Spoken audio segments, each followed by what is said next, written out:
Hello, everyone. Good morning. My name is Sophie Hogemam, and I'm the current chair of the program committee of GigaNet. It's a real pleasure to welcome you all in this year's GigaNet's academic symposium at the IGF 2025 in Oslo. We're so glad to have you with us, whether you're joining us in person or online, and we look forward to the interesting conversations and discussions that lie ahead.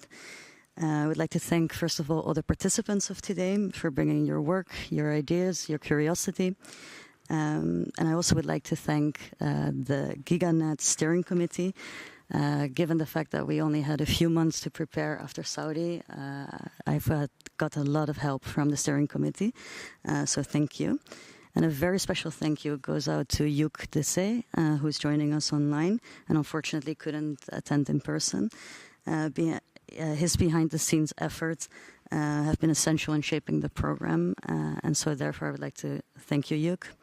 With that, let me welcome you all again, and I hope you will find today's sessions interesting and inspiring. Thank you. Let's get started. I will give the floor to the moderator of the first session, Jamal Shaheen. Okay. Should we move? Yeah.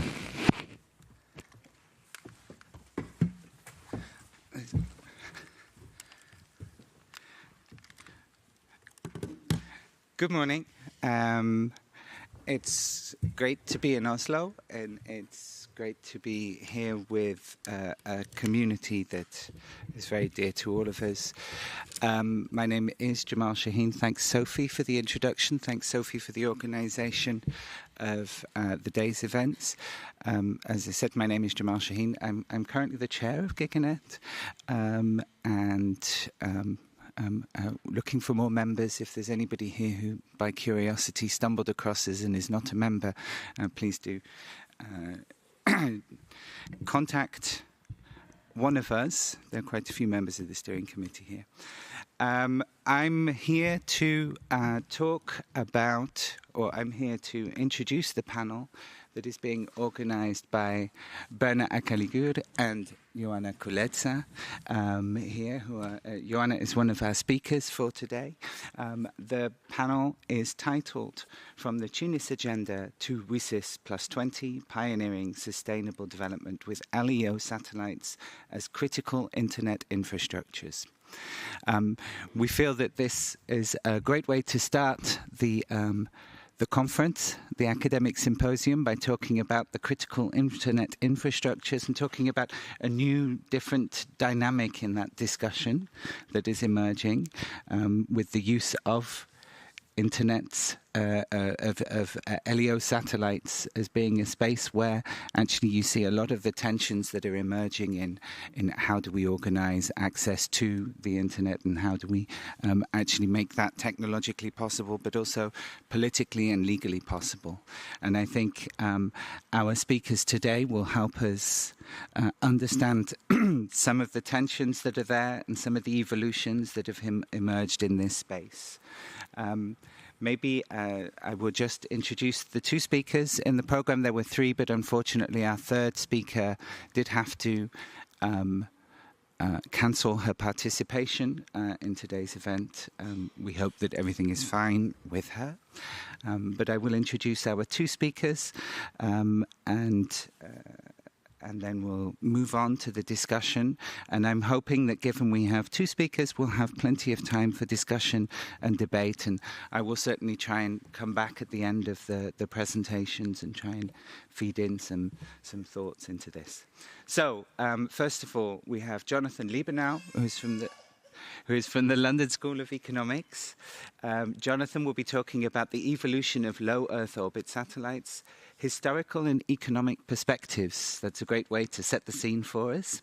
And after that, we will have Joanna Kuletsa, who's from the University of Łódź. Am I pronouncing that? Perfect pronunciation. There you go. And we will, where Joanna will be talking about international law and LEO satellites, jurisdiction, sovereignty, and human rights. And I think these are all issues that will set up a very interesting day for the entire conference, but also will lead to some very interesting discussions from 9:30 onwards or so. Right. members of the panel, I will pass over the floor to yourselves. Please, you have around, if at about 15 minutes I'm getting the feeling that you're still halfway through your narrative, I might start dancing. And then we'll see from there where the attention goes. Okay? Jonathan, the floor is yours. Thank you. Yes, please interrupt me as soon as you get bored. Let me say a couple things of background. I'm an historian of technology originally, and I've worked for many years at London School of Economics as a professor of technology management. And I bring both of these perspectives to the study of LEOs and other aspects of space communications infrastructure. And I also think that this is a good way to seriously address the broader question of the panel, which is from Tunis to WSIS plus 20. So I'm going to focus on the problem of the governance of Internet infrastructure and LEOs in historical and economic perspective, with a start with the question, who benefits? Cui bono? To do this, we need to have some idea of what the value of the network is, who ascribes value to it, and what relationship the value proposition holds to those who finance it. Now, in the early history of infrastructure, systems were mostly private and faced competition, other than roads, which have been mostly public for the past few hundred years in most places. During the 20th century, most infrastructure elements became either sanctioned monopolies or public entities, sometimes through state enterprises, sometimes as public utilities, sometimes using other governance methods. Only towards the late 20th century did liberalization ideals begin to move towards more infrastructure that was private and competitive models. A landmark was the U.S. AT&T telecommunications monopoly, which was broken into competing elements starting with an antitrust case filed by the U.S. Justice Department in 1974, and culminating with the breakup of the system in 1984, followed by the privatization of British Telecom the same year. Large swathes of other telecommunications, energy, water, transportation, and other utilities in Britain and elsewhere were liberalized. The World Trade Organization and the European Union accelerated that trend in the early 2000s with the wholesale liberalization of telecommunications networks and services. Now, these were not the driving factors behind Tunis, but they are very much, I suggest, an element of background that's important for what happened since. With early infrastructures, only small numbers of wealthy people could make use of what was on offer. The change occurred when it became clear to industrialized economies that the spillover effects of good quality, universal access was a major contributor to economic growth. Now, while we might wish to address the value question by measuring the benefits to individuals to capture the logic of an infrastructure that offers cheap access and where extensive or universal service is required, we must consider what these spillover effects might be. This is not an easy measure to come to, partly because infrastructure has become a foundation to the majority of economic activity. We do try to measure these things in all kinds of situations, and whenever London is closed by a tiny bit of snowfall, there's this sense that we have an economic problem to address, and a measure of what that effect might be make an effort. So we can try to do this, but it's not very precise at all. But the answer for LEOs cannot be limited to how many people use the system, or even how high a price the market can bear. The answer will have to come back to the spillover effects, and some guess as to what the widespread economic benefits of the system might be over a relatively long period of time. We have an idea of what these spillover effects are, but it's much more difficult to measure them in aggregate, as opposed to recounting anecdotes or cases which describe their effects. For any investment, the critical determinant of value is the time frame in which the price can be amortized, the type of payoff expected, and the date upon which the payoff is required. Flaws in dealing with these simple dimensions of finance is sufficient to explain the failures of every preceding LEO project. For the current ones, the determinants might have more to do with the critical relationships between government engagement and private sector business models, in particular how procurement of services is going to be handled in the medium term, the value of the spin-offs that might be for government use, military, surveillance, launch services, etc., and what rules get applied for things such as taxation, subsidies, and critically, interconnection pricing.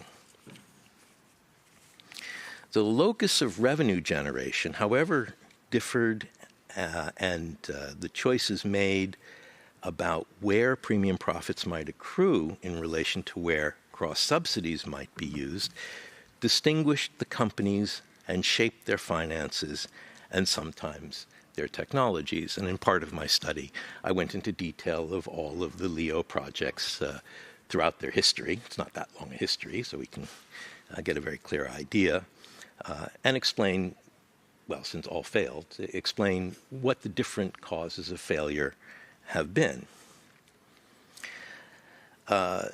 These aspects of the financial model and revenue generation is evident, for example, in the choices of LEO constellation configuration, or indeed whether the satellites might be placed in medium or geostationary orbits instead of just being limited to a LEO configuration. I understand that Inmarsat, which was the first of the pseudo-commercial geostationary orbit communication services, is being supplemented with LEOs now also. So these kinds of choices get made in configuration based first and foremost on what these economic features of the business model are going to be. And it's evident in what connections are made to, as with Inmarsat, maritime or aviation interests, between civil government or military establishments. The technical trade-offs may be somewhat clear between high versus low latency configurations, between expensive, heavy, powerful payloads versus mini satellites, between broad global coverage versus orbital geometries that allow services only for densely populated latitudes. Starlink's initial intention, if Elon Musk's comments on the opening in 2015 are to be believed, was that it would provide backhaul traffic. And, as he said, about 10% of local business and customer internet traffic. Considering that at that time and since, the vast majority of traffic's been carried by undersea cable, this was quite a claim. But the idea was to focus on high-density cities. It was soon estimated to cost $10 billion as a kind of entry fee, and the U.S. Federal Communications Commission offered, and then later revoked, $885.5 million worth of federal subsidies to support rural broadband customers.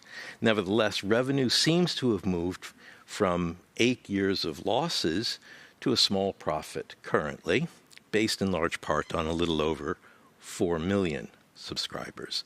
These subscribers pay for broadband at various levels of service, but there's also a business line for the U.S. Space Development Agency for military and dual-use satellites. But this may not continue. Well, when I wrote this, the first version of this, I cited the fact that competitors like York, Lockheed Martin, and Northrop Grumman were getting some of the business that Starlink had expected to get. Since then, 3 hours after Musk's insult to Trump came out with a statement that he was going to take away SpaceX's contracts. So you can see that the business model is based on a little more idiosyncratic and erratic conditioning than the theory of business models might otherwise have predicted. Nevertheless, military applications for related businesses, especially Starshield, are likely to continue to be closest to the core of this business model. OneWeb has a very different business model, and one particularly dependent on national satellite organizations, in particular that of the UK government, the regional, formerly intergovernmental organization, now liberalized company, Eutelsat, and big investors, including Bharti Global of India and Japan's SoftBank. It has had satellites in orbit for a little over 5 years and currently targets governments, including military users, large corporations, and somewhat isolated communities rather than individual customers, as is the core to the Starlink business model. At the same time that OneWeb began its LEO constellation, Amazon established Kuiper, in effect, to compete more directly with Starlink. It began launching only late in 2023, and the first Kuiper satellites in orbit are very recent, and offers low latency bandwidth connections at prices affordable to many customers, although an important element of the Kuiper business model is its relationship with AWS and supporting the data centers that Amazon runs. So the long-established SES, formerly the Société Européenne de Satellite, is a publicly quoted company, largely owned by the government of Luxembourg, and is based on a different business model to provide telecommunications network backhaul services for both leading economies and emerging economies, services for the hyperscalers, the big data center operators, in particular AWS and Microsoft's Azure, and a variety of other products such as platforms for digital broadcasting. Its broad customer base and network of medium orbit as well as geostationary satellites puts it in a different competitive position. Unlike the leading LEO firms, SES grew substantially by acquisition, and it backs, for example, O3B along with Google and investors HSBC and some leading asset management companies. Well, I keep on compiling lists of all the asset management companies that are invested in the digital economy, and it's the same list of leading, BlackRock, State Street, Vanguard.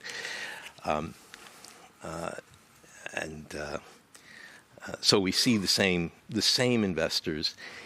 The fact that that group of investors clearly has a shared set of incentives is an extremely important element of the story about the relationship between the characteristics of these investors and the business models that emerge in the cases. At the end, we come to the core economic problem, which we can frame around the simplest definition of economics, which is the distribution of scarce resources. Its starting point is a determination of the costs in relations to the benefit of the system. We've seen the basic entry cost is on the order of $10 billion, and the most common beneficiaries are either investors who expect to make profits through revenues or through the sale of the business, entrepreneurial exit.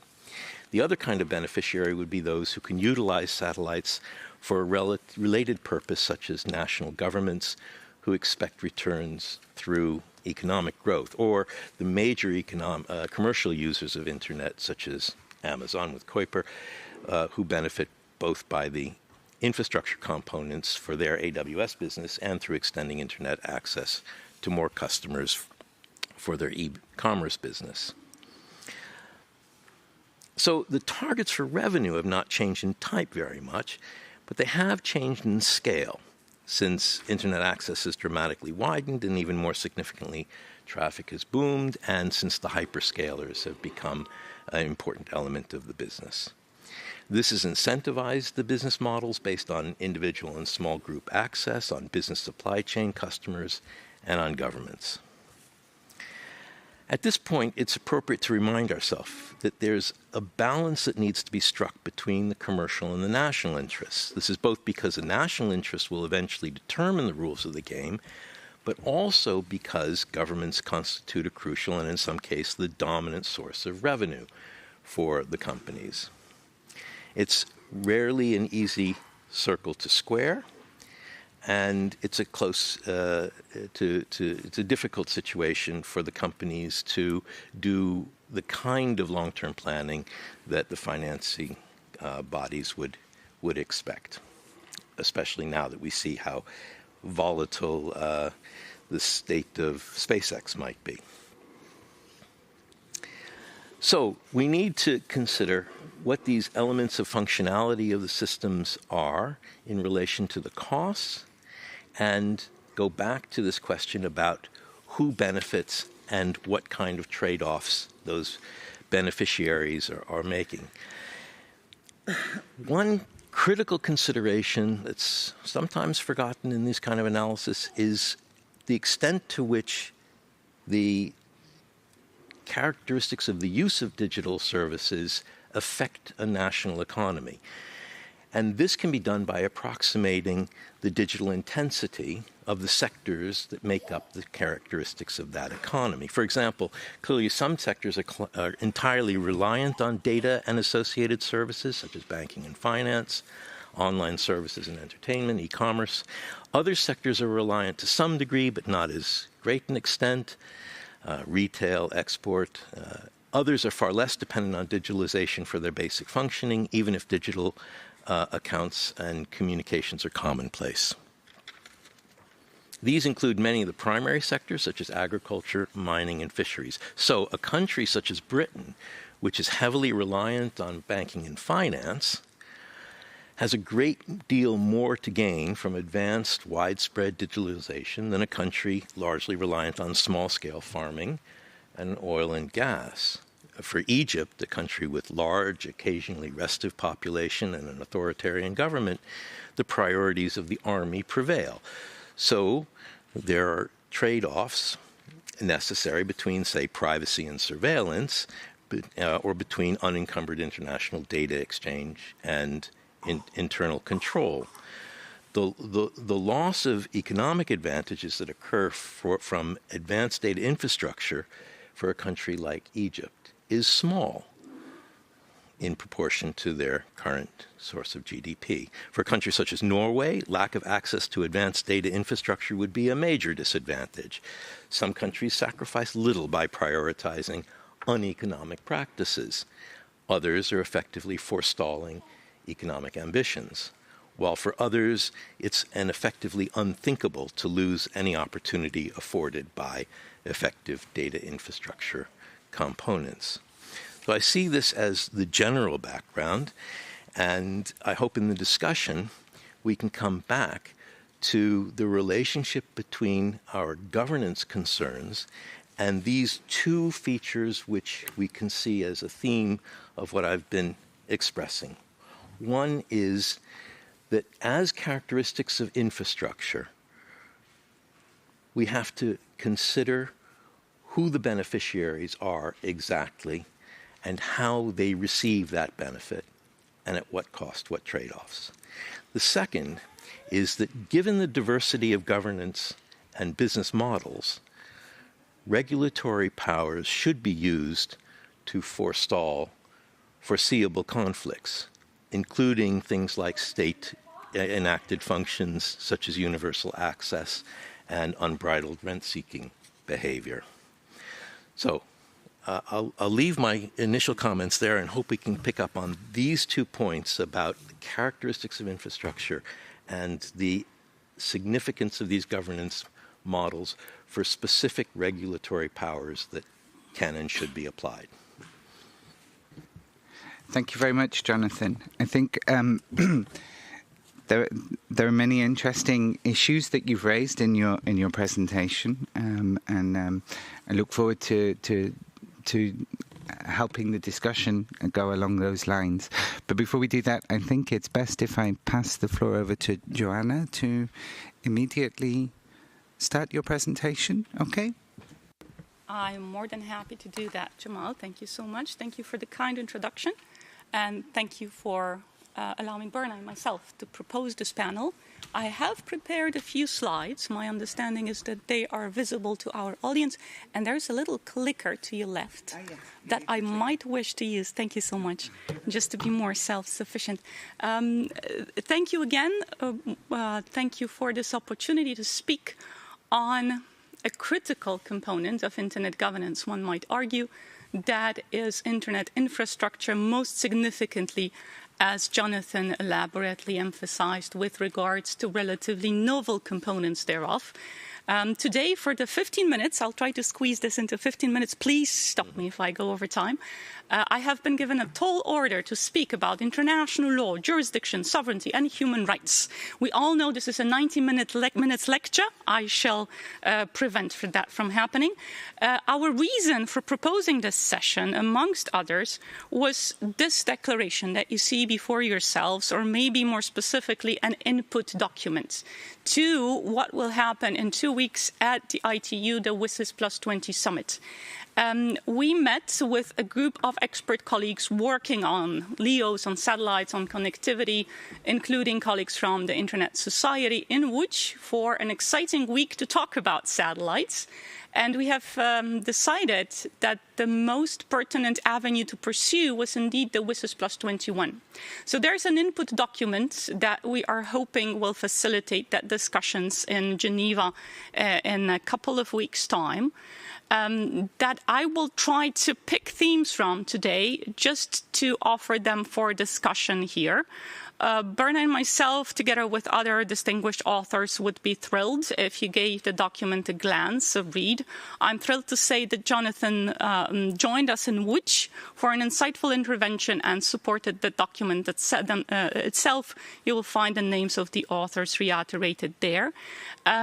I have a close-up of the document. There you go, so you can see it more clearly. There are a few points here, including the ones that you see in the title of this intervention, and I will try to focus on them. Traditionally, I should probably start with an introduction, but luckily for me, Jonathan has done a wonderful job explaining why LEOs are at a critical junction. The technology has been known for decades, but now it enjoys a significant increase in interest for reasons economic and beyond. So we are looking at a shift in internet governance towards infrastructure that has been prophesied by our distinguished GigaNet colleagues at least a few decades before. This is happening before our eyes. So the reason why we have chosen LEOs as the theme for that specific dedicated WSIS Plus 20 input is threefold. First, we are witnessing a technological evolution happening before our eyes. Second, we see increasing developmental trends that Jonathan elaborated on very eloquently. And third, the private actors are gaining significant power, significant control. Maybe this is the time to speak about changing the traditional paradigm for jurisdiction in outer space. And I emphasize that question mark. Now, you could say this is nothing new. We have been regulating outer space for decades. We have an extensive international legal framework, and you see the three key components of that international legal framework before you. So you could say the jurisdictional issues are well answered. There are no issues with sovereignty. We know what it is. We have been implementing this for decades. Nothing new under the sun. I think that in this room, that statement might prove controversial. We have experts who are well aware that that is by far not the case.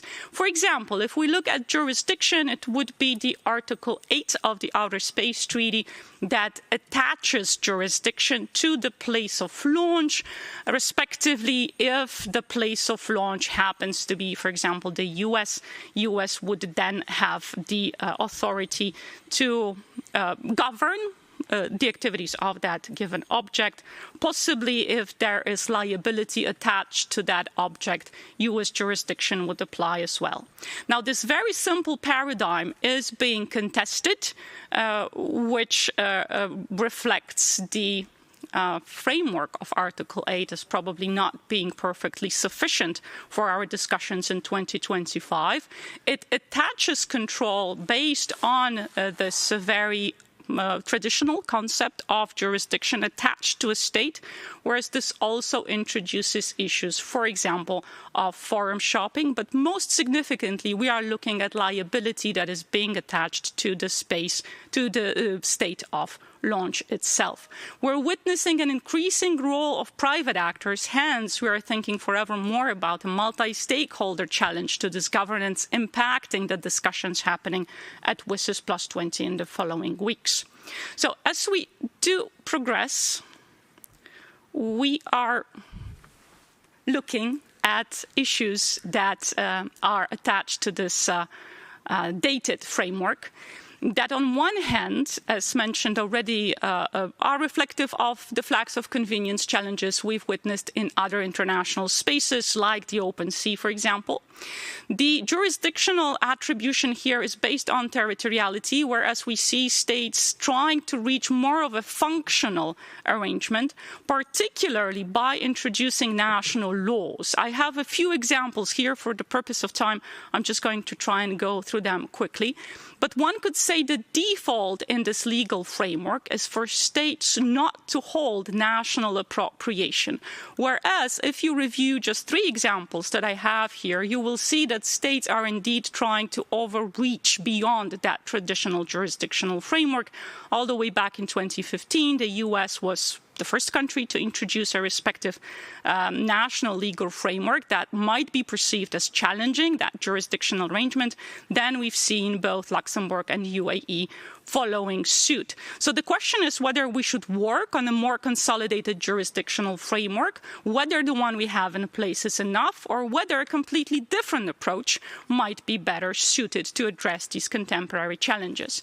I will just very briefly go through those legal acts for the lawyers in the room who might be interested. We might have the time to circle back to these in the Q&A.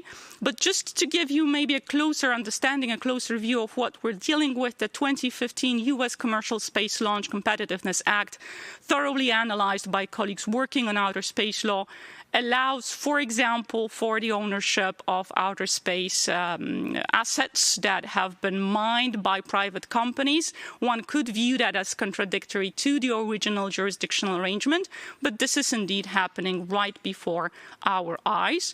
You would see, as already said, an intense debate around this. There's a lot of literature. Just a very brief recap visible on your screens right now. The Luxembourgian approach is relatively similar. We are again witnessing an attempt to maybe territorialize or give a more national focus to the governments of outer space resources. You would see companies domiciled in Luxembourg that are allowed to extract their own resources. Again, if you're looking for the specific legal act, it is visible on your screens right now. And finally, probably the most interesting approach is the one of the United Arab Emirates.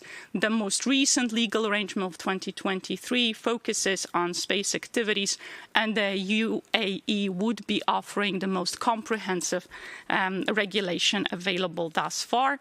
The law is visible before yourselves as of right now.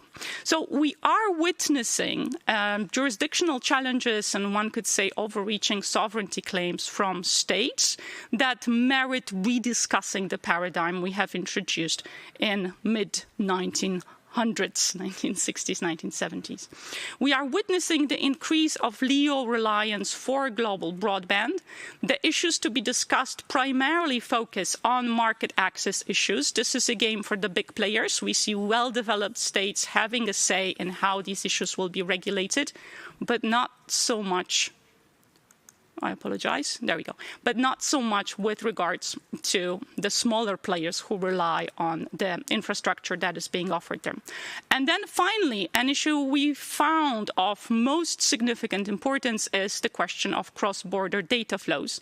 So we would be looking at authority grab by those offering the infrastructure and having access to data, claiming national cybersecurity, national security issues, and accessing the data as per their national laws, rather than looking for any international arrangement to be introduced. So these 3 issues prioritize the need for discussing a more complex jurisdictional framework. We look at this point at the extraterritorial application of laws. We are witnessing data localization laws being introduced. China is the perfect example. Chinese national cybersecurity law allows for access to data within infrastructure managed by that country. So if we were looking at low Earth orbit infrastructures offered by China, there is a likelihood that their data could be accessed by the country authorities themselves. But this is clearly not a Chinese issue. We've seen this with Starlink and SpaceX as well. the data approaches might result in conflict of laws and eventually enforcement challenges. I do have a specific example to discuss how criminal law investigations might be stalled by this unclear jurisdictional framework behind data access. Cybersecurity has indeed been the leading cause for states trying to regulate internet infrastructure, low Earth orbit satellites included. States are concerned that the LEOs might be the weakest link in their networks and are trying to ensure that vulnerabilities will be mitigated. In the cybersecurity realm, when we speak about application of international law, one of the hot topics has always been attribution and responsibility. Data access is vital for the purpose of attributing responsibility. So who has the data has the authority, has the power here. We could look to the UN and the wonderful work that has been done around cybersecurity. We have the group of governmental experts emphasizing in 2015 that international law applies offline and online. Hence, any internet infrastructure would be governed by the United Nations Charter. We are witnessing the final report of the open-ended working group being prepared as we speak. So one could look into those processes and say, well, we've done so much in cybersecurity, we could easily apply it to these networks as well. This brings us to a relatively specific arrangement in the Outer Space Treaty on the prohibition of military uses of outer space. So one could say, again, we don't need a specific framework because everything that needs to be said is in Article 4 of the Outer Space Treaty. Outer space is not to be used for military purposes. This has probably been the leading theme for research, also with regards to digital sovereignty. And I'm just going to emphasize the wonderful work done by also GigaNet colleagues elsewhere. There is a manual on international law that is applicable to military uses of outer space. The Millimus project completed almost a decade ago. So we do have a detailed framework of how outer space should not be used for military purposes. And this brings me to the last theme. Yes, sir. No, this slide. Did you want to change the slide? And yes, I did. Thank you so much. That's the Millimus project. There you go. And this brings me to the last theme I wanted to highlight, which are human rights issues. We were hoping that Roxana might cover those in more detail, but again, this might be an issue for us to cover in a discussion. You could say, well, data is not really a problem because specifically here in Europe, we do have the GDPR, and we are very proud of its extraterritorial effect. We speak very proudly of the Brussels effect. The GDPR shaped global thinking about personal data protection, a vital component of data collection one might have. And we also have the Convention 108 from the Council of Europe, so data protection is covered. We applied also to extraterritorial networks. That might be the case, but my favorite example to counter that paradigm is this one. If you're following news regarding internet infrastructures, there is a growing debate around the fact that Starlinks are being used by organized crime.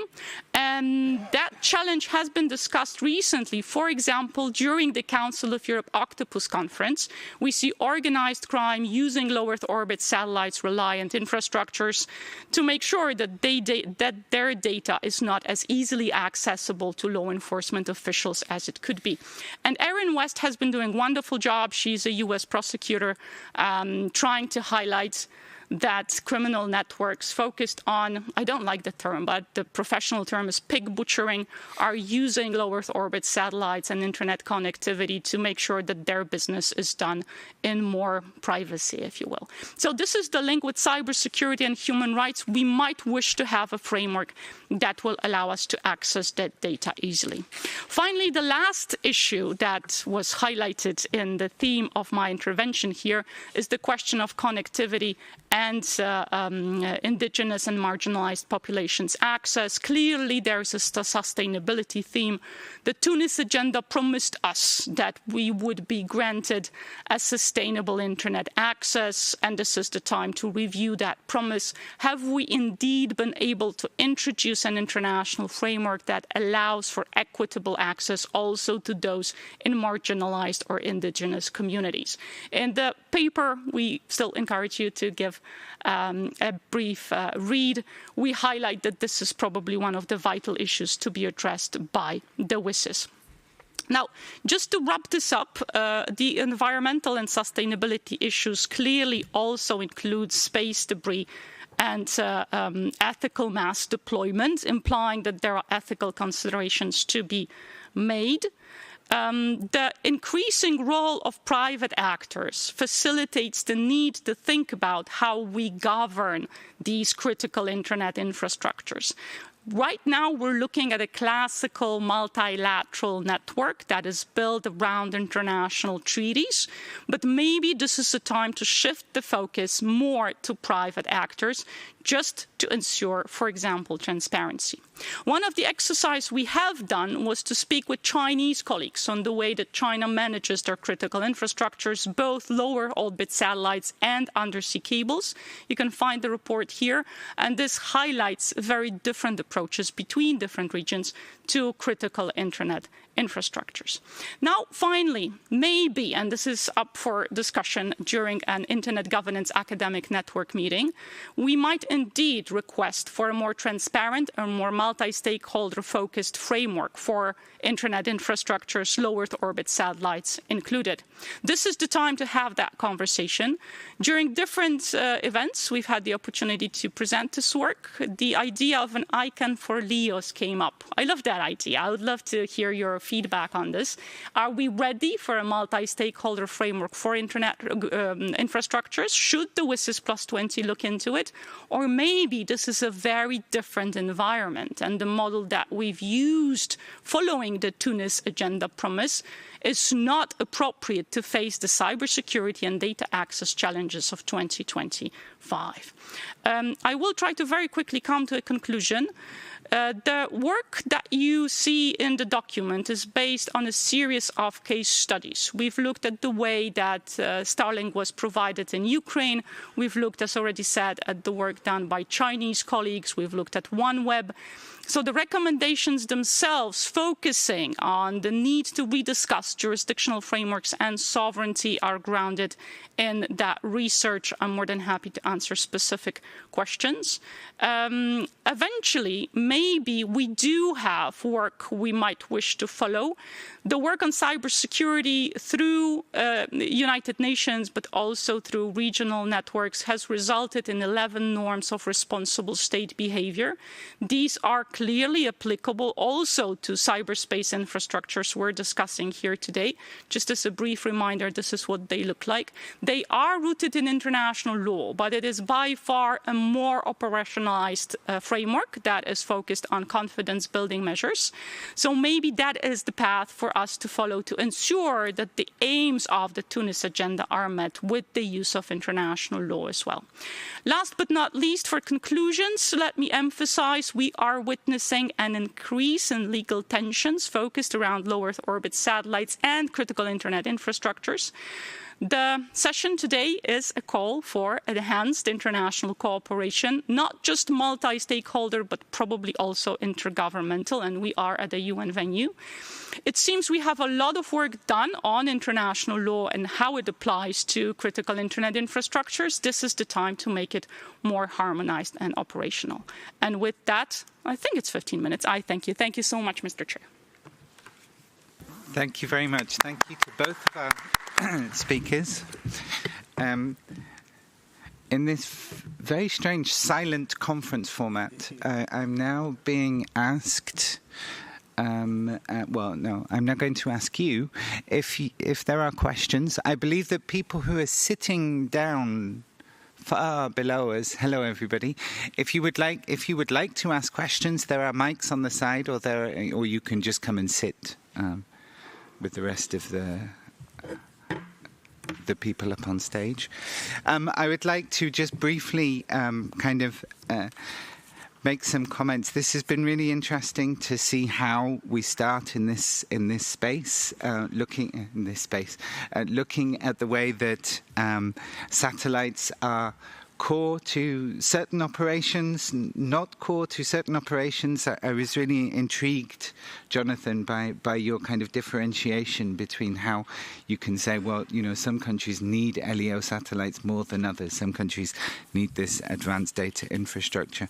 And I'm wondering how that plays into the sort of UN discourses about, equality of access and equality of infrastructures and things. So that might be one way to think of this, specifically when, you're talking about sustainable development and the ability to then move forward to that level.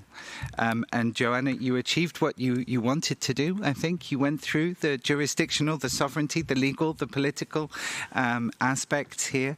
I think this is, the call that you're making at the end is really worthwhile in the sense of let's have this conversation about where do we need to take these questions on satellites and where do they sit in terms of the international norms or the international frameworks that we actually want to work with. I was also thinking that, a lot of this is an echo of the discussions we've been having about landline-based infrastructures for a long time. So I think that there's a lot that we can draw also from that kind of space. So, I find this an interesting time to be having this discussion. As you said, if we're now thinking towards the future, what kind of frameworks will we be working in? And I can imagine that there's quite some opportunities for conversation around the room. But I see that we have some people who are obviously very keen to talk, who've moved up. I've taken up more than enough time. Can I have a show of hands? Right. And I will also look online, but I will start in this direction because I saw Chris, if that's okay with everybody, I'll start in this direction and go around. I'll give you a couple of minutes, or a minute to ask your question, but we'll collect a couple for the panelists, if that's okay. I'm not using headphones. It's very liberating. This is fascinating, and forgive me, I was slightly late into Jonathan's presentation due to the enormous queues for security at the door and the incredible distance between the door and here.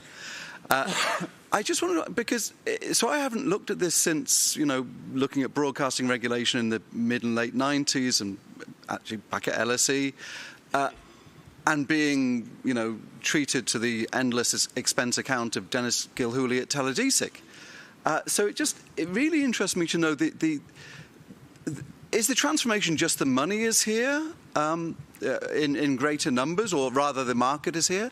And then the second question I had for Joanna is, so of course, Luxembourg is just a German bank offshore. The UAE is just a Anglo-American but British bank, really, offshore. And so I just wonder whether it's possible to find out, I guess it probably is, which American or British lawyer wrote the UAE treaty, because obviously there's no real parliament involved. And it would just be fascinating to interview them and find out, what they were doing. And I think, you talk about thinking about things more in terms of private actors. I mean, you don't get much more private governments than the UAE and Luxembourg. So they're already here, aren't they? But I'm really, really interested in the development of this, because I haven't really touched on this for, 25 years, which dates all of us. And fascinating presentations, thank you. Well, we'll do a round because we have 12 minutes, and I would really like to get as many questions in as possible. And thank you. Please. Hello, Alexander Klimberg for the record. Thank you for those wonderful presentations. I found them very interesting, and my question goes both to Joanna, but also anyone else who wants to respond. For a number of years, I've been looking at the application of the common heritage of mankind principle to internet infrastructures, and of course that principle was first established with UNCLOS and then Outer Space Treaty, where it's common interest of mankind instead of common heritage of mankind. And many people said it was kind of dead because it was based on the lack of governments or other parties' ability to exploit the resources that were being protected. But now, of course, with the International Seabed Authority suddenly becoming relevant after 40 years, and the UN High Seas Treaty effectively putting the common heritage of mankind principle front and center, my question is there a chance that we can actually expand this to the issue that, of course, I was connected with, which is the protection of the public core of the internet and other ways of looking at digital public infrastructure in a more global way? So I'd be very interested to see if the current discussion in outer space treaty is going in a direction that might reinforce the CHM as the UN High Seas Treaty is doing, and if we can extend that to the discussions about internet governance. Thank you. Thank you, Alexander. We have one person online as well, but I'm going to pass to the next three speakers here, and then we'll go to Alejandro online. Okay. So I'm Christopher Yu for the record. Always a pleasure. Jonathan, love your work. Quickly, you mentioned rent seeking. I find there's two things in my mind for you. One is rent seeking. To me, it works both ways. A lot of local countries are using control of undersea landing stations and backhaul monopolies to replace hard currency they lost from settlements from international calls, and there's a dynamic there, and often look at the entry of a new provider as a chance to extract money in terms of service provision. I'm curious to see to the extent to which that factors your analysis. And you mentioned the different business models. It's a question of pursuing different ones would fit with different types of technologies. But on a business standpoint, doesn't it make sense for them to do heterogeneous business models? I mean, my natural instinct is to say which one's likely to be best. But the answer is you'd expect if one person uses one business model, the other person uses a different one, another second actor, and then it'd be interesting to see if that plays in. Joanna, on your point, I'm fascinated by your discussion of China because in mentioning data localization is one thing, but on the other aspects, you talk about licensing, launch, and sustainability. And one of the frustrations we've had is the incomplete, if you will, participation of Russia and China in launch registration. And so to me, the different aspects beyond the data localization, it puts a limit on multilateral solutions if people don't fully participate, and particularly with the lack of well-defined property rights in terms of obligations there. And the other thing is the other aspect you were mentioning about data flows is the potential revolutionary aspects of direct-to-phone, which is with the ability to go to direct-to-phone, the great Iran hates this because there's no base station, Earth station you can track anymore. And so on some level, you talked about problems with data localization. On the other hand, on a human rights standpoint, this potentially huge benefits. And in terms of accessibility, we're talking about in the U.S. now a cap on universal service at $1,400, which is the cost of Starlink. And so now we're putting an upper bound on what you need to connect people, and it's potentially hugely beneficial to people in extremely remote areas. I'm wondering how you strike that balance. Before moving on and taking additional questions, I'm just wondering, how is your capacity to respond? You want to answer now, or you want to move? Okay, maybe Milton, if we could just pause on the questions for 1 sec. I'll give you 3 minutes in total to respond to those, and then we can come back to the next questions. Okay. Okay. Chris and Christopher. Chris spoke first. Why now? So some of it has to do with cost. Yes, certainly launch cost is dramatically less. So entry cost is low. When I was trying to figure out what the entry cost was, I thought $10 billion was a rather small amount of money for entry into LEOs. Of course, the costs mount up, and that's not to compare Kuiper's entry cost with Starlink's entry cost, but yes, cost is lower. But it was 25 years ago or more that the small cheap satellites were being developed. Surrey, for example, was already producing quite cheap. So I think it does come down to the difference between then and now, to the spillover effects. That is the economic value of using data infrastructure, which has to do with the dissemination of large-scale usages, e-commerce, complete transformation of military usage, and other things that go beyond the kind of telecoms model which still prevailed 25 years ago as a basic, with Earth sensing and other such functions on top. So I think that's part of it. The main point I wanted to make about data intensity of industrial sectors is that the structure of an economy will be a significant determinant as to what the trade-offs are going to be on how you want to play the game. And so it shouldn't surprise us that a country like Egypt or indeed Turkey, or a number of other countries that have authoritarian governments, are happy to pay the price, Egypt more so than Turkey, because Turkey is a more diversified and industrialized economy, but happy to pay the price of servicing the requirements of the government or the military, or civil order, as they see it, because it's not as if the financial sector or e-commerce is a major contributor to the GDP in those countries. So I think those things need, and this is, of course, an explanation of why a one-size-fits-all model shouldn't be expected. It may or may not be demanded, but it shouldn't be expected. Christopher, the rent-seeking arguments. You're right. I didn't take into account settlement costs. I think that that's a really interesting element. It should be relatively straightforward to model now that we think of it. But it, along with other kinds of inputs into rent seeking that are specific. So in a sense, the digital intensity by sector in relation to structure of the economy is the framing of some of that problem, but the specific element of interconnection costs and settlement is interesting.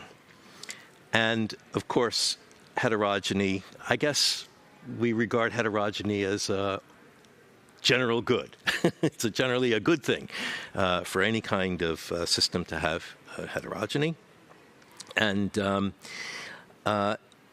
unfortunately, I think we are in danger of losing a considerable amount of heterogeny by the way in which competition policy is working to allow too big to fail giants in dominating a wide range of practices.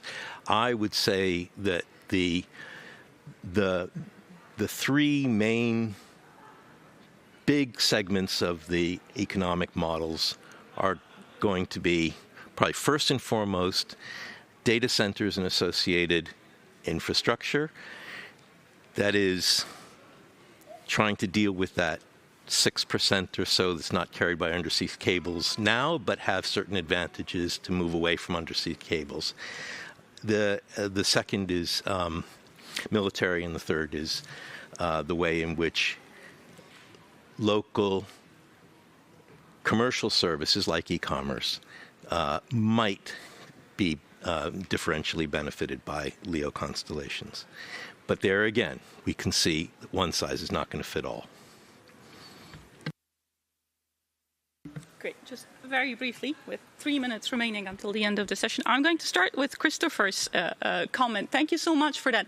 I think we do agree that the multilateral arrangement is not perfect, and we might wish to work on amending it. So I fully agree with you. We don't see enough of cooperation among states, hence the call for maybe rearranging that paradigm.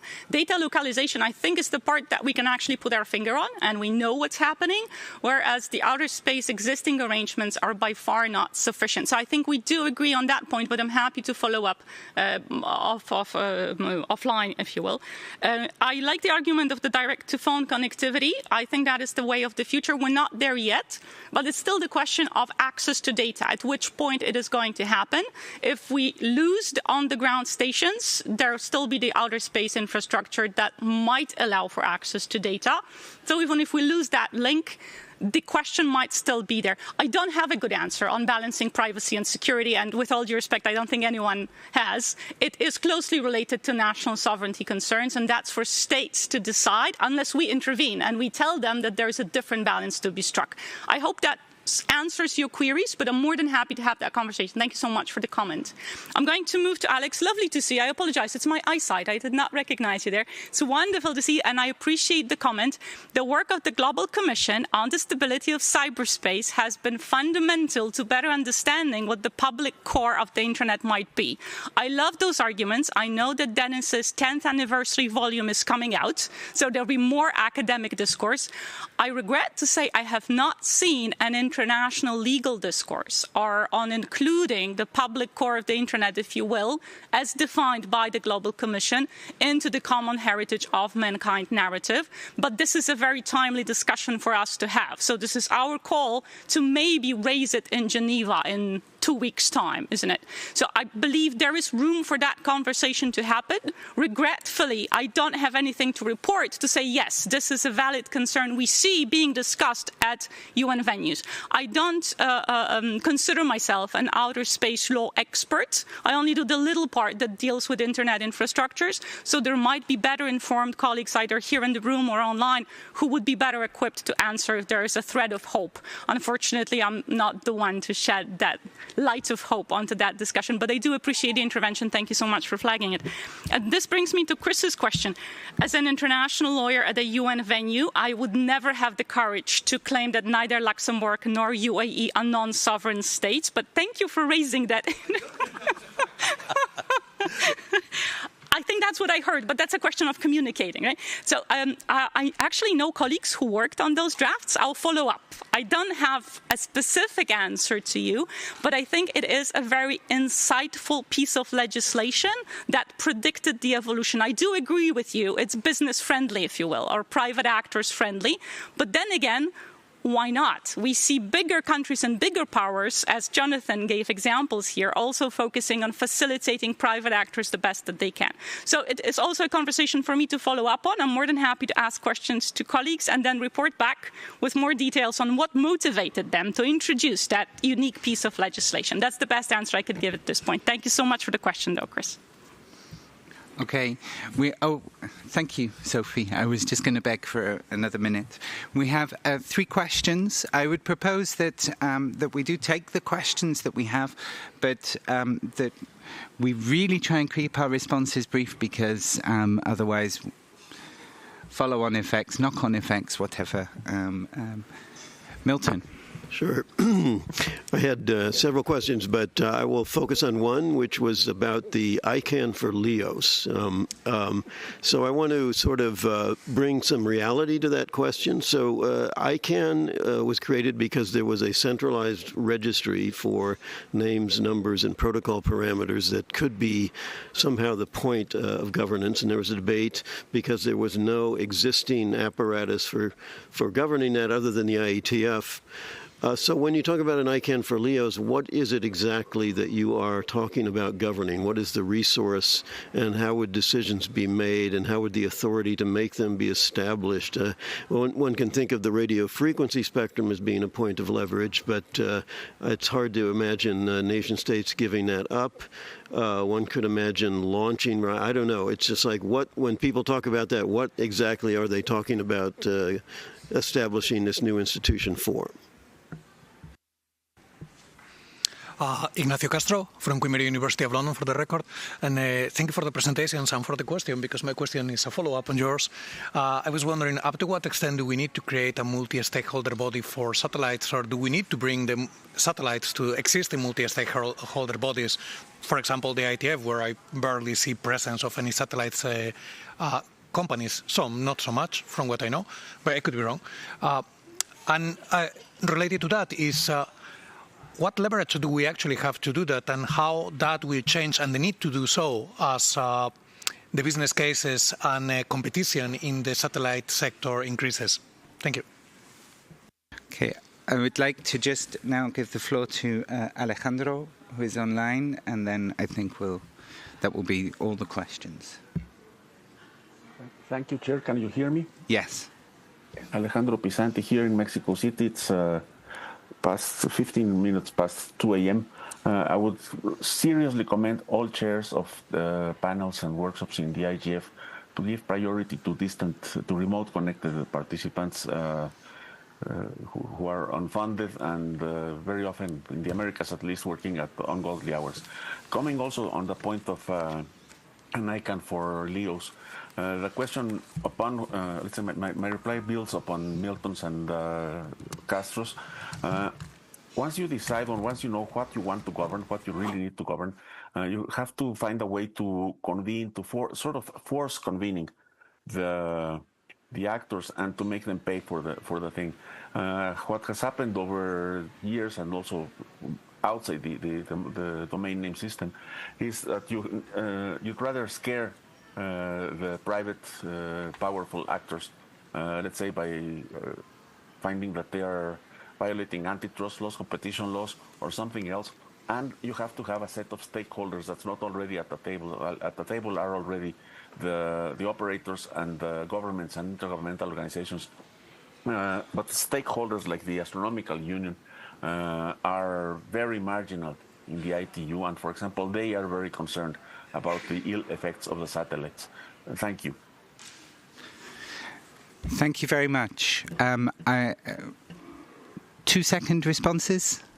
Should we have an ICANN for LEOs? I think that's your paper, so... I think we all agree we're not ready, and I welcome these responses. We've actually pitched that question also to Jonathan, and he has notes. I would be willing to share the floor. But this is just for me to say that's the feedback we have received, right? Let's have a multi-stakeholder model with ICANN being the paradigm. I'm not ready to write that paper because I'm not sure what that would look like. If we go into multi-stakeholderism, I'm not sure what it is that we would want to take from the ITU. Maybe it would be the radio frequencies, but I don't see a central point that we could use the ICANN paradigm, and ICANN is dealing with its own issues, right? We're debating multi-stakeholderism per se. So WSIS Plus 20 is the moment to have that conversation. If there are those who have a clearer picture that sort of we hear speaking up at conferences, I would love to hear more. But with that, I would also share the floor with Jonathan, because I know he has devoted some thinking to this, and that's the second the second 2 seconds we're going to ask for. Thank you so much, Jamal. Literally, please. Very quick. Okay. I did write a long set of notes on exactly this question, mainly to get my own mind around it. I'm very much on the same wavelength as Milton in particular, the comments that you made.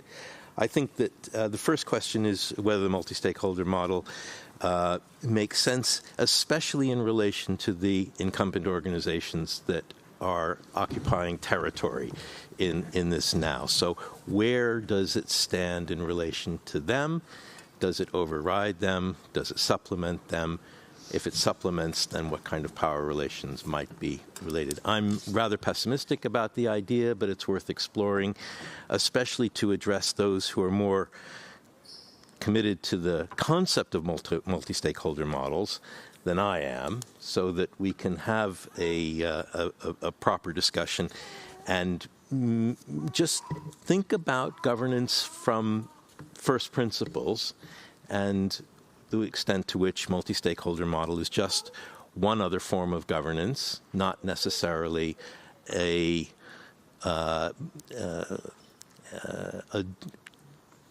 dualistic possibility, right? So it's either there or not. Okay, thanks. Great.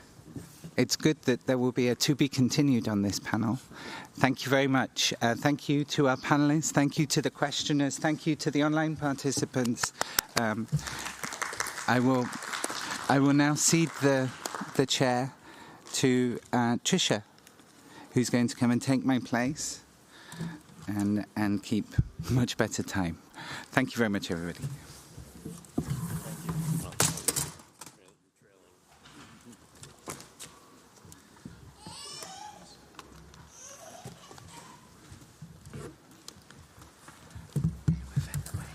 I will invite the speakers of the next panel to join me up here, as well as just for the people who have ended up sitting over there. If you want to join on stage, there really is no hierarchy, no order. You are very welcome to join here as well, which makes interventions easier for you. We will take 2-3 minutes to set up. So also if you need that cup of coffee or something, you can go ahead and get that while we get set up for the next panel. Thank you.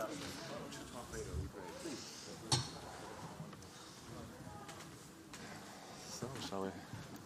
Yeah, hey, Roberta, hi. Good to see you. I'm sorry for your delay. Sorry for the train. Well, hi, I'm Roberta. Hi. I'll give this to you. Because normally your two slides will show up. And then I see the slides there, too? You see it there, yeah. Maybe set it on that side so I can walk out. Yeah, that's good. No, I got on. Yeah, you'll just give me a sign. We can Well, you have to throw this over there. So, yeah, that's a bit complicated. okay, so now you throw it, and I have to jump up. And Hi, I'm Roberta. Apolline. No, I got on This one is also stuffed. I looked to see what the next train was, and I got on it. And then right away, there all this noise in Norwegian, so I asked her, what's going on here? And she said, there's a signals thing. And then she said, oh, you should be on a different train. It's faster. I was like, I didn't have that information that there's trains that go at different speeds. So it took me a long time. to Olga.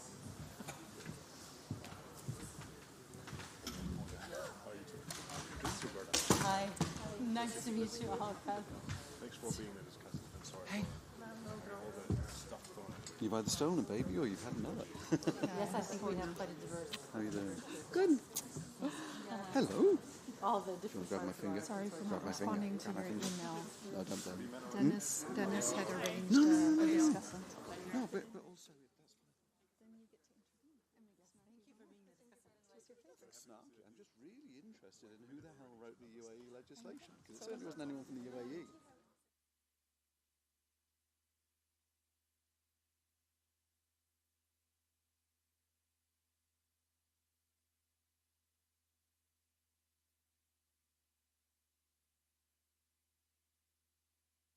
Then I see them there, right, the slides, and then I click them here, right?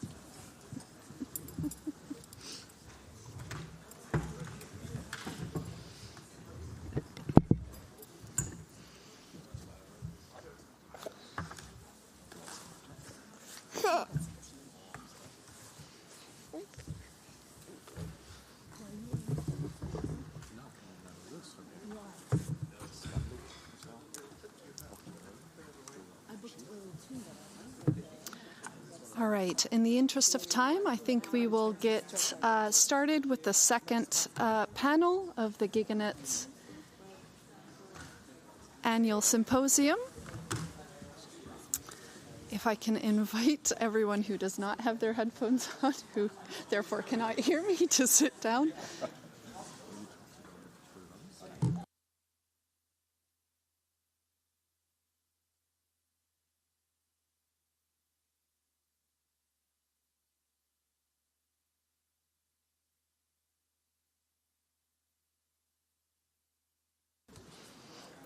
All right, I shouted, camera off, mic off. So the second panel today discusses the state of multilateralism and internet governance from a long-term perspective. The research is part of an EU-funded Horizon Europe research project on multilateralism and technology governance called REMIT. And the panel is entitled Mapping the Politics of Global Technology Governance from Domestic Coalitions to Global Norms. We have 3 papers as well as a discussant who will, from my understanding, you'll intervene after the 3 panels, the 3 papers have been presented. The presenters have 10 minutes each, and the slides should be appearing up on screen as well. I take the note from the previous Q&A that I will take remote participants' questions first when we get to that point in the panel. So with that, I would like to first issue I'm not going to apologize, but there is a baby here, so as a chair I will be kind of both doing timekeeping as well as childcare juggling, but just so everyone is aware that we have a young IGF member here with us as well. All right, with that I will pass on to the first speaker, Roberta Har, and my understanding is that you will also introduce the REMIT project. Thank you. The floor is yours. Thank you very much, Tricia. I hope you have some slides already. Is that possible? The first presentation?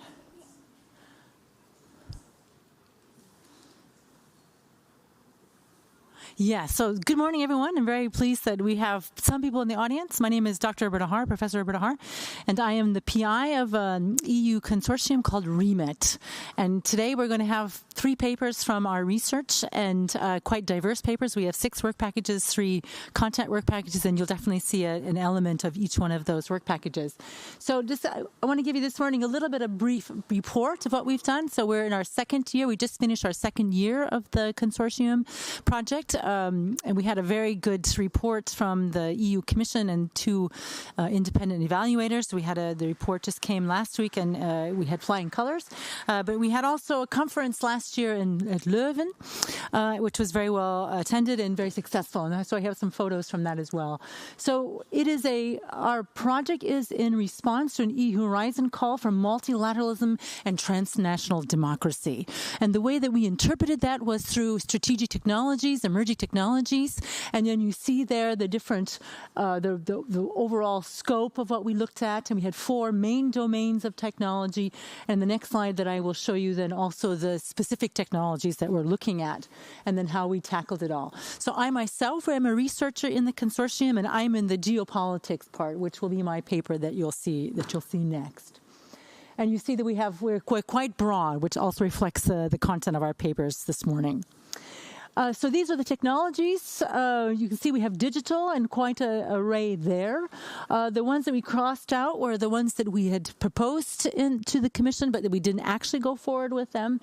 But you see that we have been quite extensive, and we have been quite extensive in the type of ways that we have developed to access these technologies. And I will talk about that in a later slide. So the work package 1 that I'm leading with some help at Maastricht University, where I'm based. We are monitoring and coordinating the project. Work package 2, which I'm also leading, is the methodological part. And Dennis, who's sitting beside me, he helps me in that. He's the data management guy. He's proposed the plan. I've been putting together a stakeholder contact list, and then also I made a handbook, which is on the methodology that we're using in the consortium, which is the Advocacy Coalition Framework, which is more associated with public policy, but we're using it in foreign policy and all kinds of things, mapping out coalitions, finding out who is working in policy areas and the different policy subsystems, what do they believe, what policy do they want. So that's really the foundational part of the research that we're doing. And that's very evident in the research that I have done that I will present to you also this morning. And then you see that we have been also developing, you see there, I have scenario testing workshops, and we've also developed a serious game, the scenario exploration system, which we've done with the Joint Research Center of the EU Commission, and I will show you that. Here's the slide of that. So we have people there. We developed, through the data that we have developed, we put it into a game, a serious game, and we've already played it now twice with some very positive results, so trying to bring our data more alive in scenarios. And so we did a lot. So we developed it. We did some testing. I tested it in Cluj, Napoca with our partner there in Romania. Also tested it among students in Maastricht. So we're really developing this innovative aspect of understanding our data. And the reviewers thought it was very innovative and a very good way of learning about what we've produced. Our work package 3, this is a normative construction. Of course, Dennis is the lead in work package 3, and he's going to share his research with you today. Mariella is also part of that, who's also on our panel today, part of that work package. But you see that they were also last year or 2 years ago at the IGF in Kyoto. So I am in the work package 4, which is looking at this normative. How does it feed into understandings to the geopolitics? So I am an American foreign policy specialist, transatlantic relation foreign policy. And so my research is focusing on American transatlantic, and that's what I will be presenting to you next. And my research was done with Fila Sinkonen at the Finnish Institute of International Affairs. WP5, this is the normative construction where we bring things on the economic and social level. Paulina will present today with James Shires, the paper that she's done there. That'll be also a paper that we have today. And then our last work package is communication and dissemination.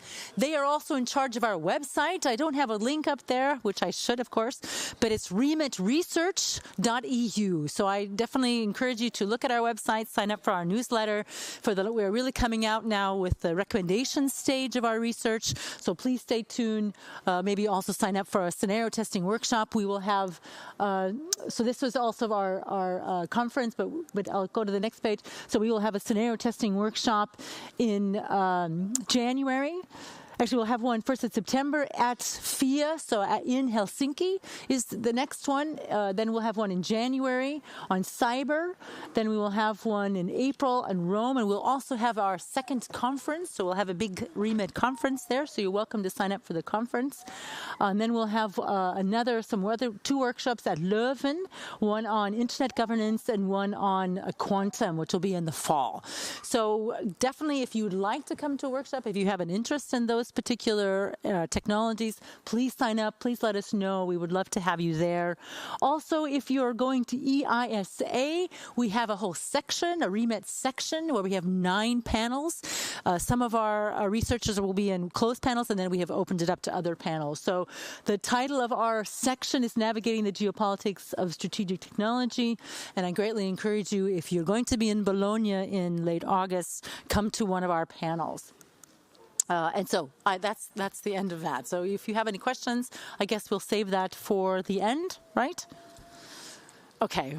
Then we can move on to my second presentation. Sorry if I went through that fast. I didn't have very much time. But obviously you can see that we're doing a lot of research in REMIT. Okay, so as I promised, so my own area of research is transatlantic relations, looking at, in particular, U.S. foreign policy. And I did this research, which is really looking at the different coalitions, using the advocacy coalition, specifically within the Biden administration, looking at the 3 coalitions who are making policy, what their beliefs are. And, of course, that also spills over to American foreign policy today. And I did this with Phyllis Sinkkonen at the Finnish Institute of International Affairs. So our research question. So we really had a puzzle here. When Joe Biden assumed office, he promised to bring multilateralism back. But he didn't do that.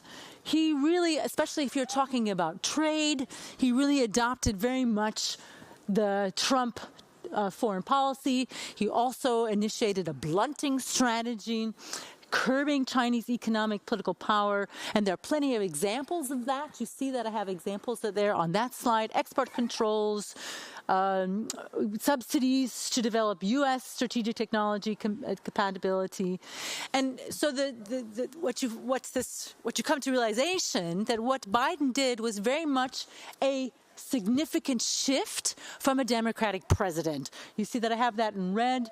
There's a shift, especially when you're thinking about someone as a person. His own ideologies before that, Biden really professed a liberal internationalist worldview. And then I think together these measures mark a momentous change in U.S. foreign policy, in multilateralism with regards to China. So that's what I'm really looking at. That's my area of going forward. So what did I do? So I collected some data. What's my methodology? Well, I looked at newspapers. I used the LexisNexis database. I did some also semi-structured interviews with officials. And then I coded these things. I had a team of coders. We coded through Atlas TI. We made a code book. All these things you can find in the article that I put together, which is already finished and submitted to the journal Geopolitics under a special issue. And then, of course, I used the ACF framework, which was really designed, and I've also done some research on this, and you can look at articles that I've written using the ACF to explain foreign policy change. And of course, the last slide that I just showed you definitely highlights a foreign policy change in American foreign policy. So I used ACF to explain this foreign policy change. So this is the ACF in all the different steps, and my paper goes through all of these steps, and you can see that the first step is to identify the policy subsystems. So I'm looking at U.S. foreign policy regarding multilateralism and China, specifically in their rivalry of strategic technologies. And I had a time frame, so the 1st of January 2021 to the 1st of January 2024, and that's where I did my data collection. So those are the documents that I coded were from that time frame. So I'm identifying the boundaries of this subsystem, and you can see that corresponds with a diagram there on the left there. And I actually identified, so it has coalition A and coalition B, but I actually identified 3 coalitions, which I will go through. The ACF is really focusing on beliefs. What do policymakers believe? What is their worldview? Then based on this worldview, what do they want? How do they see the problem? What tools do they think are out there to address that problem? What are their policy preferences? All those things are part of the ACF as a framework. And so what I did is I identified actors, the potential coalition members through inductive and deductive coding, try to measure the coordination of the different coalitions. If they have good coordination, they're a strong coalition. So I measured all these things about the actors. So this is part of the data now. So I told you I identified 3 coalitions. The first coalition I identified was the new isolationists. And many of these people are members now of the Trump administration, although I think it's very hard to characterize Trump as a new isolationist. And I think that the current sort of turning on the MAGA crowd on each other is very much indicative of the fact that there are isolationists in the Trump administration, but also people that are more like Trump, maybe more transactional. So these are the people identified that had these views. Certainly you could talk about Peter Navarro or Stephen Miller, Chris Miller. All these people are very much isolationist views, which also is linked to the fighting that they have now within the Trump administration. So identified those also through structural codes. These are trying to capture their views, and also with value codings. My second coalition, these are the multilateralists. These are the people within America with the foreign policy subsystem who still really focus on multilateralism, who believe that's the way to go forward. And I will show you also some of the views I have on later tables. Of course, this is a lot of data out there that I'm throwing at you, and I greatly encourage you to then look at the overall article, which then goes into this into much more detail. And then those that are a primary coalition within the Biden administration, we label them flexilateralists because they are somewhat multilateralist and somewhat new isolationist. So identify these 3 coalitions. Step 3 is to talk about identifying their different beliefs. And so here you see these are all the beliefs. And in the Advocacy Coalition, as the previous slide showed, they divide beliefs up into deep core, near core, and secondary. Deep core are those things that are really at the heart of how you see the world. And then this will inform how you want to then guide your vision of the world. And then finally, actually, what policies do you want enacted based on your deep core and your near core beliefs? And then I tried to capture beliefs because, of course, capturing beliefs is a difficult thing to do. I captured that through value coding. So it captures worldview, expressions of their worldview. And again, I used LexisNexis database for that. So this is the beliefs of the new isolationists. And the part that is blue, those are the things that the new isolationists believe that they coincide with the flexilateralists. And the things in green, which there are no things in green in this case, are those things that overlap with the multilateralists. So these are the flexilateralists, and you can see, as I alluded to in the beginning, that flexilateralism has a lot in common with new isolationists, with blunting, with the Trump administration, that they adopted many of the same views to the Trump administration. So this is going to then, you're going to see that Trump, in an economic way, in a rivalry way with China, very much was similar. The Biden administration was similar to the Trump administration. And you can see there's a lot of red up there, that they coincide. So what did I do? Then I maybe it's hard to see there, but the on the left side, that's the axis for coalitions, and on the right side is actually I looked at what were the main technologies that they talked about. And then you can see that robotics and cyber and biotechnology are up there, but the really thing that everybody talked about was artificial intelligence, both military and civilian. So you can see that was very much a part of it. And here through descriptive coding, I tried to capture the dynamics between the different coalitions, who's winning the argument, who's being able to shape policy, and then you can see I tried to do that. And you can see also that the green, the multilateralists, which of course might be interested for people today, they are in the minority. They were not very much heard. Their voices were drowned out by, well, obviously flexilateralist voices. This is the code occurrence about beliefs. So then you can see who is informing beliefs and which beliefs. You see that the flexilaterals, their core beliefs, very much informing, again, AI, a little bit of biotechnology, a little bit of robotics. Yes, and I am going fast because I realize I don't have enough time. My chair is telling me I don't have much time. But this gives you a sample of the findings that we had. This, I think, is also interesting. If you looked at the earlier vision on the ACF, external events are also very important when you're talking about shifts or changes in policy. So I coded for 10 different external events.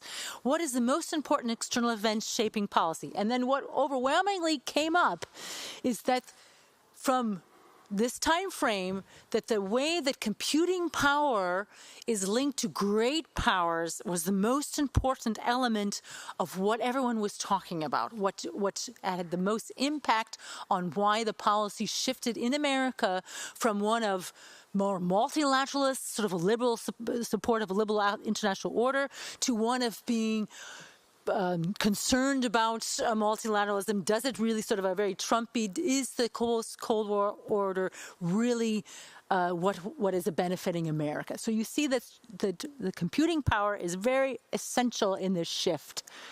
And that's the end of it. So I went fast. And I guess later we'll have questions then. Okay, good. I'm sorry if it was too fast. I tried to be fast. It was perfect. That was before my timer actually went off. Thank you so much to Roberta for the first presentation. We have a small shift in the program in that we will, that we will be taking the paper that is listed third as second. So I now pass on the floor to Dennis, Marielle, and Nicola for the paper entitled Digital Constitutionalism and Global Digital Governance, Identifying Actor Principal Networks between 321 Digital Bill of Rights. The floor is yours also for 10 minutes. Thank you. Okay, great. Yes, thank you. So now we're ready to go. It's very odd with the headphones on. You hear yourself double. So I'm waiting for the slides to appear. Yes, thank you. So indeed, we'll be talking about digital bills of rights, which is a topic that has been explored in the academic world for a little bit longer, but at the same time, not to the depth that we think it actually is interesting.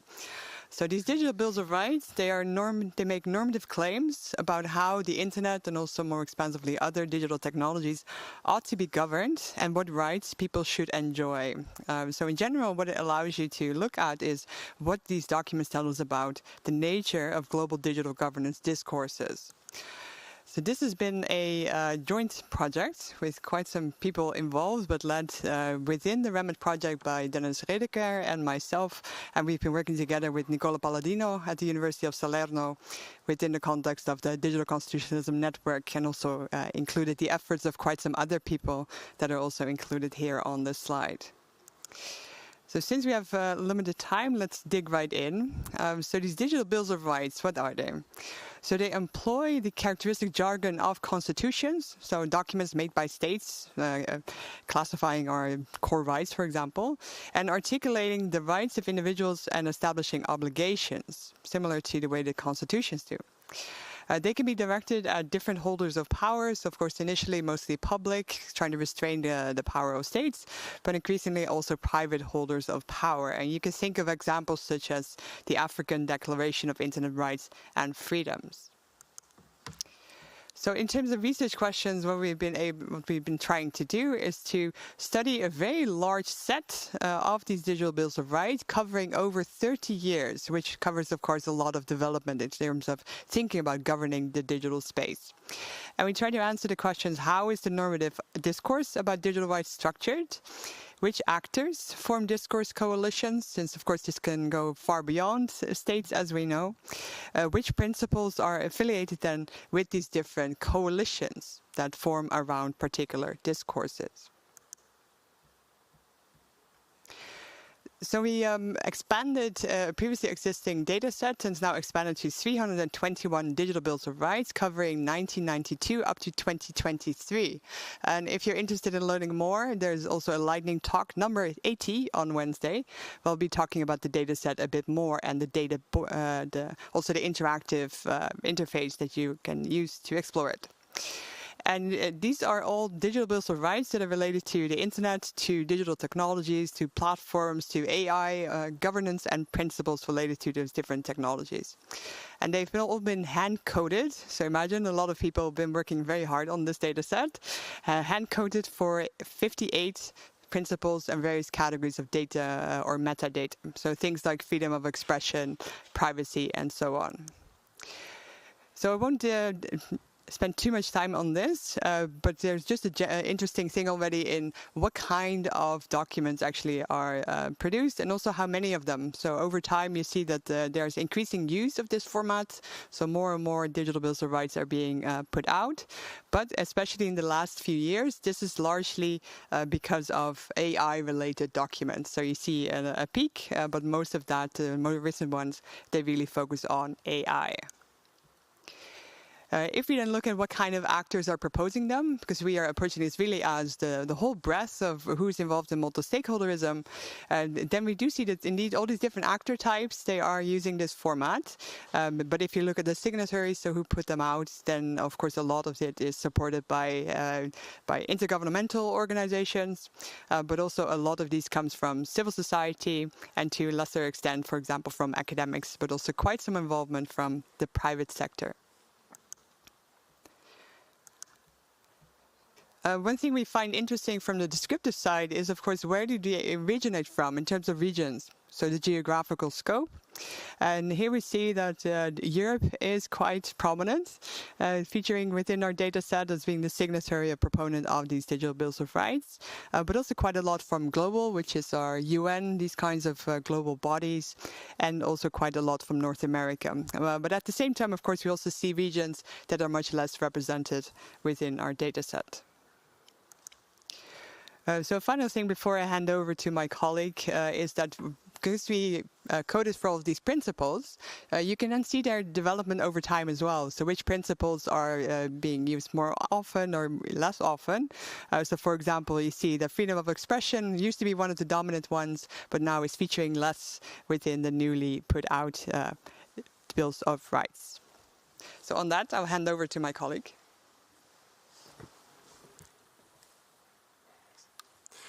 Thank you so much for the introduction to the data set and for those remarks, Marielle. So I'm now going to take it to some of the analysis we did for this paper. We wondered obviously about the structure of how the discourse is linking actors and principles and rights they articulate. And in order to do that, we had to recode the data set a little bit, and we had to recode not just per document, so to say the document entails this and that principle, but then we had to recode this as statements. So these actors who authored the document are then taken as those supporting the statements, for example, in favor of multi-stakeholderism, in favor of freedom of expression, and so on and so on. So this is what we did. We did not collate those results because you can imagine some of the actors are authors of many of those digital bills of rights, including the European Union, European Commission, European Parliament, Council of Europe, APC. So there are some actors who are very active in this debate and publishing these documents. Then we created a bipartite network, essentially linking actors and principles, as I said, and because we wanted to know about the structure of this entire a larger discourse of 320 documents and all the statements and all the more than 800 actors that we coded, is we used the Force Atlas algorithm in order to see how these cluster. So which actors and principles are closer to each other, which are more similar. And then we did not set the number of discourses or discourse coalitions that we wanted to see. So we had, in the end, came up with 4 clusters that are somewhat similar. I'm going to show you this now. Oh, see it? Sorry. There we go. This is what we got out of the 321 documents. I think there's a word of caution, and Maria already explained that. This is over a period of more than 30 years. So this is not necessarily people in one room. This is not at the IGF 2024 or something, where people just debate something specifically around one table. But instead, people might have authored a statement 20 years ago, and so they also entailed maybe again 20 years later with a different kind of statement. And so what we haven't done here is to look at the shifts, neither on the individual, organizational, actor level, nor on the level of the network for this. We're working on this, but it's quite complex. And this is essentially first kind of overall descriptive analysis. The four clusters that we found. You can see here actually that there are 3 bigger clusters and 1 smaller cluster. And you can see also on gray, you see the principles. It says here in the agenda, it says doc, but it's the principles. For example, on top, you see privacy, you see transparency, freedom of expression. And then you see the actors clustered around them by the stakeholder group. Sometimes it says multi-stakeholder. There we could not, from a group, so to say, so it's a group that authored it. There is no specific well, that actor is just a multi-stakeholder actor, so to say. Well, this is the first cluster. We call it Human Rights and Internet Self-Governance Discourse Coalition. The leading principles are transparency, freedom of expression, human rights, accountability, freedom of information. This is heavily dominated by civil society actors. If you look at the purple here, this is also somewhat dominated by the stakeholders' location in Europe, North America, and globally. And this is in terms of the period. This starts already in kind of the earliest documents, and then we have a very strong uptake in the 2010s for this coalition. The second coalition is the Inclusionary Rights Discourse Coalition. Here we see right to access, user awareness, cultural diversities. These are often participation rights and principles, but also developmental interests to have the internet reach out to more people. Here we see a strong focus on one hand, on Africa, I think, in terms of regions, and that's not surprising, but also civil society authors. The third cluster that we can make out is the Security and Legitimate Purpose Discourse Coalition, we call it. This is all about privacy, data protection. These are the rights and values that are at the core of those actors, of those statements the actors are based on. And we see here a lot of government documents fitting that bill, a lot of European and global documents, but not so much in Africa, not so much in North America. And the last and the smallest of those of these discourse coalitions is the Content Governance Discourse Coalition. This is really a discourse about social media, if you will. If you content on the internet, obviously a broader topic, and it can be understood as a more broader topic, but the freedom from hate speech, freedom from disinformation, intermediate reliability, these are buzzwords, these are principles closely linked to that discourse. So is digital literacy. And here we see a lot of European. Here we don't see as many actors, but we do see a lot of civil society and intergovernmental organizations. We see a lot of European and global input. And that's already pretty much it. We are seeing here a database that helps us better understand the overall picture of discourses in the space. It is certainly interesting to compare this to other ways of seeing discourse, either temporally in just 1 year or a period of 3 years, other kind of documents. We've earlier heard the WSIS plus 20 contributions or input papers. These are other ways of understanding, obviously, discourse. What we see here is a strongly civil society oriented perspective. And one open question I think that remains, it remains, is how this squares with other ways of seeing the world, particularly this idea that we have this European, Chinese, and American model, the digital empires, as Andrew Bradford calls them, and we also in the project we work on that assumption essentially.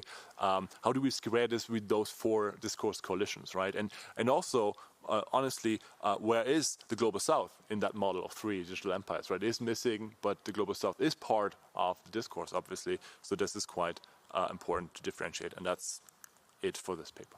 Thank you. Thank you, Marielle and Dennis, for this second presentation. We will be moving on to the third now of Apolline and James, entitled Virtual Roots, Tomorrow Never Dies, How Emerging Technologies Shape Cybersecurity Futures. You also have 10 minutes, and I will also be using my dog timer in case you go over. Thank you very much. Let me just take this off. All right, so hi everyone, thank you so much for having me today. My name is Apolline Roland. I'm a policy researcher in emerging technologies and cybersecurity at Virtual Roots. And maybe just to let you know what is Virtual Roots. So it's a nonprofit that tackles the impact of emerging technologies on global affairs through a variety of activities, which you can see here. But more specifically, it would be into 3 branches: so research, education, public engagement with a variety of stakeholders. So the paper that I will be presenting today is called Tomorrow Never Dies, How Emerging Technologies Shape Cybersecurity Futures. And in particular, this presentation will explore how the concept of emerging technologies shape how we think about cybersecurity, and especially how institutions use it to project risk and action into the future. So this is also part of a broader conversation on how ideas like emergence and the concept of emerging technologies, obviously, travel through different institutions and influence governance. So first of all, some context. I will just, emerging technologies are central to technological governance nowadays. However, what counts as emerging technologies and its meaning is very much taken for granted. So cybersecurity is actually shaped by that thinking, and it is inherently future-oriented. In cybersecurity, we act now on threats that are yet to occur. As such, the concept of emerging may sound a little bit descriptive, but it's actually very political. It defines what is seen as urgent, what requires priority, and thus determines governance and funding opportunities. So our research question for this paper was, how does emerging technology shape the cybersecurity imaginary, and especially its orientation to the future? Some definition first. So first of all, what do we mean by emerging technologies? So emerging technologies are defined by novelty. Defined by novelty, uncertainty, and impact. They are politically constructed and future-oriented, and they occupy a threshold space. So they're not yet real, but they are seen as urgent. Cybersecurity, on the other hand, it frames emerging technology as both a threat and a solution. So emerging technologies can be understood as threatening to cybersecurity, but then they can also provide solutions, so cybersecurity solution through emerging technologies. It follows quite of a similar narrative as emerging technology in that it focuses on what is the next threat and what could be the next solution, and it depends on technological narratives to justify both anticipation and action. However, there is one key distinction to make here. Cybersecurity can be both a component of technology, but it can also be a technology area. For our case selection, we decided to focus on the West, so emerging technologies as a Western problem. And I will just, sorry.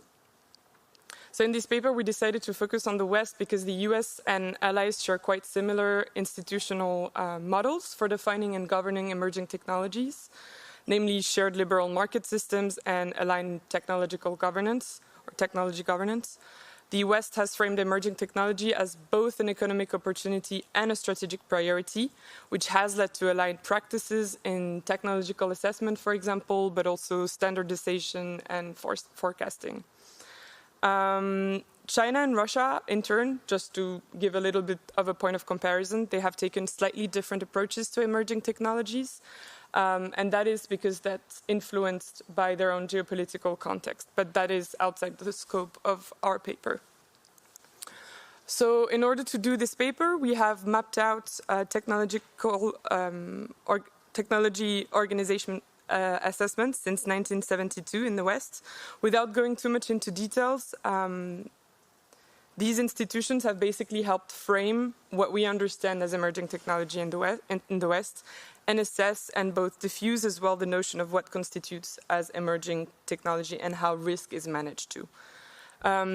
You can see from here less and less are being developed. That's because obviously they already exist. However, maybe one point here, we have noticed that the ones that were more, well, say, recent are seen more like as advisory.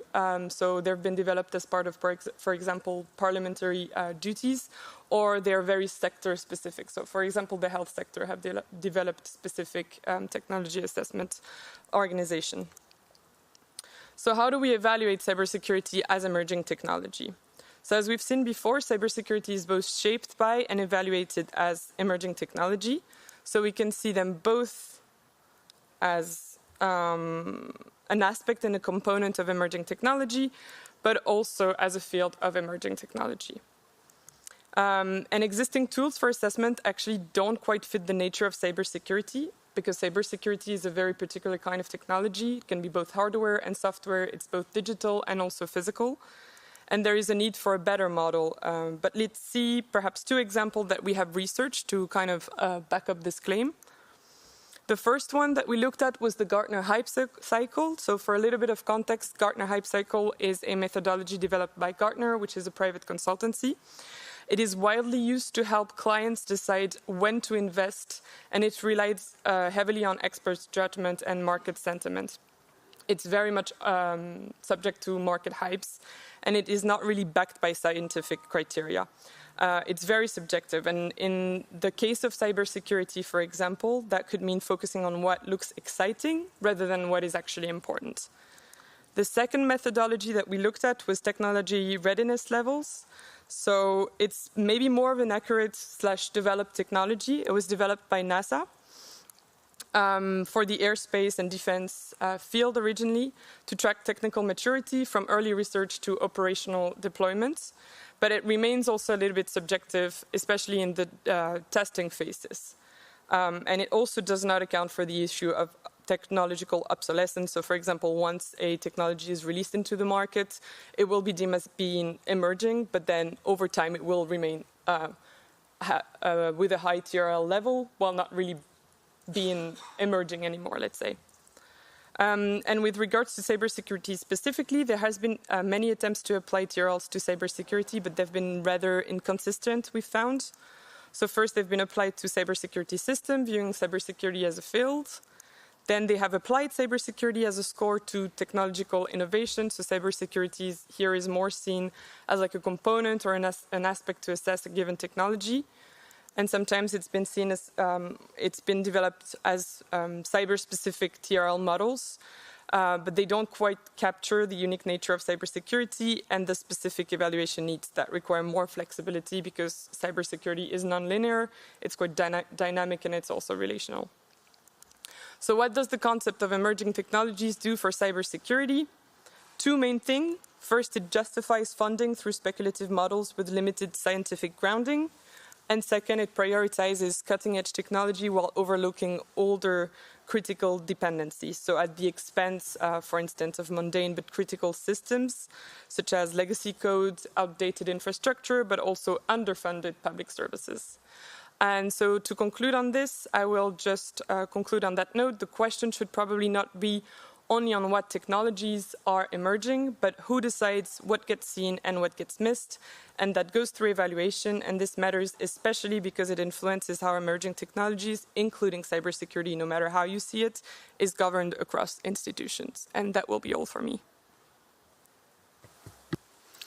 Thank you very much. Well kept within time. I will now be passing the floor for 10 minutes to our discussant, Dr. Olga Kirilikuk, who served on MEG and is also the current chair of the Southeastern European Dialogue on Internet Governance seating. The floor is yours. Thank you. Thank you. Thank you for inviting me. I'm a little bit outsider for this party, but still it's such a huge pleasure to engage with such a rich body of the research on the governance of digital technology. And listening to the presentations, I have found myself thinking about how far the conversation around digital technology governance has gone until now, and how complex also it has become along this way. I also want to note that what we've heard from all speakers are not just academic explorations, but attempts to make sense of the reality that for many of us who are working in the policy field is the everyday terrain that we are trying to navigate. And this is the space where both geopolitics, governance ideals, and normative aspirations all collide. A decade ago, when I was writing my PhD on multi-stakeholder policymaking, I was thinking that this is the approach which is offering a fresh and promising force for the re-energizing of international law. And it seemed to offer a more inclusive, flexible alternative to state-centric decision-making, something which is more agile and more human-centered. That was the kind of approach that could bridge global divides and bring in voices which too often were left out of the formal diplomacy, which also has been shown today by the speakers. But with the time, we have come to see a lot of cracks also in the multi-stakeholder approach, and the promise of multi-stakeholderism, which was promoted as something which is totally open, participatory, and bottom-up, has often faltered in implementation efforts. We witnessed glaring disparities in stakeholder representation, which was rightfully pointed just a couple of minutes ago by Dennis in what they have found also in their research. We have seen that civil society groups struggle to sustain engagement in many internet governance fora, especially representatives who are coming from the global south, again, which was mentioned in the research paper.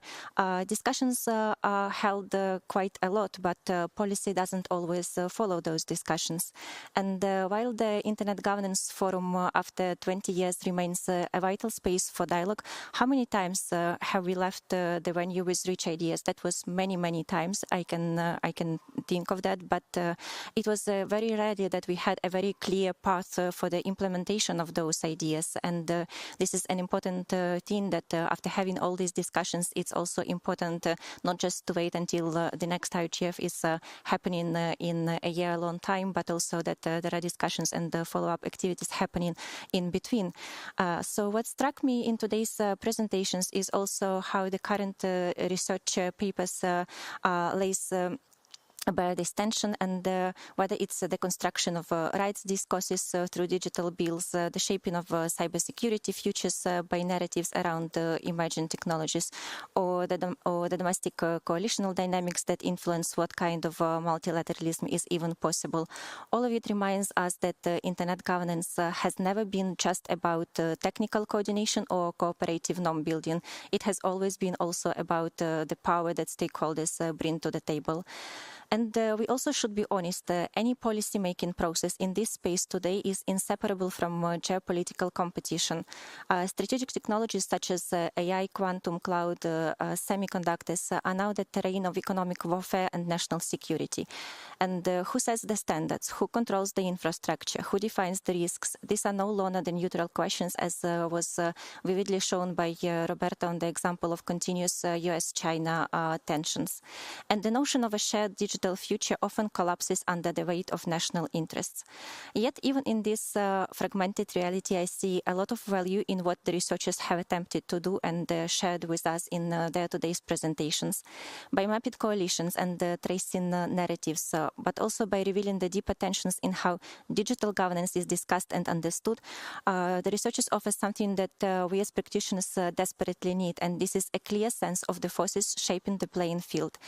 This kind of analysis can inform how we approach inclusive participatory governance, not just as an abstract ideal, but also as a strategy which is rooted in realism and not just in some far-going aspirations which are never going to be implemented. It helps us ask sharper questions.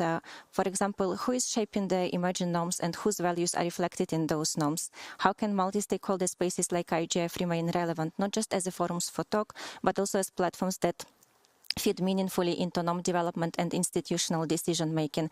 And lastly, can we create connective tissue between digital rights bills and regulatory frameworks, and also between anticipatory narratives and inclusive governance models?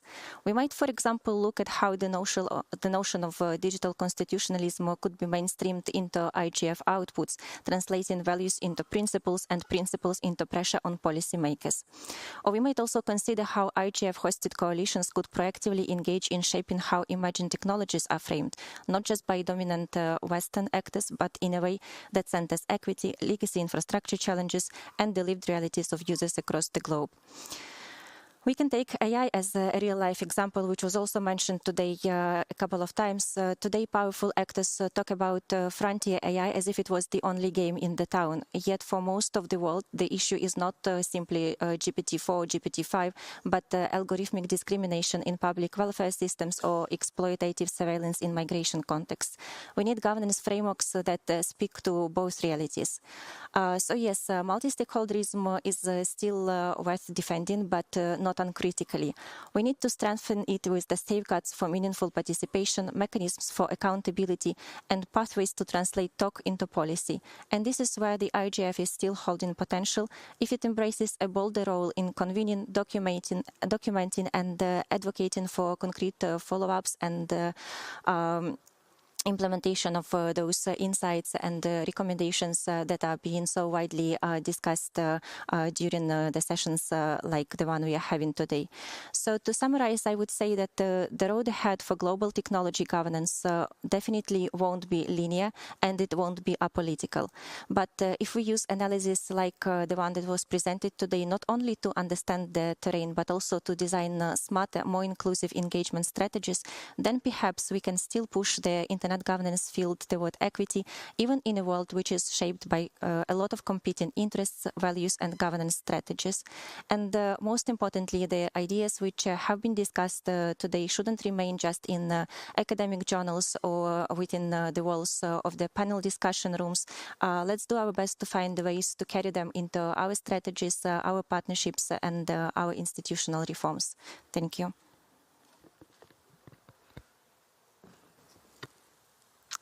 Thank you very much for this rich intervention. I've been impressed at the speed at which each of you is able to have the words flowing and coming out coherently.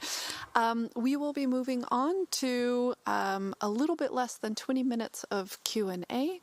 As I indicated at the beginning of this panel, I'll be taking online participants' questions and comments first. However, I do not see any at this point, but feel free to raise your virtual hand or put them in the chat and I can read them out. I will then move on to questions here within the room at this point. Yes, go ahead. Thank you for the very interesting presentations. My name is Ignacio Castro from Queen Mary University of London. So I think this question goes more to the first two presentations. I was wondering whether you have considered using tooling from natural language processing that could help you analyze in a different manner, so not as a replacement, but complementing what you have done. And I was also wondering whether you have considered comparing the data you analyze with a different one, and somehow normalizing things. So, for example, when I don't remember which presentation it was, says like most of the people is talking about AI. Well, everybody's talking about AI pretty much everywhere you go. So it would be kind of interesting to find a way to somehow normalize that, or to compare it with a different institution to see if that's an outlier or it just happens to follow the regular trend. So I would be very curious to see further work on that. Thank you very much. Thank you. We'll take a second intervention. I'm Christopher Yu from the University of Pennsylvania. So thank you very much for the presentations, and particularly the ones that I love the empirical grounding, because so many of these things, or the presentations of this note, are often just observational, and it's hard to make the claims. I keep thinking of what I always think of as Hume's guillotine, which is you start with a descriptive analysis, and the question is, what do we make from it? Because the problem to me has historically been with institutional analyses, particularly political economy analyses or positive political theory or what you will. We know that certain multi-stakeholder things, we can describe them, but there's very little traction on how we should design such processes in ways that overcome problems. And so I find myself wanting some comparative analysis. You know, you mentioned in the last panel, ICANN, they formalized the GAC, you know, the Governmental Affairs Committee. Is this positive or negative? We talk about the institutionalization of the user representation and ways to make it more concrete. Because talking about multi-stakeholderism and this pluralism of values says little about different institutional forms that would make them better or worse implemented. And I find myself craving some more analysis of different styles of multi-stakeholderism to make some more prescriptive claims of what a better and worse multi-stakeholder design would look like. Because as we move to, with a broad commitment towards multi-stakeholderism in a lot of sectors, we also have the work done by various people who've analyzed that there are many flavors of multi-stakeholderism, and the hardest choice will be choosing among them. And so I find myself wondering if the work you are doing is moving in directions that might shed some analysis, some insight into that. Thank you. I think we'll take about 2 minutes of each speaker who would like to intervene at this point. I might say a few words to start out with. Thank you very much for our discussion. Some very nice bringing everything together. And I definitely think that, and thank you for also noticing that we're really trying to be empirical. So we are trying to gather the data. We're trying to map the world as it is, and indeed to gain insights of how we go forward. As I said, we're in the second year of our consortium, and so we're at the data gathering stage of our consortium. And the next part is to do the comparative part that you mentioned. So we have people who are experts on the EU in the consortium, and we have people who are experts on China. And we're using a little bit different empirical methods. So my PhD student, for example, he's coded 900 different documents. He's doing more of a network analysis in China. What are the different groups there in China? What do they believe? What are they going forward? So indeed, the next thing we want to do is then compare these things and see if we can find some pathways, some overlap, things that we can suggest. Because the last part of our consortium, the last stage, the last deliverable that we promised the Commission are recommendations. What do we do in the future? So now you're sort of halfway through, so stay tuned to REMIT. Go to our website. Also on the EU Commission website, there's our deliverables that we have made so far in our journey of in the end finding recommendations, and that's what we hope to do. And we also hope that we could harvest some information from the scenario testing workshops that we've done. So the data that we have, we're putting into these scenarios about what will happen in the future, and then we can gather some harvesting from the players. What recommendations that we can, what have they observed about playing the game that we've created? So stay tuned, I would say, for some more of that. And we are really trying to ground what we want to suggest in the future through some empirics, through the hard data in the various ways that we're going forward. So I'll give it to Dennis. Thank you. Thank you all for the fantastic comments and also the questions / comments. I think it also ties somewhat in. I think Olga made the point of how digital constitutionalism and these documents feed into the IGF process. And Christopher Nugent proposed, okay, can we learn something for institutional design from this, right? And these fit well together.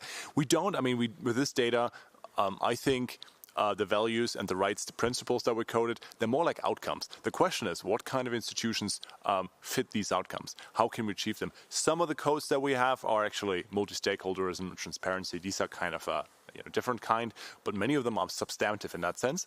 So they really depend on, would really create outcomes for internet users. So that's, but it's an interesting question. I think something that we need to, as part of the project, also do.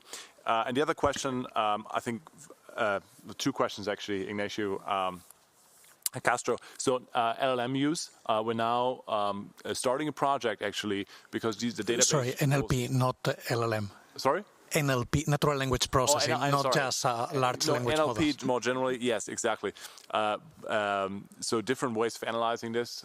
We do have a few master students actually work on different things with the database, but we're also trying to expand the database. And so this relates maybe also to the second point, trying to be more efficient in the sense of scaling the coding, because it's quite labor intensive.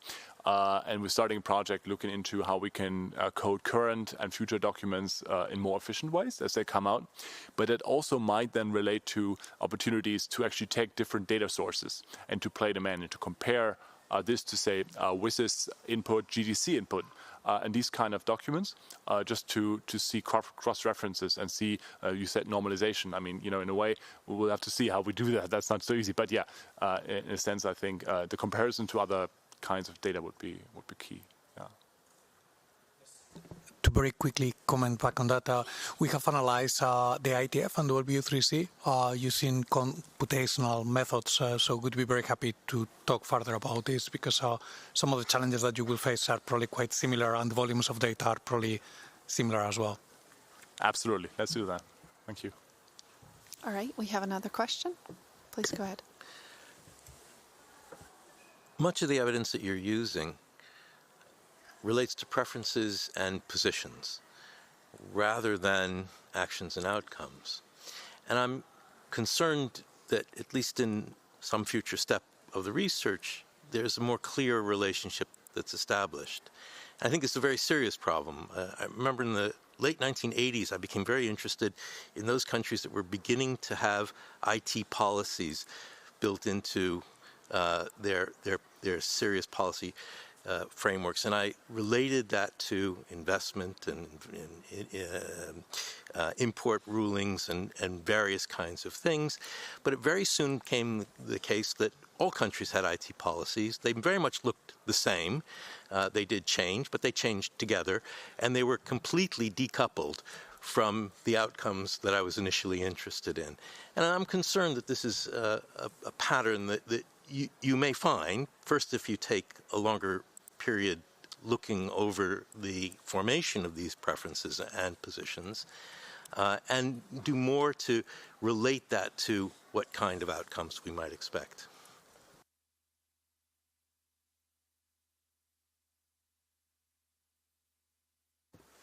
I have a question online. Satish, are you able to unmute, or would you like me to read out your question?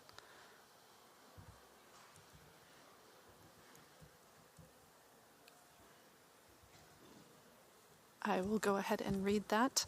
Then, thanks for a very engaging session. I'm Satish Babu, board member of .Asia organization and member of ALEC ICANN. I'd like to ask what the learnings from this discussion are for the Global South, if any, going beyond multi-stakeholderism. Thank you in advance.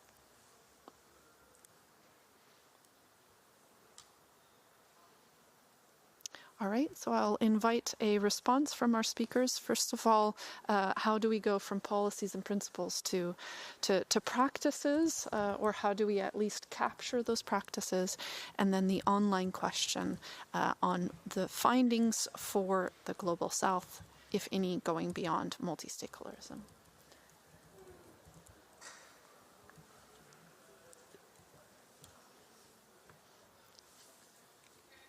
Thank you for those questions. Again,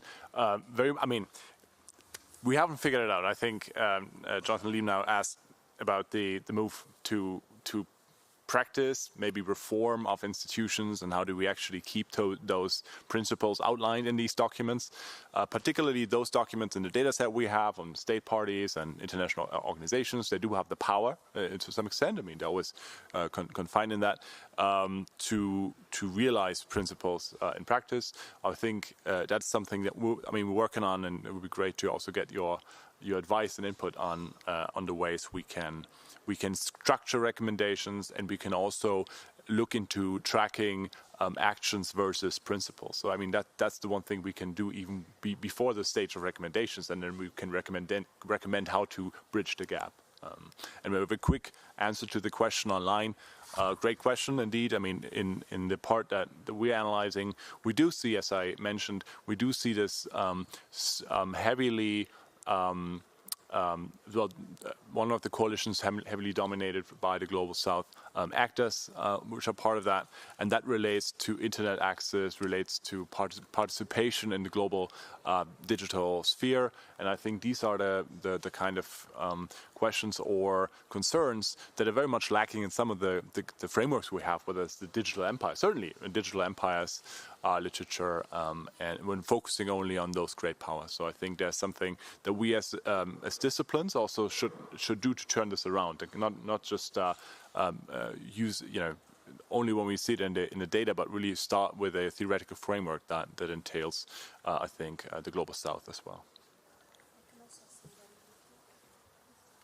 So I also want to comment on this moving from principles to actions, and I believe that's the whole problem about multi-stakeholderism, because you can have the best multi-stakeholder model and then all stakeholders present around the table, but the thing is that this model lacks the enforcement power, and then when it comes to the actual enforcement and implementation, this is very often about government's will to implement what has been discussed, because even around the table the governments can commit to things, but if those principles and ideas and recommendations are not further taken into implementation, then there is not so much value into having all those stakeholders around the table. And I believe we should be really considering, after so many years praising the multi-stakeholder model, that we also should look for the ways how to actually be more convincing towards decision makers who have the power to put those principles into action. And also it's very important to support the research which has been done by the academics to move it further into action, because there is such a huge bulk of research papers and different analysis being produced by academic institutions, by civil society organizations, and so much money invested into that. And you can find almost every single research paper with the list of recommendations concluding, but then again, where are these recommendations ending up if they are not further taken to decision makers? Then it's not that much value. I'm looking around the room. You would like, yes, please go ahead. So I'd like to jump in on this, that we're not maybe doing enough about linking actions, our ideas, our positions to actions and outcomes.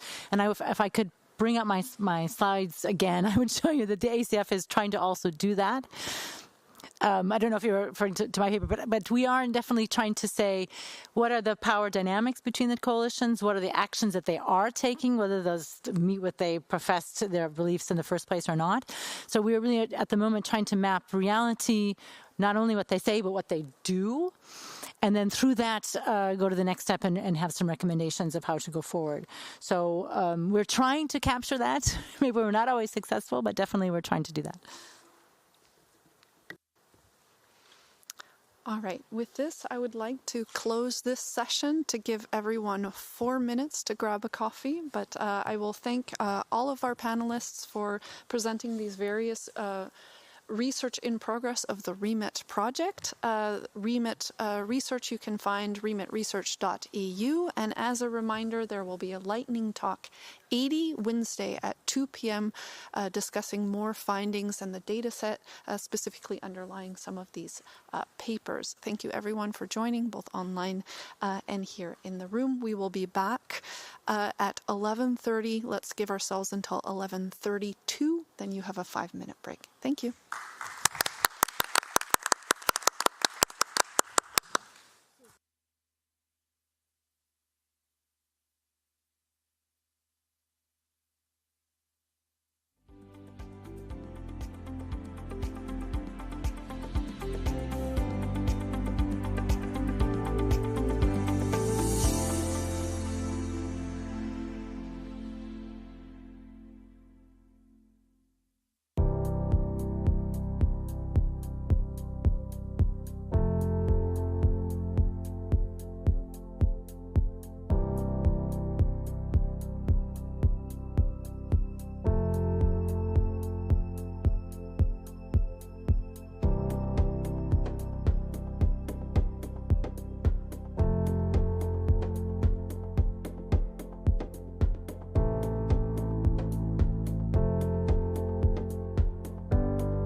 Okay. Yep. There's the touch. Let me see.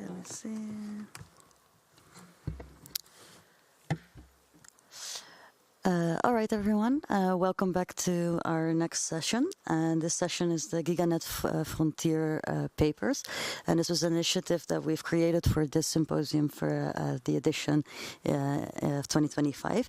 And this was, of course, because our last session was held in December in Saudi. So we didn't have enough time to do a proper paper call and a review process. But instead, we have asked two of our colleagues that have been active in the GigaNet community before to give a presentation.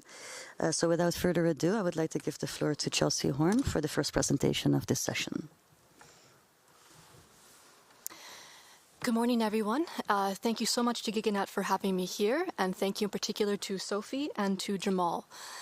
So my presentation, well, first, my name is Chelsea Horn. I am a senior lecturer at American University in Washington, D.C. My presentation is titled Growing Up Governed, Parental Controls, Child Online Safety, and the Politics of Internet Regulation. Now, this project, it ties together three key themes. One is these questions of platform design, which is something that's coming up very often now, especially in policy and regulation concerns. It's tying together concerns about online safety, and in particular that of youth and children.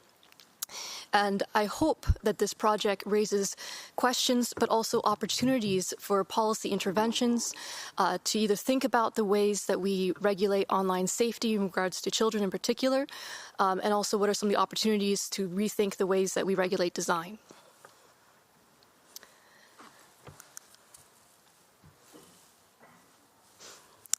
I see we're one behind on the slides here. Got it. Now, this is part of a larger project where I'm working on a book project on privacy settings. So to set the stage here at large, I want to give some general context. First is that privacy settings, I argue, are a critical space for research, policy, literacy, and enforcement. Some people say that privacy settings are a hollow game or something that doesn't matter. One of my central theses is that they do matter and that is a critical opportunity point. The general conversation right now is that we have this situation that places a lot of burden, and I would say undue burden, on the user. Default choices often neither reflect privacy-friendly practices and not user preferences. There's a lot of research that supports this. Yet our online conversations about privacy are framed as a matter of individual responsibility and privacy literacy. So we have this at odds conversation that we're at right now. So privacy and settings together. So we're looking at the intersection of user, platform, and regulation. We have a lot of research that indicates that users do not change their privacy settings, or if they do, it is only when they are aware of a privacy violation. Platforms, my research shows, they rely a lot on questions of control and choice via their privacy settings. And we also see how regulators, they fine and penalize, and also we look at things like the GDPR, the General Data Protection Regulation, and a lot of other new proposed policies. They're looking at how we can penalize deceptive settings, so also known as dark patterns, which is a new phrase to refer to manipulative and deceptive design practices. Social media platforms, as we know, especially in this context, they are a critical mode of communication. The average user has approximately 8.5 social media accounts, which is very important to think about in the context of my research, because we're not looking at just one platform. There's a disarray of consistency across platforms in terms of privacy settings and default selections. So that raises a lot of concerns about the privacy in concept, in practice. Facebook itself has over 3 billion monthly active users, which is over half of the internet users today. Platforms play a significant role in setting policies on privacy, security, speech, data, and more. Oh, thank you. Sorry. It's okay. I have my slides here. Perfect. Here we go. So, parental controls. There are growing concerns about mental health and that of children in particular. So we see this emergent trend of parental controls online. They are a particular type of setting that allows parents to select, mediate, and establish rules for their child's account. Now, this is an issue I'm focusing primarily on the United States, but it is an issue that's being raised at a global scale across the European Union, China, India, Brazil, and the United States. Now, parental controls, they're at this core issue of online safety, digital trust and resilience, responsible innovation, and digital rights, making it a critical issue and concern of the frontier of internet governance today. So in terms of policy, I looked at this in terms of the United States here. There's been a long-standing interest in including guidance on parental controls from the start of the 1997-1996 era, where the United States really started to focus on regulating internet issues. We also have several ongoing lawsuits today that allege faulty design of online platforms' existing privacy and parental controls, arguing in particular that ineffective or non-existent controls contribute to the online harm of children. So parental controls is one of these key tenets of several of these ongoing lawsuits. Now, what you see here in this chart, there's two main things I want you to get from this. First, what I've done here is looking at U.S. proposed legislation. I tracked the key term of parental controls over time, looking at specifically issues that related to online issues. So like there was one, for example, on parental controls in health concerns, but since it didn't have to do with online, I cleaned it out of the data set. So we see two things here. We see from 2002 to 2008, but in particular from 2006 to 2008, a peak in legislation that addresses parental controls. Now, this is around the same time, as many of you know, that Facebook and similar platforms were taking center stage in social media. So we see a peak in platforms, and we see a peak in legislation that's trying to target parental controls of platforms. And then we see a second rise from 2019 to 2023, so until today, basically, in terms of the data set of what was available. We see another peak. And so post-Cambridge Analytica, post-2018, and a lot of the new legislation, such as the GDPR, being fully enforced, we see another peak of parental controls. So these are tied directly towards inflection points around privacy concerns on social media platforms. We see an increase of parental control bills. So the second point is when we look at what are the key policy areas being addressed, we see that is for science, technology, and communication are the primary ones during the first peak, but during the second peak, the main concern actually is on crime and law enforcement. So we see two different concerns about parental controls. One is online safety in the beginning, the 2006 era, and now the more recent ones, they're more concerned about online safety in regards to crime and law enforcement. Looking at the phrase frequency of the major concerns of each of these bills, the number one phrase, like each bill has like different subject areas that are tied to them. And so the top one was pornography. And this was the number one concern of most of the proposed bills that had to do with parental controls. Then we see other concerns like civil actions, liability, administrative remedies, right to privacy is within the top 5. But then we see all the between the top 10 are crime prevention, crimes against children, criminal investigation, criminal justice information. So there's a very heavy focus on crime and law enforcement in these bills. Now, of the ones within the data set, 3 became actual law. And what I have here is an excerpt in the quoted section of the one from 2002, which refers to parental controls.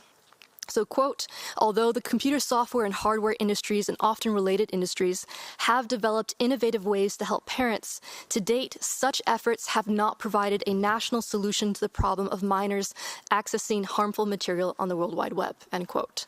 So from very early on, there was always a concern of saying that platforms say that their parental controls or their privacy settings are innovative and top of the line, but there are concerns about how effective they actually can be.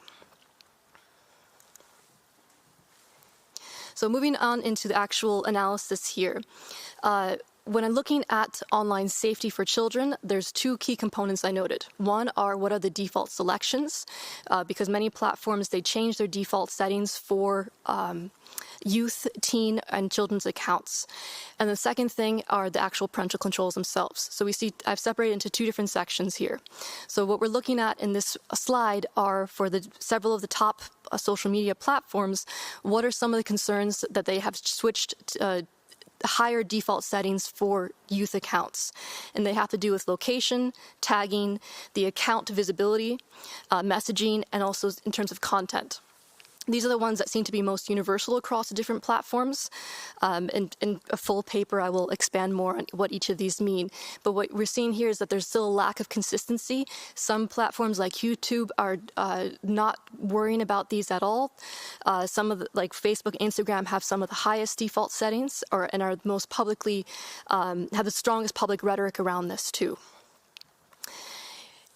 In addition to the more standardized ones, the TikTok also had several additional extra defaults that weren't really consistent across other platforms because they had different functionalities. So here, this is just showing that TikTok had the most nuance to their default teen settings. Now, moving on to the parental controls part of it, we see here that Facebook and Instagram also have the highest quantity of privacy settings, parental controls in terms of privacy settings, but also we're looking at what are the themes that are being raised in these actual parental controls. So how much time is being spent?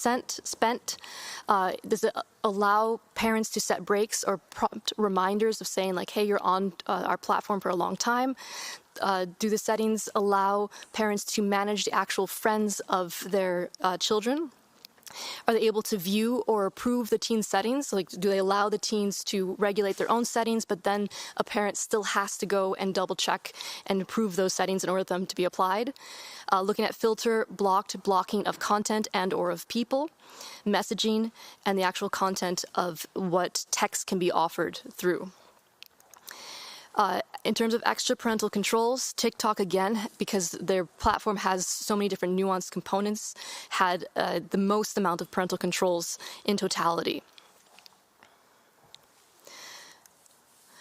Here we see a typology of privacy settings I developed a couple of years ago, where I looked at privacy settings in general. There's 7 types to this typology, looking at visibility, discoverability, boundarability, content, account security, data access and portability, as well as data sharing and personalization.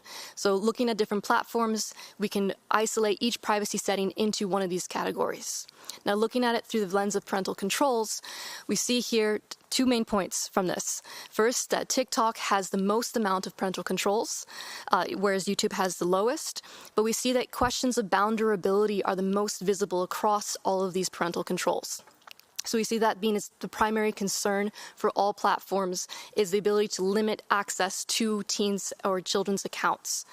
And then we see a range otherwise outside of that, so there's a lack of consistency. So in terms of key findings, there's a wide array of the actual quantity of parental controls being allowed, so the nuance of what can and will be enforced by these parental controls. We also see that platforms take on the burden of the visibility part. So how accessible is a teen's account to the general public? So platforms take on the burden of that responsibility, and they don't give that to the parents to control. Whereas when I did the study for this for adults, visibility was the #1 privacy setting typology that's put across. So it's very interesting to see that what's concerned for adults, the platforms take on that responsibility themselves. There's a unified focus towards setting limits of the children's accounts in terms of boundarability. Only Discord and TikTok have content concerns. And I've actually added a new addition to my typology, which is the question of transparency. So these are parental control settings that allow parents to see a child's settings as opposed to actually having control over them. So to wrap up here in terms of what are some of the discussion points that are raised by this type of analysis, we see that parental controls, like privacy, are a concept in disarray. We see that the parental controls also shift the burden, or one could argue the opportunity of responsibility to parents. And we also have questions of what types and amount of control parents should have, which that is something that from a global perspective will be very interesting to pursue in terms of research. And then the final two questions are, how will parental control shape how we choose platforms? So say something like TikTok, which has very comparatively strict parental control options and the most wide range, versus something like YouTube, which has very few parental control options. So how does that shape how parents choose their platforms for their children? It also raises a larger question of what is the role of parental controls. So one cynic view is to say that it's a form of posturing by the platforms to say we are offering choice and control to parents, and it's a pushing off of the burden and responsibility of online safety for children. But also we could say that parental controls are perhaps a solution, which is another perspective on it. So it raises this question of what is the role of parental controls. So I will finish up there. So thank you very much. The QR code is to my LinkedIn. So if you're interested in this topic, I would love to continue the conversation and go from there. So I'll pass it back to Sophie. Thank you very much. Well, thank you, Chelsea. I think you presented a very interesting insight. I would like to go to the second presentations of this panel. This presentation is from Fagisha Srivastafa. I'm so sorry. Please repeat it. Thank you. Hi, everyone. Thank you, Sophie, for the opportunity. You're right. It's Vagisha Shrivastava. Very on point. So I will be talking about a specific case of CBDC innovation, and I'm looking at India in particular. I'm talking about the paradoxes that have come up around inclusion, around surveillance, and competition in the digital payment landscape in general. Okay. But before I begin with anything, let me just ask you all, with a show of hand, how many of you have heard about a CBDC before? Okay, 1, 2. Okay, great. So for everybody else, you have something new to learn.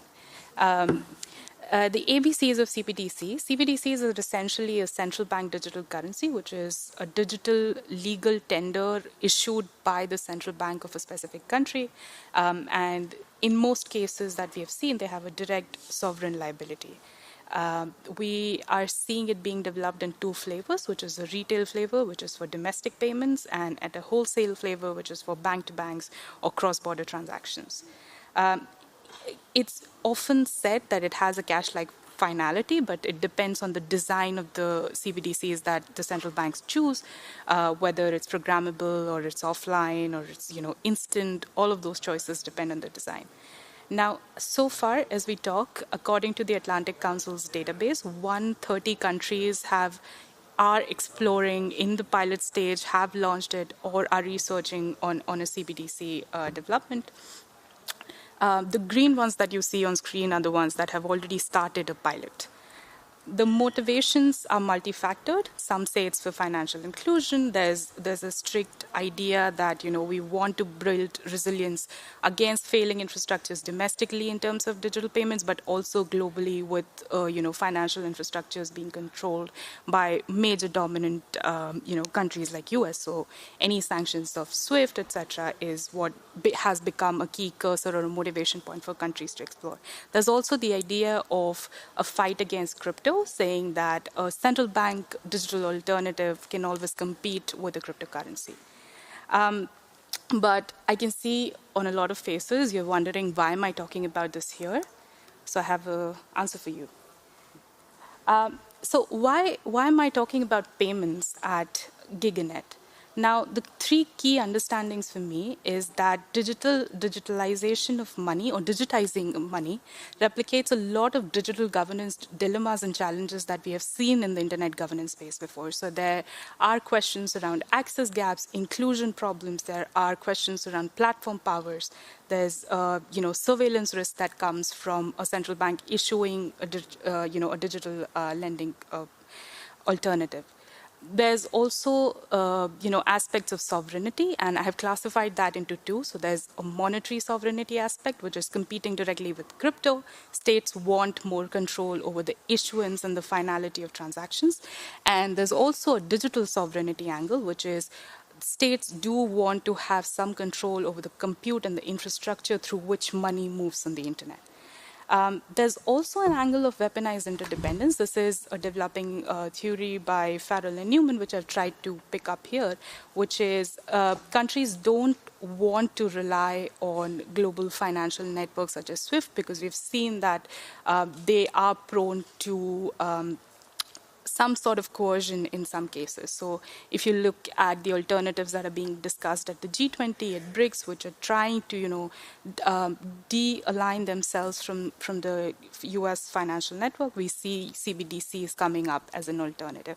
So it kind of fits into a lot of narratives that we have heard being talked about in the internet governance space, but it just translates onto money. So digital money, as I see it, is information which has some sort of economic value embedded to it, and has a trust associated with it, which is moving across the internet-linked infrastructure. So that is kind of why, I started looking at the digital currencies, and that's why, I got the opportunity to speak here about this. Now, this is kind of the broader picture. I would now like to zoom in on one specific case study, which is India. And there are two key reasons why I chose India as a case study. One, because it's in a late pilot stage of development. And two, it's I'm a little bit more aware of the context because I'm from there. And we are seeing a lot of puzzling things coming up in the digital payment infrastructures that I thought, deemed an exploration. So I will now present a timeline of the digital payment milestone in India. This is linked to CBDCs, but it's like the whole development landscape of what has happened in the past few years, in the digital payment space. So we began with, Aadhaar infrastructure, which is a digital ID project that India started. It's also highly linked to the whole DPI dialogue that's been happening in the space for a long time now. And ID was necessary because when you link it with payment, you have all the options of KYCs and AMLs and whatnot. So we started with, the Aadhaar infrastructure development, which then developed into an ID-linked payment system, which is your Aadhaar-enabled payment system. In 2016, there was a UPI launched, which is a unified payment interface that the government, the central bank and the government launched to sort of provide for a digital payment alternative that wasn't existent in India. It's quite a sophisticated technology. It has its flaws and it has its shortfalls, but in terms of the infrastructure itself, it's really sophisticated. This was further sort of linked to a demonetization attempt, which was the government's attempt to sort of enable more cashless economy to flourish in the country. That's at least the conjecture that's normally drawn in the country. Finally, if you go to 2020, which was when the COVID struck, we saw sort of digital payments getting accelerated because people did not prefer using cash. And that is what the RBI, or the Reserve Bank of India, which is the central bank authority, banked on to start thinking about a CBDC, which was globally a dialogue that was being conducted. So in 2022, we saw, from 2020 to 2022, there was some, internal talks happening. In 2022, we saw the development or a pilot launch of a CBDC. Today, as we speak, there's one pilot of offline DBT, which is direct benefit transfer, that CBDC has been used for, but the tool or the innovation is still struggling for viable use cases. So the government is still struggling to figure out a use case. So with that, broad timeline context in mind, I can now begin talking about the research question, right? There were a lot of puzzles initially because why would a government start competing with its own, resources that it has, developed with previously? So, like I said, a unified payment interface was working quite well. It's a digital payment alternative. People were using it, in place of cash. So why launch a CBDC? What's the motivation behind it? Why are you competing with, a product that you yourself have launched?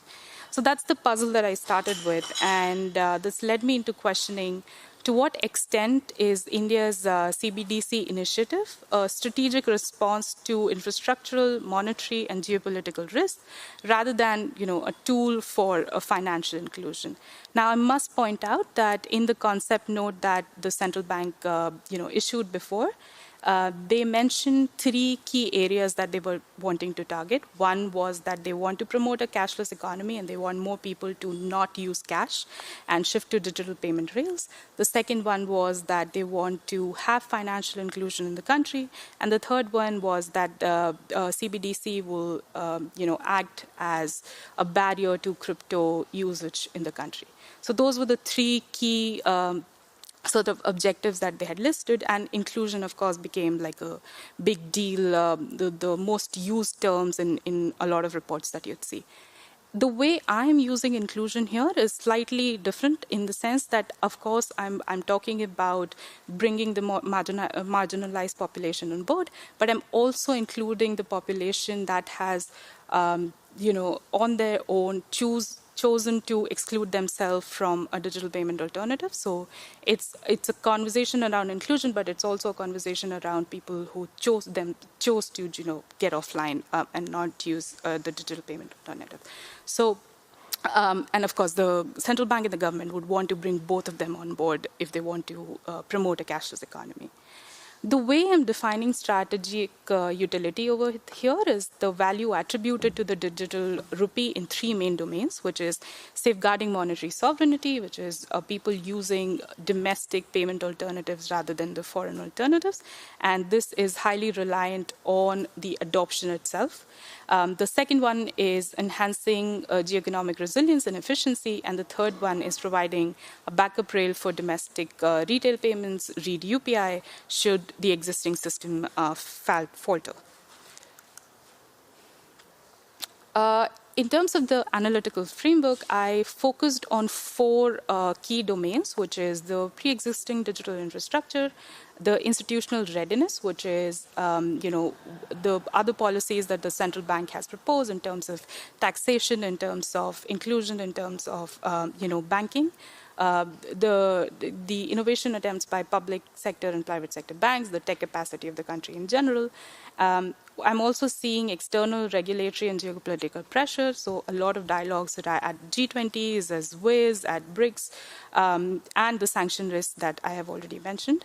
There's also the idea of design architecture, which is how is the central bank thinking about the innovation at the core of the technological architecture itself. So it could be a centralized core. It's, are they offering an offline functionality, or is it programmable at any level?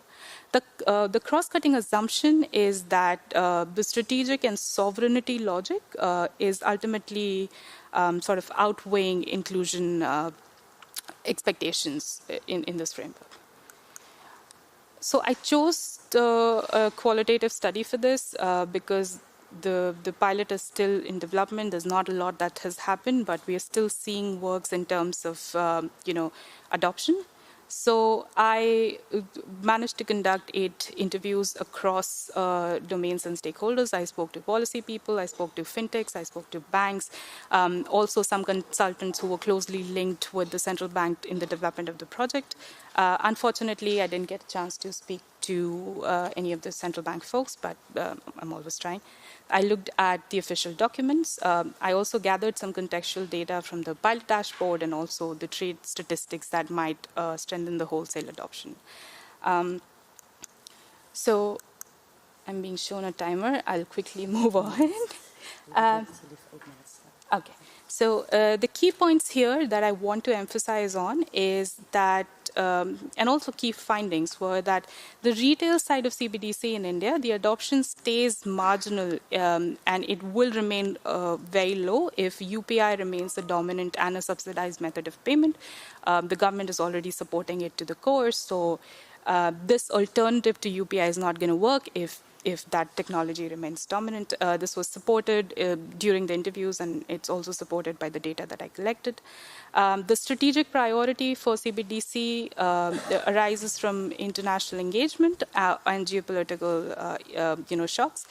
In 2022, there was a G20 Marrakesh meeting that happened, and several interviewees suggested that the uptake of the pilot really began after that. So so in the bunch of countries that are exploring CBDCs, almost all of the G20 countries have a pilot, and it was discussed during that meeting. So it appears to be a tick box attempt, at least at the retail level, where the central banks have launched a pilot and now they're just trying to figure out what the use cases are of that. There's the inclusion outcome, which is, which is linked to the institutional design and the institutional readiness. We are also seeing through the internal policies that the government is really making it complicated for the merchants to stay on board with complicated tax laws, etc. So it's obviously the design does not offer an offline feature, which keeps a lot of marginalized population excluded from this, but they're also launching they're also suggesting new policies that are keeping people who are already on cashless economy to go outside of that. And then there's the sovereignty and the strategic angle to it. I'll skip all of that. Probably it will be raised in Q&A. But one important point that I would like to focus on is the privacy, the cybersecurity, and the surveillance angle, which is, as of now, the way the pilot is working out, there's a huge risk of centralization, not just in India, but this can be extrapolated to a lot of other countries as well. There's a single sovereign ledger, which is not on a decentralized basis. It's controlled. It has a single point of control. We have a risk of, we have security risk, we have privacy risk, and we have already seen all of these appear in previous cases with identity and the existing digital payment rate. So that's where I'll stop with just a quick point that this is still a work in progress, so I would greatly appreciate suggestions and feedbacks and, of course, questions. Thank you. All right, perfect. Thank you so much. Then I would like to spend the last 7 minutes to ask the floor if there's any questions. I don't see any questions in the chat currently, but if there are, please raise your hand. Are there any questions here in the hall? Two?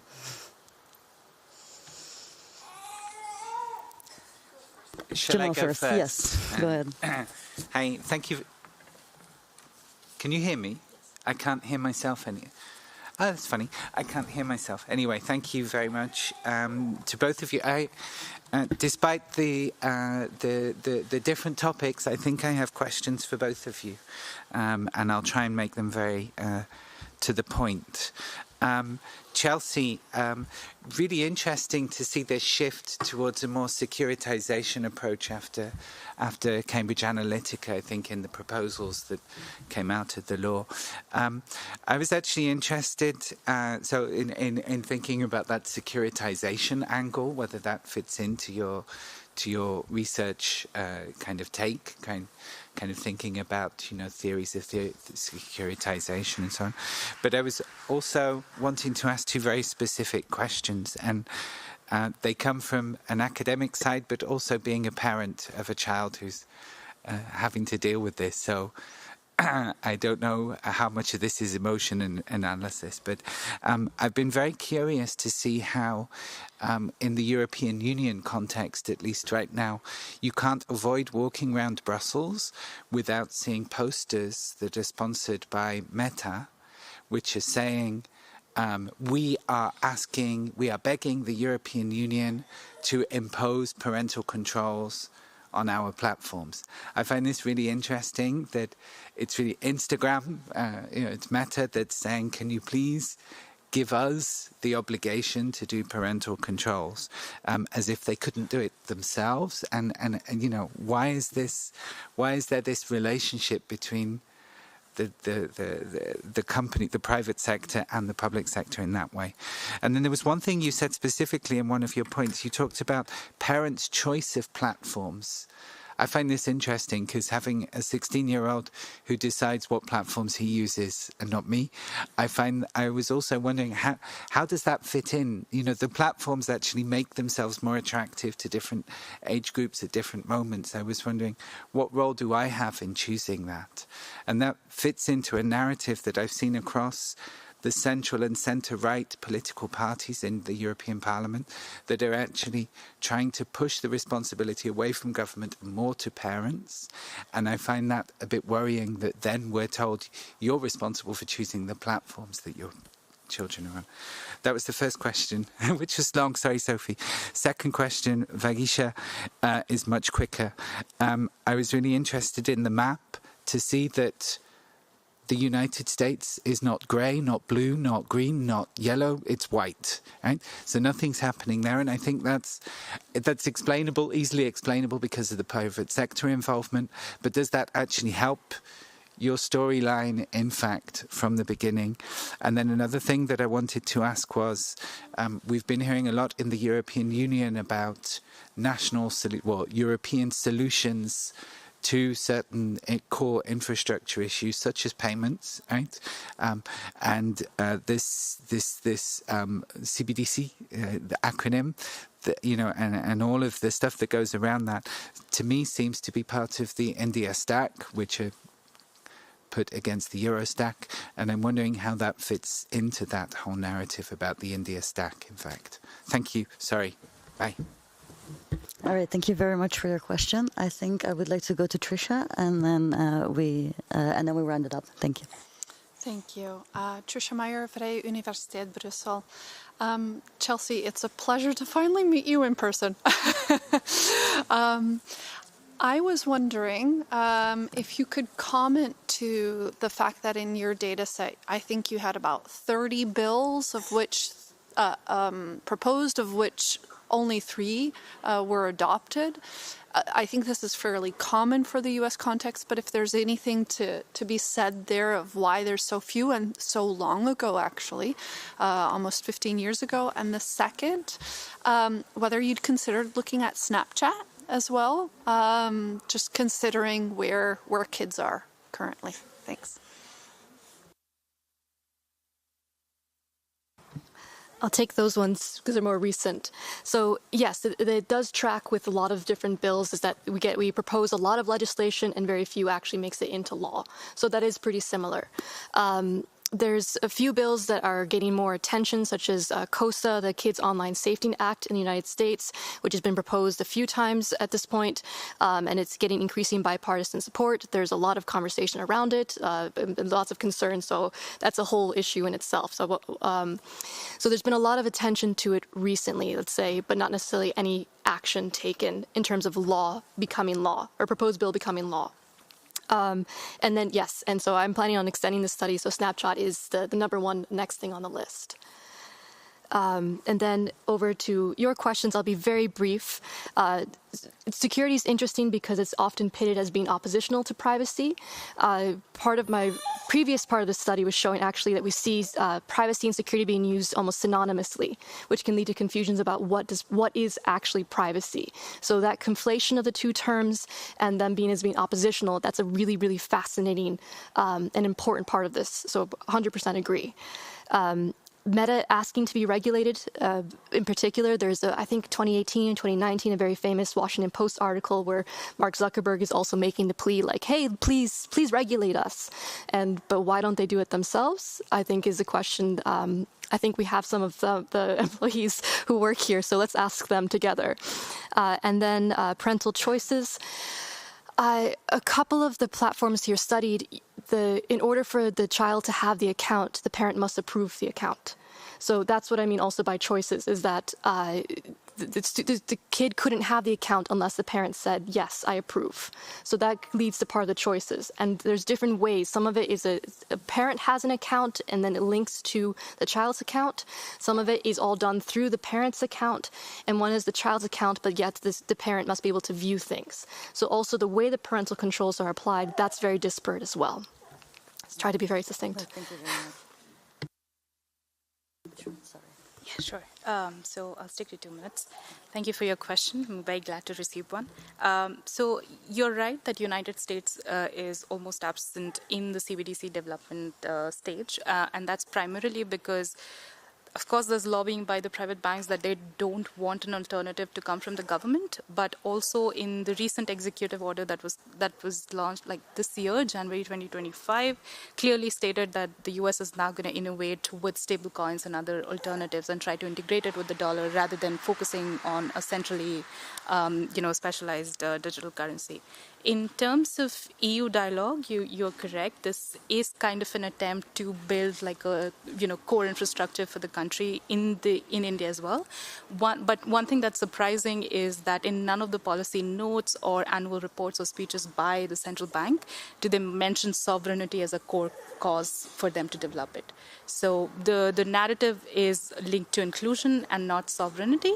But I think it would be strategically much better if they started using that as an approach, especially in terms of the involvement that India has in the BRICS dialogues and in the G20 discussions and within the BIS as well with respect to CBDC development. It's not a part of India stack just yet. They haven't labeled it under that. I feel that even the central bank knows at the moment that at least within the retail sector domestically, this is an innovation in search of a problem. They don't have a clear use case yet. So they're still figuring that out. I feel like once that pipeline is figured out, they might declare it as a part of India stack, but so far that dialogue does not exist.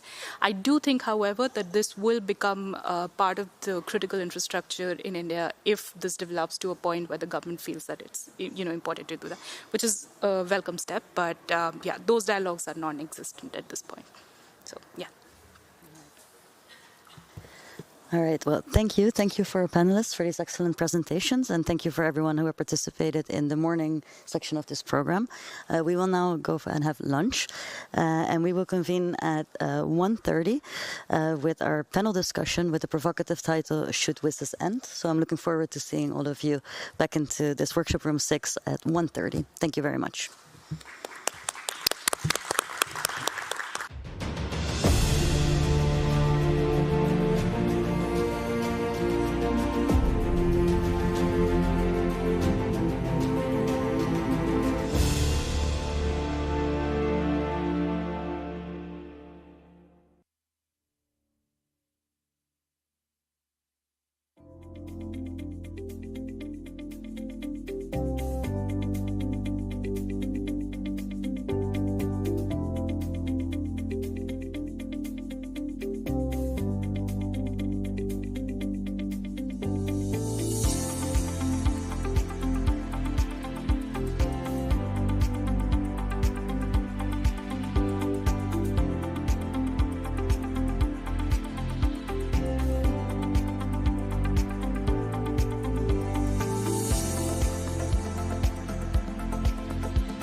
Yeah, maybe to be safe, just say it anyway.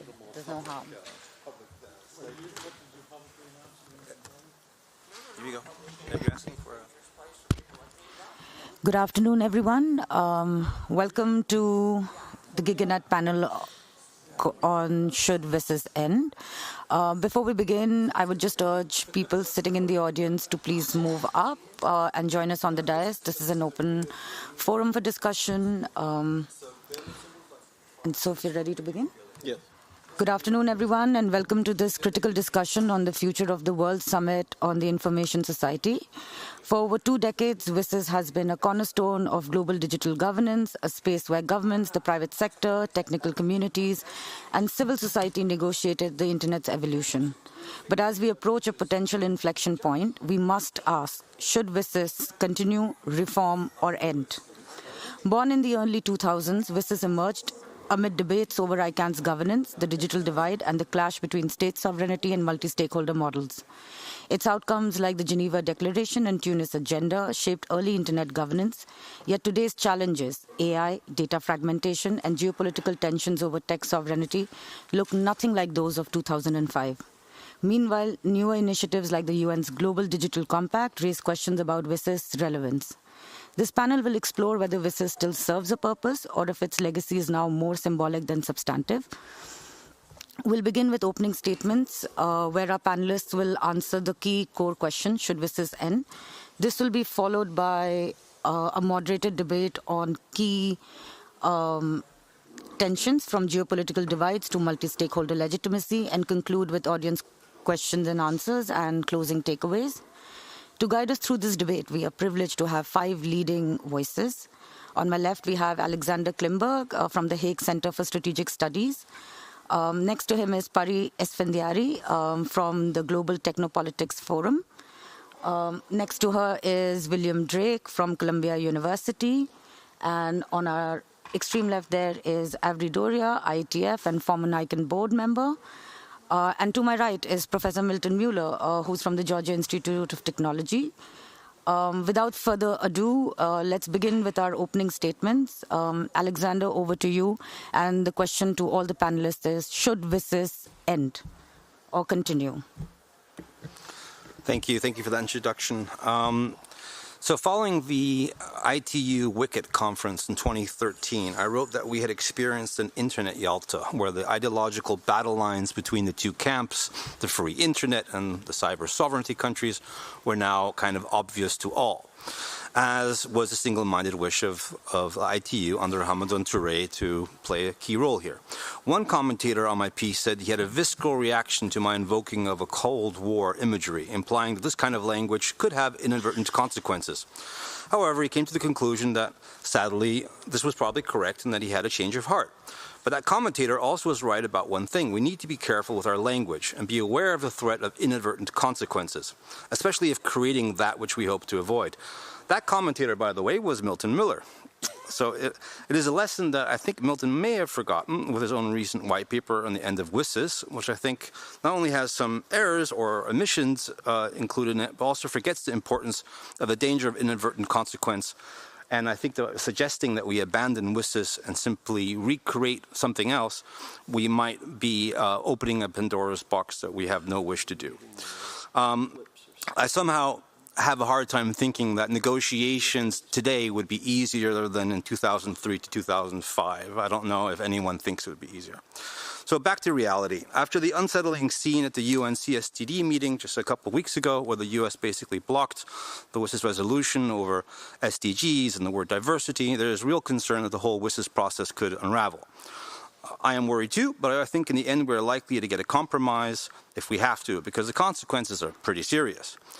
To be clear, the continuation of the IGF or even the WSIS action lines are not the most important contribution of this process, in my opinion. Rather, is the legitimacy that it imparts to the Internet community and to the multi-stakeholder model overall. It also plays an indirect role in legitimizing ICANN management of the Internet namespace as well as IANA writ large. I like to quote a former GAC chair here. Most European governments are probably breaking their own national laws and allowing a non-European non-profit to basically decide over key parts of their critical infrastructure. Now, this person may have been referring to the WHOIS debate, which has been largely resolved, but we still have the sticky issues of the national internet segments and similar factors to consider. So I still think the problem is still here, and I think WSIS also helps explain how national sovereignty has actually changed for all of us in the internet age. WSIS cannot really expire, but it would have to be actively killed off if somebody really wished to do that. Without a cast iron successor, I think it would not be too long before a couple of things would happen. And this is what they are in no particular order. Firstly, many governments may conclude that there is now little legal basis for allowing ICANN to continue managing chunks of what they consider their national internet segments, which does not only include their own TTLD domain space, but also other aspects. Secondly, the U.S. government might try to resume control of Vienna, or at least the root zone key signing key rollover process. And this might also trigger a crisis within the DNSSEC chain of trust and the root zone operators overall. Thirdly, with a fragmentation of the root imminent, governments might be forced to consider a new treaty to manage the internet along the lines of what the Russian CIS Communications Agency suggested some months ago, and which a solid block of BRICS states has been arguing ever since the Code of Conduct was published, or even since 1999 with the first UN resolution on the topic. And if it all really goes that far, who's to think that the Europeans will be happy to still back the US side on this argument? And also, if it really goes that far, or if it doesn't go that far, and if we only have to worry about the old argument of effectively the Western free internet society versus the rest, which is already bad enough, the pressure on Europe as it is right now might become too strong to effectively consider a different model to what they might consider a suddenly hostile American tech landscape. And the only way that could effectively placate European concerns in this regard, say a new or dual incorporation of ICANN, is probably unthinkable for the Trump administration as well. So we would have a complete fragmentation of basically this Western position. All this is extremely doom and gloom, and I think is unlikely to happen. And I think the overall compromise in the current WSIS is much more likely than some kind of failure, even if that might come down to looking at the link between WSIS and SDGs. One option is not to simply renounce the SDGs, but to commit to what Wolfgang Kleinvector called the digital development goals as an additional thing to consider. This might be a small price to pay for keeping the WSIS consensus alive, but it might take probably into WSIS plus 22 to accomplish. So thank you. Thanks, Alexander. Barry? Thank you very much, Jyoti and Alexandra. So I want to step back and look at it from the distance. And I think the question of visas end is timely, but perhaps not the right one. A better question is, how can visas be reimagined to meet today's realities? I don't think visas should end, but I also don't think it can continue unchanged. We shouldn't keep it out of habit or nostalgia, nor should we abandon it just because the original context has shifted. Like technologies, the institution must adapt, and visas in terms of its broad ecosystemic, not just its historical documentation, is more relevant than ever if we are willing to reimagine it. So Antonio Gramsci famously said, "The old world is dying and the new world struggles to be born. Now is the time of monsters." That captures our moment. The optimism of early 2000 has faded. Digital governance is in flux. We are seeing power concentrated in dominant platforms, behind closed systems, and in states motivated by authoritarian thinking, a desire for control, national security, and privacy concerns, and growing push for digital sovereignty. Legacy frameworks like WSIS are under pressure from AI, platform dominance, fragmented infrastructure, and geopolitical pressure. But WISES remains the key intergovernmental process with formal multi-stakeholder inclusion that gives it legitimacy and flexibility, qualities we lose if we dismantle without a strong alternative. But renewal must be forward-looking. To remain relevant and effective, WISES should strengthen accountability mechanisms to build trust and legitimacy, enhance alignment between global and regional governance frameworks, proactively integrate emerging issues like AI and planetary computing, and modernize participation models to ensure broader and more inclusive engagement. For many, especially in underrepresented regions, WISES still enables formal inclusion. Ending it wouldn't solve multilateralism problems, it would deepen exclusion. The Global Digital Compact shows the risk, a state-led process with limited stakeholder input. WISES is not a relic. Its mechanism still supports cooperation on rights, inclusion, and cybersecurity. It must evolve, perhaps by giving IGF more freedom, while WISES becomes a coordinating, value-based connective tissue in a fragmented landscape. We should avoid false choices, WISES or nothing, UN or private sector. I believe that governance today needs hybrid, overlapping models. Ending WISES would erase one of the few intergovernmental spaces where multi-stakeholderism is still recognized. That's not progress. It's a clear case of institutional memory failure. A renewed WISES can foster policy coherence, anchor debate in Internet core values, support inclusive collaboration. So to conclude, no, WISES shouldn't end, but it must evolve, and we should help shape that future. Thank you. Thanks, Pari. Bill, now over to you. Okay, thanks. Hi, everybody. Welcome back from lunch. So when we were having a conversation on the GigaNet list that led to this panel being created, and Milton suggested that we had to have it about should WISES end, I was very confused because there's absolutely no possibility that WISES is going to end. There's nobody on earth who wants it to end other than Donald Trump, and there's been no proposal to that seriously, that's it. And there's no possibility that that's going to happen. So I was, why are we having this conversation? Then I got Milton's paper that he did with his colleagues at IGP, and I understood, okay, at least here's the agenda that's going on here. So the paper says WISES became a significant 20-year process for one reason and one reason only: Internet governance. The political controversies that made WISES the central arena for IG came down to two things, both about ICANN: governance by non-state actors and U.S. control of the domain system. If your vision of WISES is entirely ICANN-centric, then you may well think that there's no point in having WISES processes going on anymore because the IANA transition has happened and the ITU is not going to take over ICANN, and so therefore, since ICANN is sort of safe from the multilateral world, we don't need to have anything else going on. The problem with that is that it's pretty much of a serious misconstruction of the entire history of WISES. The WISES started as the UN General Assembly initiative. It was about the global digital divide and the global digital society.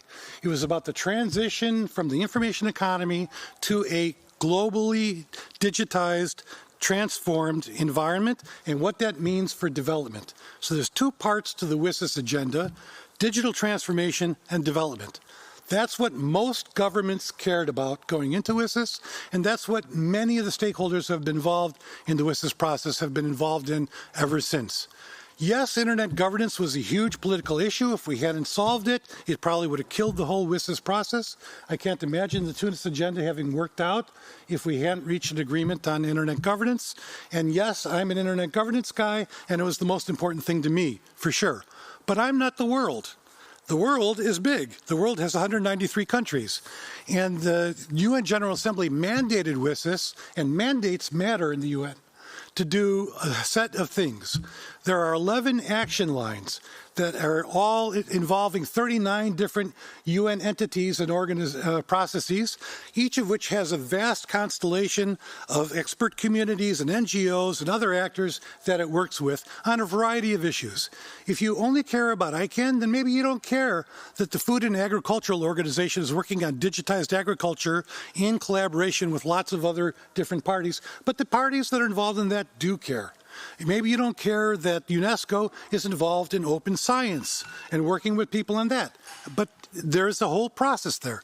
So there's a lot of people in the world who are involved in a lot of things other than ICANN. And there's a mandate for them to continue to work on those things. And that's not going to stop because we in GigaNet have a panel and say it should stop. Thank you. Thank you, Bill, for those statements. Avery? Thank you. I find myself in a curious situation of I can't think of a single word Bill said that I would disagree with.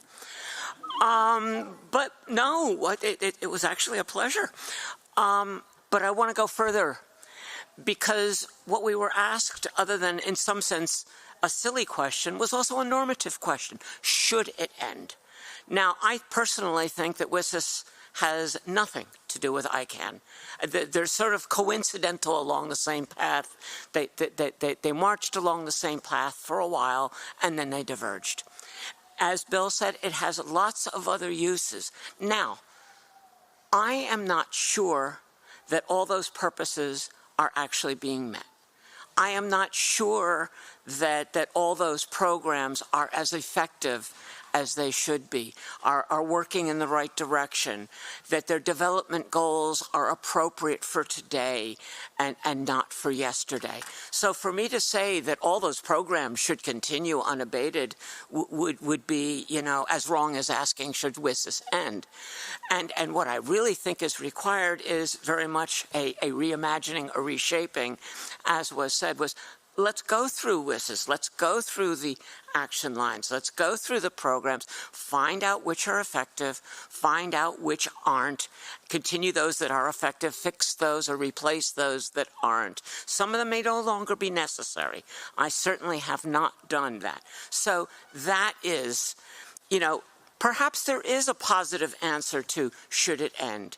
If you do that analysis and you find out nothing is achieving its purposes, nothing is getting done other than employing a bunch of bureaucrats, then sure, maybe the answer will come down to end, yes, at the very end of the discussion.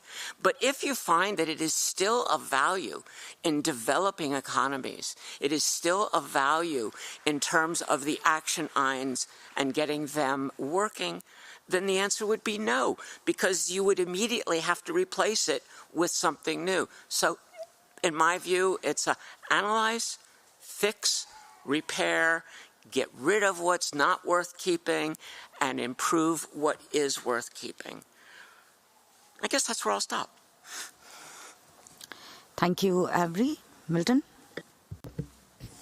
All right. So thank you all for participating in this discussion. I think this is exactly what GigaNet can bring to the IGF is informed scholars, and we certainly have to respect the fact, particularly with the case of Bill and Avery, that they were on the working group of Internet governance that was charged with defining it. I have to say, I disagree with Bill that WSIS is a lot more than ICANN. The United Nations has come up with various kinds of initiatives on various kinds of technological things over the last 30 or 40 years, and none of them really amount to much because multilateral institutions simply are not what develops the digital economy anymore, if they ever did.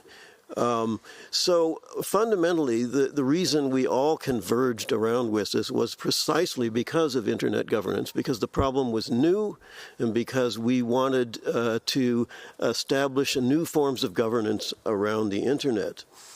Now, I really have to sharply disagree with, that's for Avi, right? So I get her extra time. Sharply disagree with Alex that the consequences of ending WSIS would be serious. he says, for example, without WSIS, there would be no legal basis for ICANN. I'm sorry, but WSIS is a political document. It is not a legal document. There's no legal basis for ICANN or anything else in WSIS. There's nothing in WSIS that legitimizes ICANN and IANA. That is, in fact, the whole point of the first 10 years of WSIS was to delegitimize ICANN and to see whether it could be incorporated into the intergovernmental system. And the reason most of us entered into this process at that time was precisely to defend the model of governance by non-state actors. So I don't think that that's a good reason not to end WSIS, that it has anything to do. I think ICANN and IANA have survived this process. They have established themselves as a legitimate form of governance, and that what we need to be doing really is extending and developing that. ICANN has a lot of problems that we are kind of ignoring, and they are allowed to sort of wave the flag of UN takeover or multilateral threats to avoid dealing with their own problems. I think in our paper, we outline different ways forward. And the thing I'd like to emphasize the most is the significance of global trade relationships for the future of internet governance as well as digital governance generally. I think you'd have to take the TikTok controversy, or perhaps even before that, the Huawei controversy, as a paradigm of where internet governance has gone starting around 2017, 2018.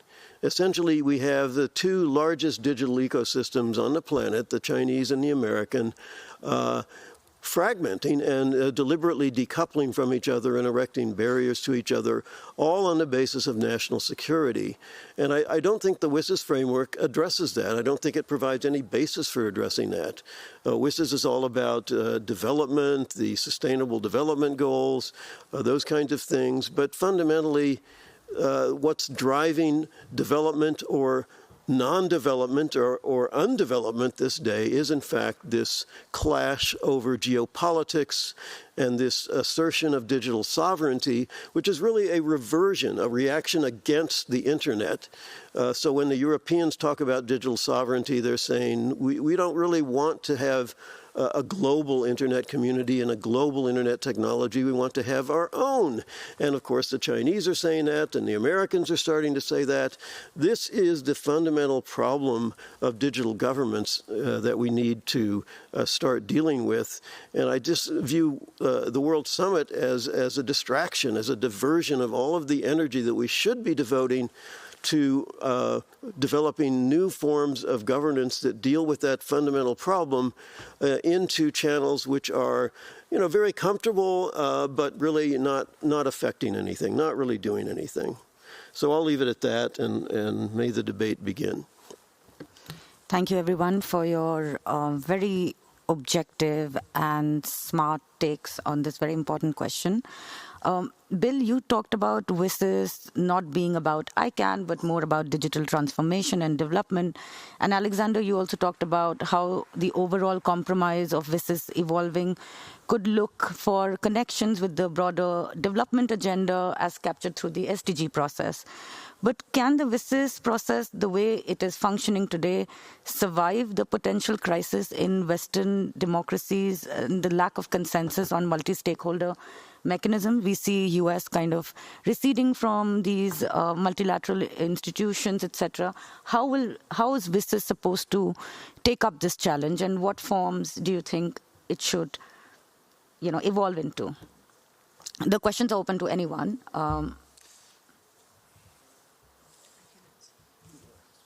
Pari. Yes, I think it could, but only if it evolves beyond the West-centric architecture that initially supported it.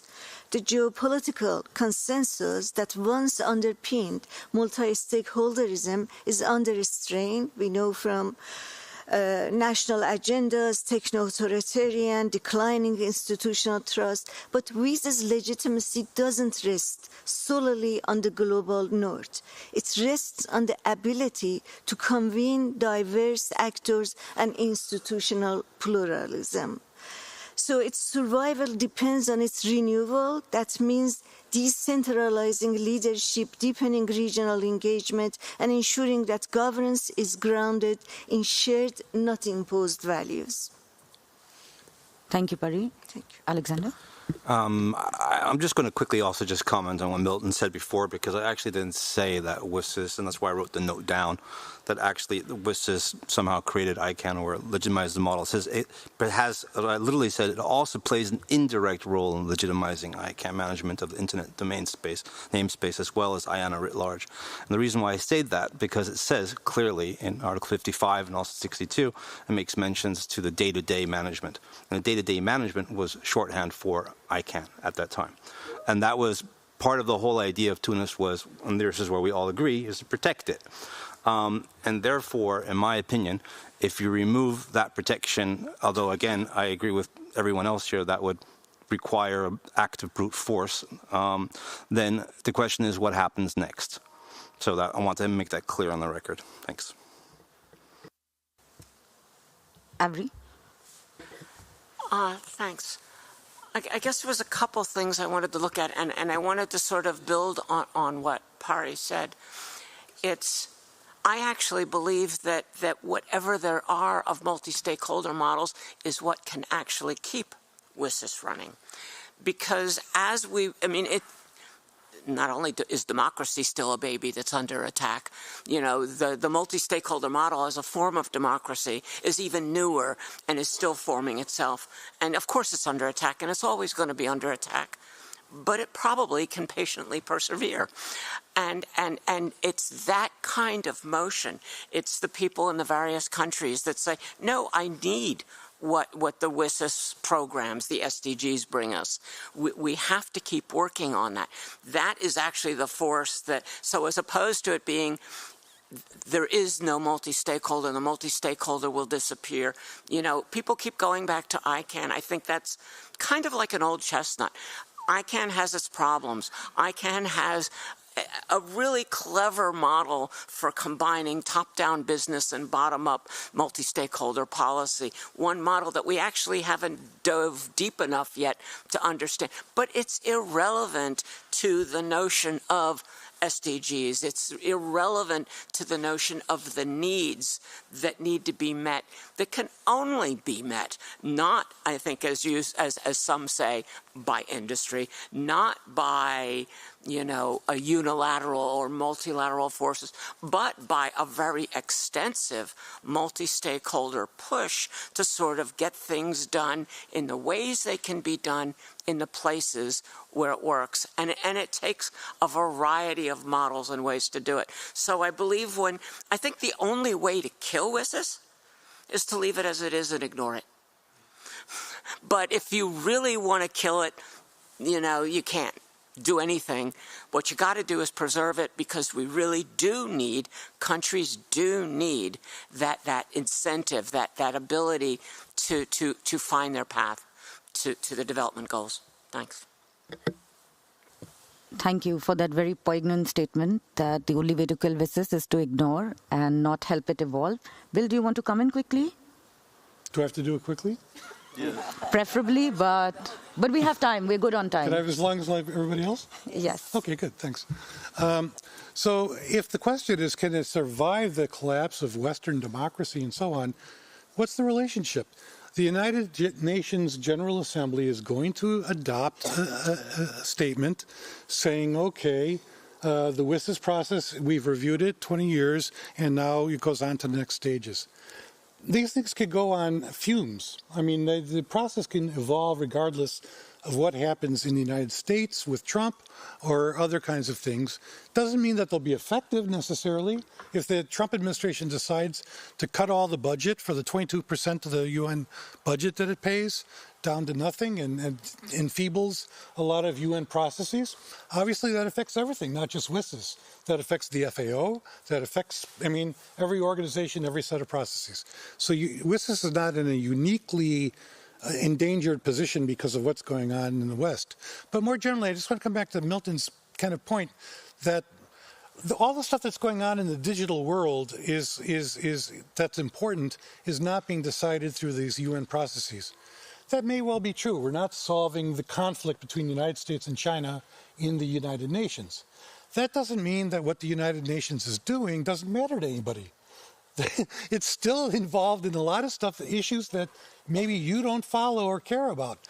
But global digital divide issues are huge for developing countries. They spend an enormous amount of time and energy in the ITU, in UNESCO, and all these other bodies working on all these kinds of questions. There's big ongoing work programs around them. And these are important things that, they might be not be top of our personal agendas. But there's a bigger world out there. And the same is true with all these other aspects. So I just think we have to recognize, let's beware of false binaries. Either important stuff is going on or, the UN is irrelevant. Those are not the only choices.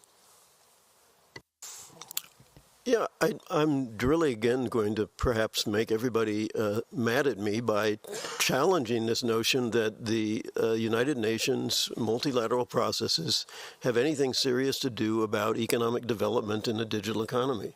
Let's wake up, folks. We in our paper, we described the fate of the Digital Solidarity Fund, right? That was the other big part of WSIS. And what was that? Well, it was a tenuous, corrupt bureaucracy that raised $6 million, which is about 1/100% of the amount of capital you need to actually start building networks in the developing world.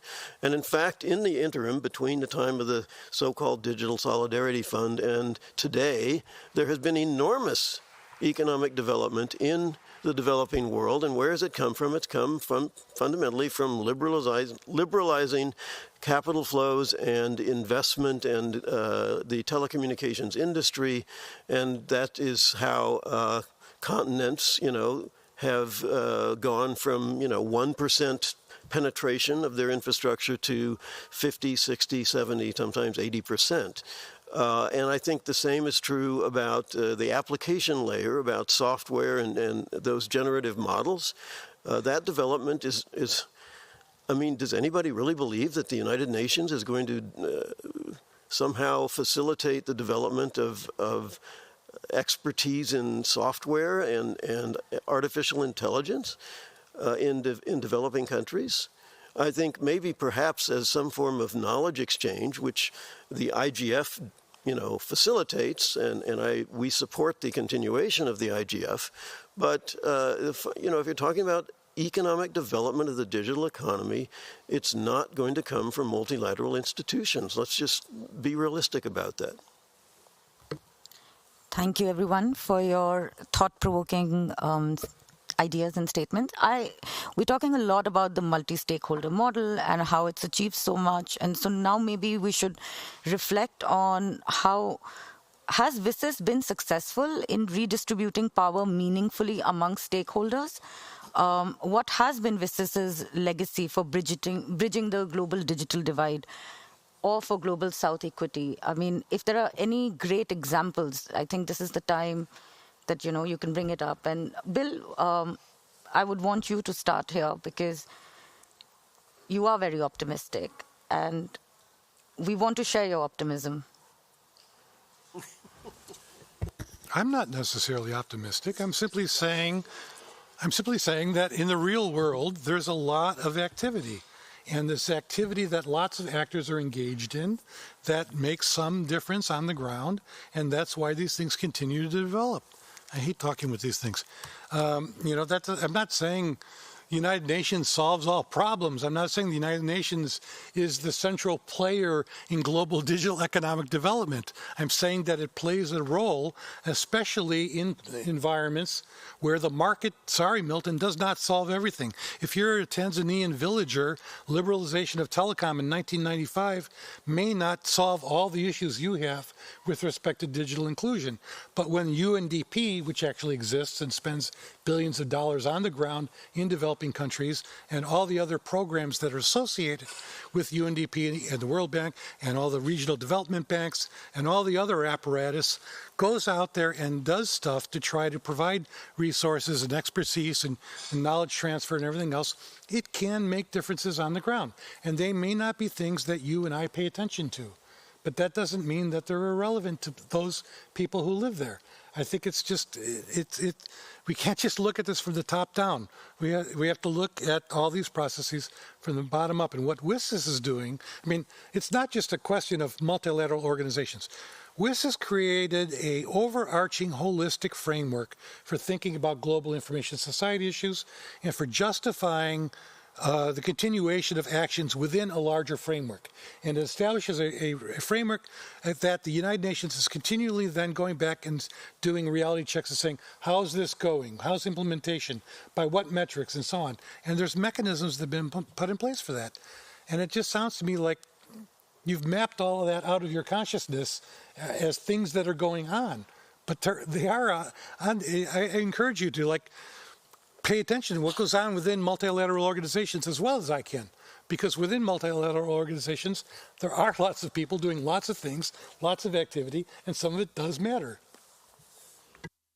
I think I need to answer that. So, okay, the UNDP does not rely on the World Summit for its existence, and its funding does not rely. So, sure, if there are aid agencies in the United Nations that want to support telecommunications or digital development, what's stopping them with or without WSIS? I don't see the contribution. Furthermore, if there is this constant monitoring process, where are the results? Why can't you point to specific accomplishments that are coming out of these WSIS reviews in which we say, oh, here's how we increased telecommunications access in Tanzania by 10% because of WSIS?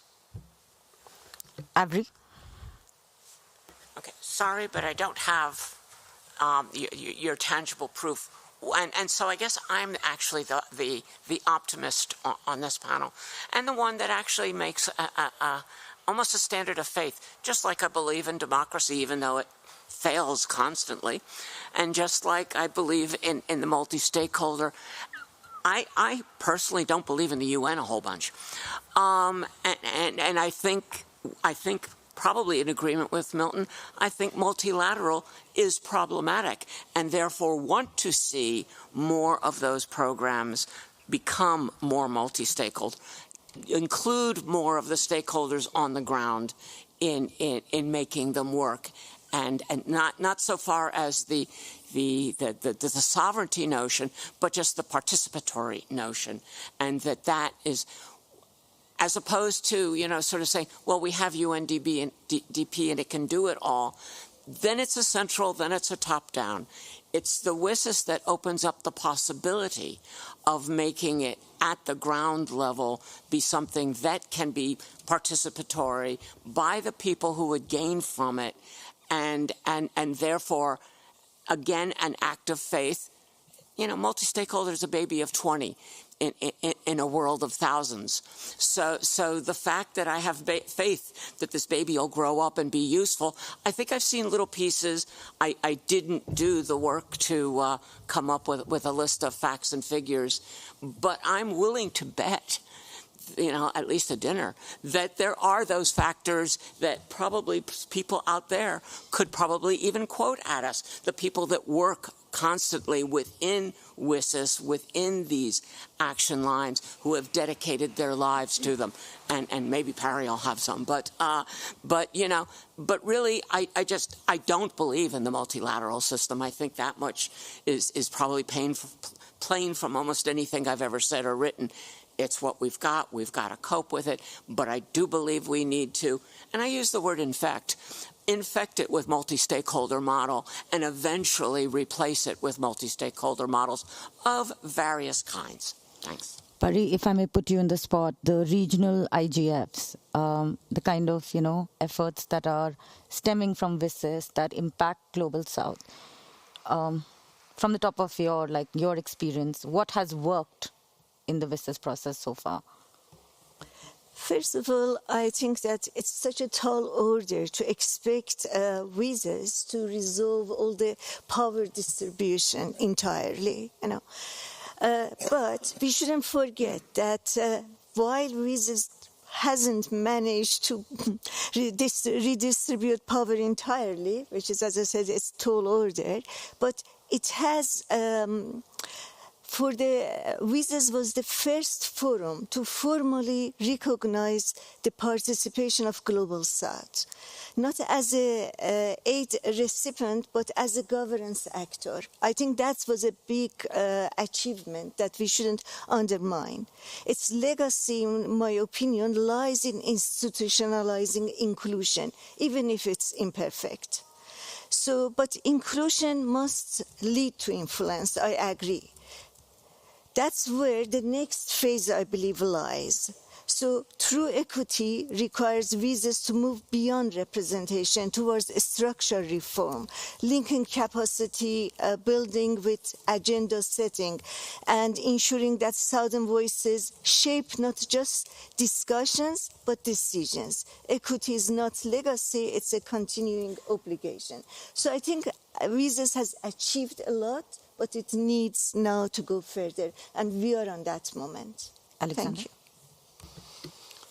Yes, I also don't feel capable in being able to do a sum total accounting of the contribution of WSIS to alleviating global poverty or overseas development aid or anything similar along those lines. But I do have an hypothesis that effectively, and I agree with Avery very much here, that I think WSIS plays a key role in helping drive the notion of a multi-stakeholderism, and as well as the importance indirectly of the internet community, and that in turn has other follow-on effects that are incredibly important. I, for instance, find it very difficult to imagine the Diana transition, which obviously which obviously was also due to the political circumstances of the Snowden revelations and similar, would have been conceivable even within the U.S. government space without this longer-lasting narrative of a multi-stakeholder model that was effectively driven through this WSIS process.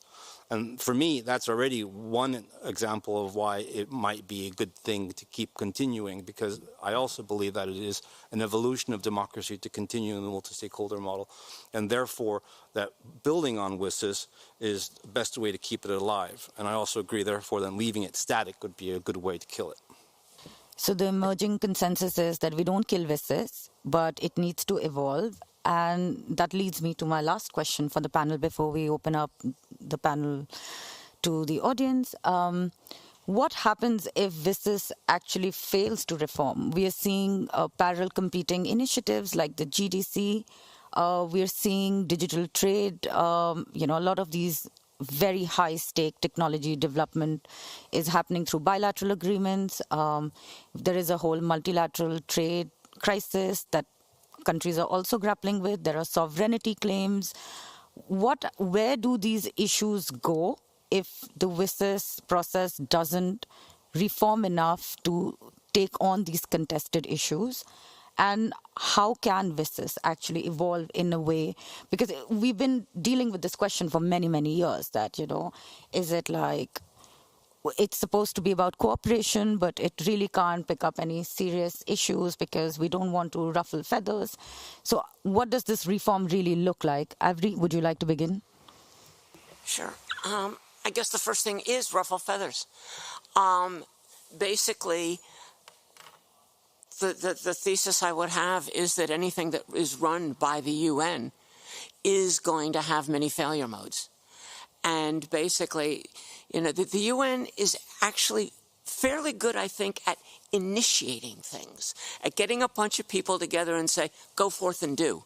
But once it says the go forth and do, it should pull back and 10 years later come back and say, so how did you do? And actually have a good methodology for reviewing in other words, if the UN could sort of center itself on having ideas, sending them forward, and then being able to actually analyze the results, then it may actually be useful because it does get a global picture. It does, create a space like the IGF where lots of people can come together and spout off their views of things, give their opinions. But it doesn't do a very good job of doing anything. And so my view of getting WSIS to work is sort of pulling the UN back and moving forward with various multi-stakeholder type of initiatives that can actually get the work done. Bill, in the earlier panel, we had some of these same discussions. Should WSIS do something, or is it just a very important forum for convening different stakeholders, different ideas, and doing something would negate that? What do you think? I think we need to be realistic about WSIS, and it's it can't both be an ineffective, irrelevant thing and a too big albatross on the world thing. It's obviously somewhere in between. Okay, the WSIS is just it's a process by and large on an ongoing basis of coordination among different programs. Through the UNGIS, you've got 39 different bodies that are coordinating and sharing information and checking against each other and saying, what's going on with this, how are you doing that, etc., under a holistic rubric that tries to tie together initiatives in different places to try to increase their coherence and so on.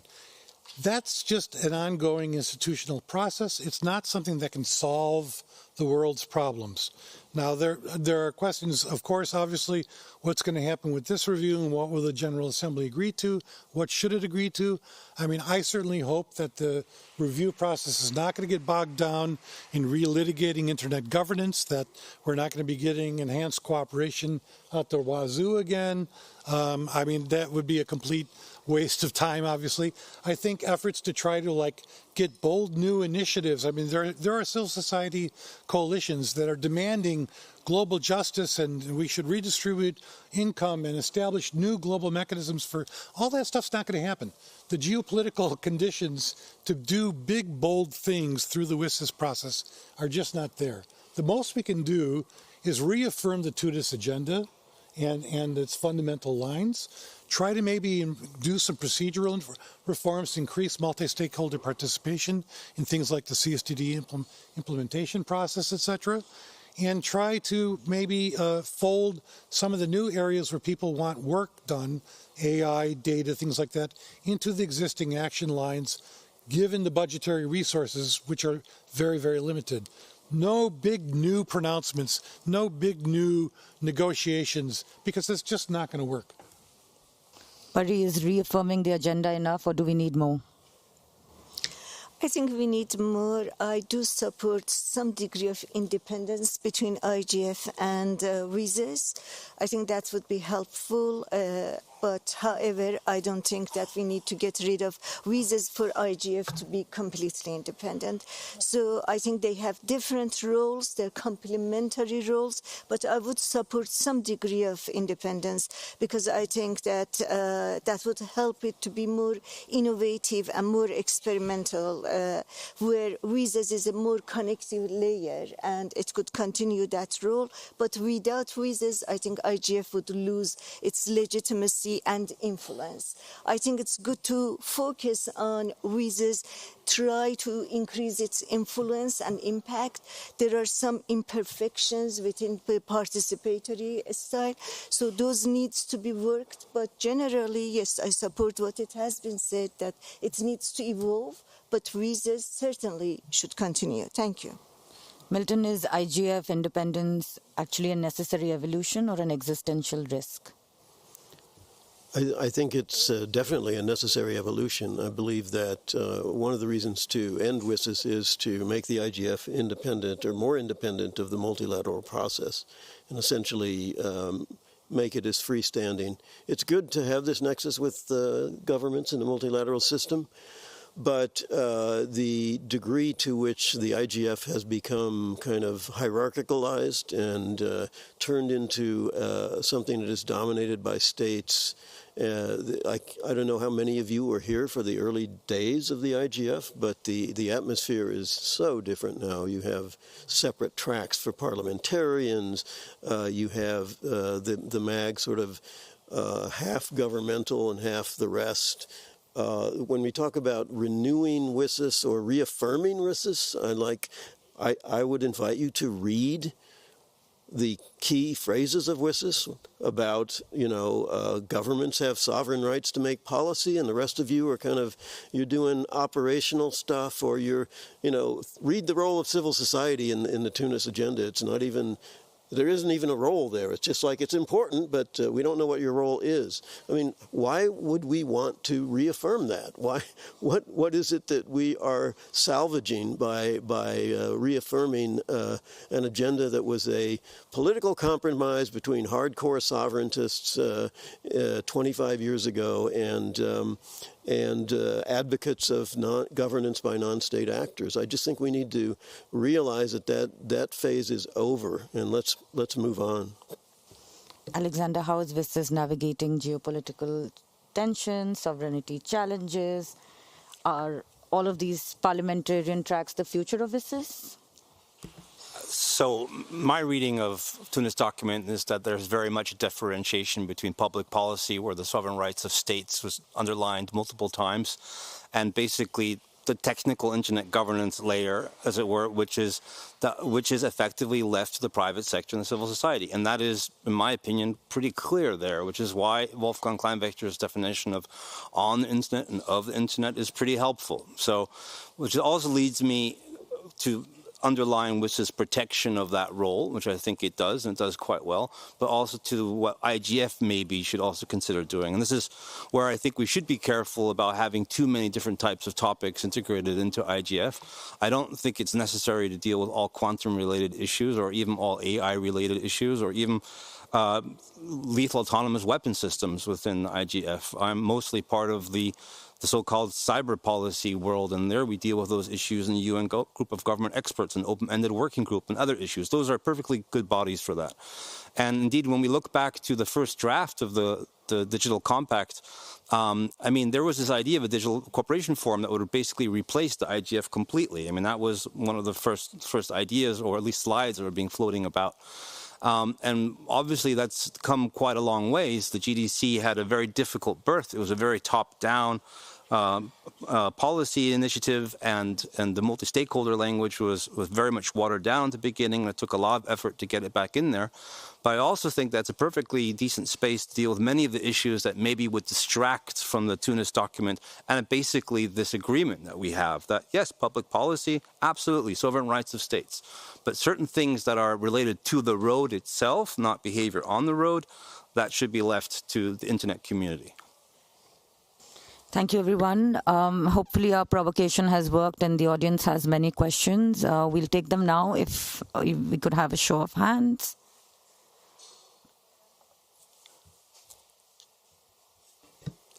Thank you. Thank you very much. My name is Wolfgang Kleinwächter. I'm an academic from the University of Aarhus. If we would close WSIS, the problems would not disappear. We would have digital divide, digital economy, human rights in the digital age, all this on the table. If we would close the annual COP conferences, climate change would not disappear. So that means what would be, you need an alternative process. So if I think Milton's argument to close WSIS, and, when he said, what the WSIS process has produced to the end, then you reach a point where you say, okay, leave everything in the hand of the private sector. The rest will be managed by a battle between the government of the People's Republic of China and the United States of America, and the rest of the world doesn't matter. So I think this is more or less not what the majority in the world wants to see. So probably this is the reality. It's very close to the reality, unfortunately. So we see the tech oligarchs and we see the geopolitical battle. But, to have this mix of multilateral and multi-stakeholder mechanisms is more or less an alternative and has a potential. So this is not the solution to the problem. So we should not overestimate what the business process can produce, but it is a very additional instrument to channel and to manage certain problems in the right direction. That's why I fully support when Bill argues it's a process. It's not, one event, or the IGF also was not one annual conference, it's a process. And if I understand this, then I'm in favor for WSIS plus 30 and probably also for WSIS plus 40. Thank you. Thank you. Any other questions?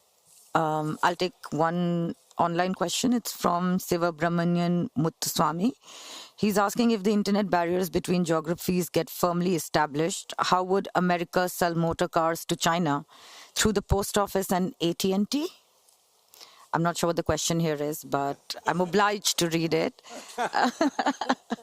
I will use my moderators. Jamal, why don't you go ahead first? Thanks. I'm really enjoying this discussion.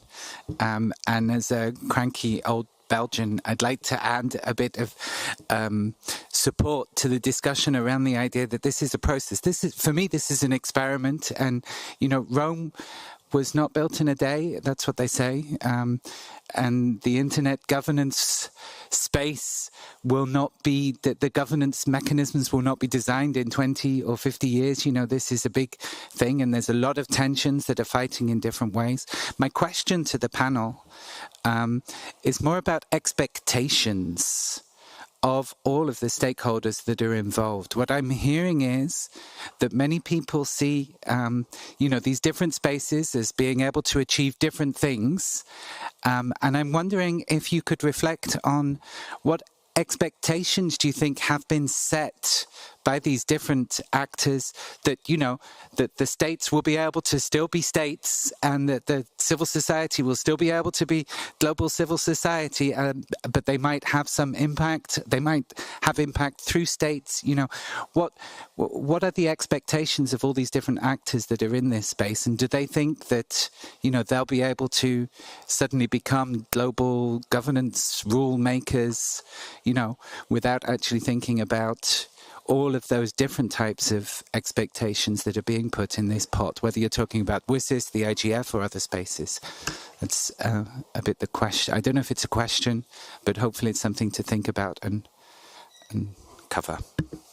Thank you, Jamal. I'll also add my question to the pile, which is, like Alexander, you talked about that there is multi-stakeholder cooperation happening around cybersecurity, around content moderation, and multi-stakeholder as a model is not tied to WSIS and IGF. And if these alternate forums have actually grown and evolved around certain specific issues, then should we look at other alternate models where this kind of convening could happen? Or should we put all our eggs in the same basket, which is WSIS and IGF? And is this part of the evolution of IGF, where it doesn't diminish its role? It continues not really ruffling feathers, but there are other venues that are, willing to ruffle feathers more and are also multi-stakeholder, and we should create the space for them. Yes, the panelists can go in any order they like. Alexander? Thank you for those excellent questions, especially the way what actors might perceive they might want to require from this, I think is interesting. I think it comes back to where, if you look in political science, where multi-stakeholder is located, it's very often assigned to deliberative democracy models, not consultative democracy. So when you look at people that come up and say IGF needs to be a decision-making organization, because if you don't make decision, if it's not legally binding, it means nothing. And that is the opposite philosophical model of what deliberative democracy basically means, which is just by talking about something, you're part of the decision-making process, even if you don't have the final vote. You can disagree with it, but it is an outlook and it is a view. And essentially, I would think many people say that IGF fulfilled that obligation, fulfilled that mission over the past. So by simply having topics to discuss and circulating topics and providing a sounding board for ideas fulfilled a certain important function. Jovan in the previous session basically aired that governments don't come to the IGF as much because they're not getting the answers that they want. And some of the feedback on that was, well, maybe they should go someplace else to solve their operational issues. And I think there's two different discussions there. There's not that they come here to have necessarily, or they should come here to have operational issues solved, but they come here to get ideas on the bigger topics or understand questions from other constituents they don't normally talk to and similar. And that was my understanding of what the IGF was supposed to be from the beginning. It was really an information exchange platform. And I do think that this job has been sufficiently fulfilled in the past. The danger that I also heard from the previous panel was that there were actually a number of new actors, perhaps, or people who apply to be heard here and to speak, and who don't get the chance to do so. And I think that partially might lead to a question of redimensioning the IGF around maybe more tightly oriented topics, or with a more structure to make it more bottom up. But certainly to change it slightly, to make it more responsive to the needs of some constituents who feel like they haven't been heard. And I don't mean civil society organizations necessarily, or the Global South overall. I mean individuals who feel they make submissions 3-4 times and don't have a chance to speak. And I think that process alone of involving those individuals in the topic also helps in the discussion, helps effectively lower the pressure on the entire discussion around the role of technology and political systems, and in my preference, the role of technology and in democracy.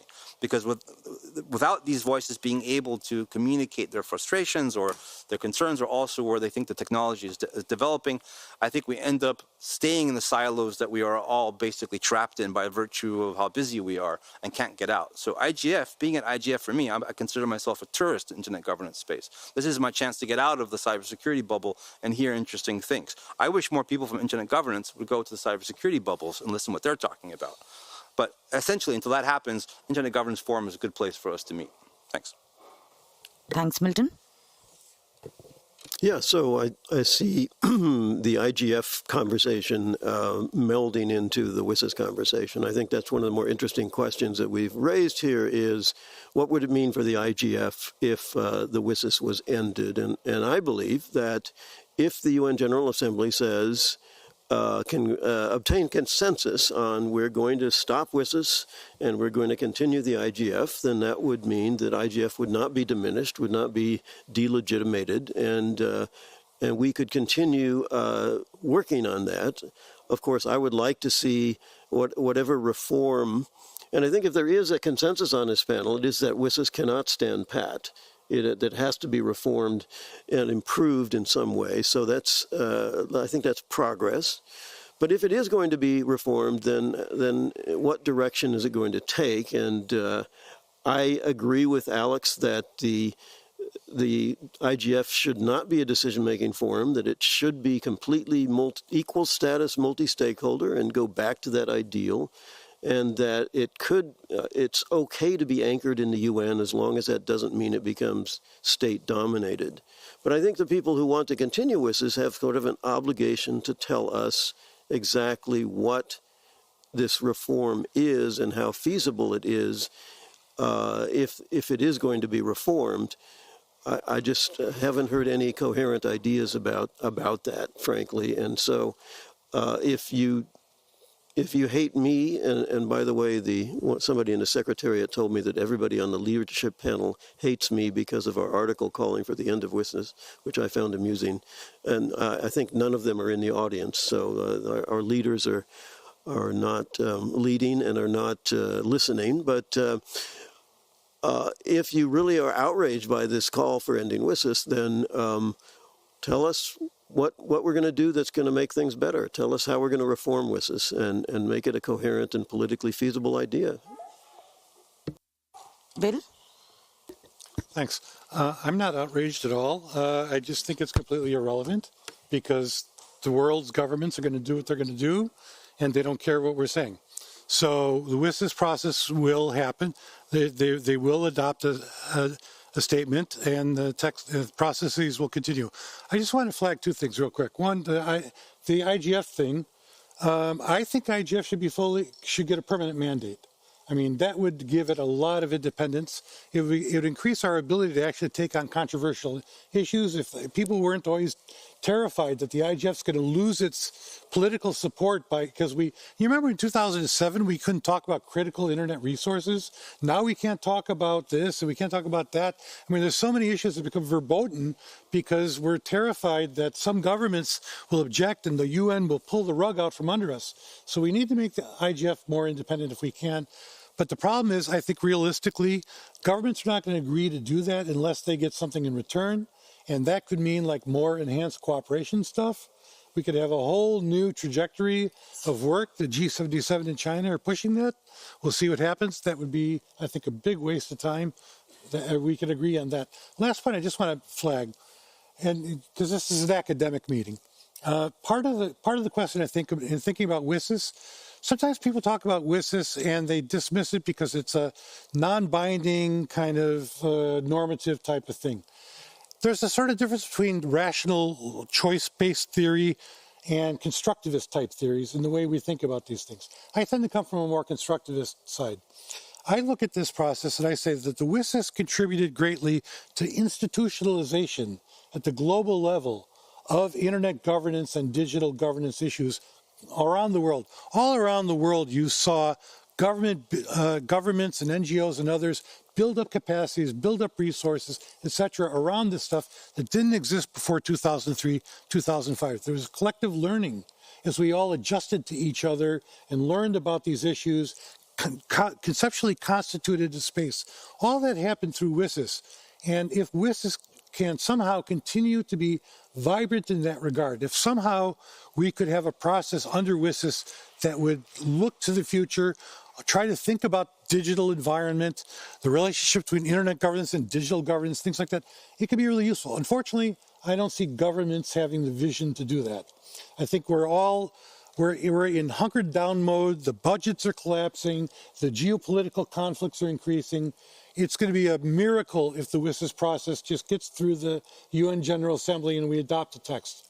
So this is not the time probably for bold revisioning, but you'd like to think that if the thing continues, that there'd be some way to leverage it, that we could find some way to use it and leverage it to expand that aspect. I stop.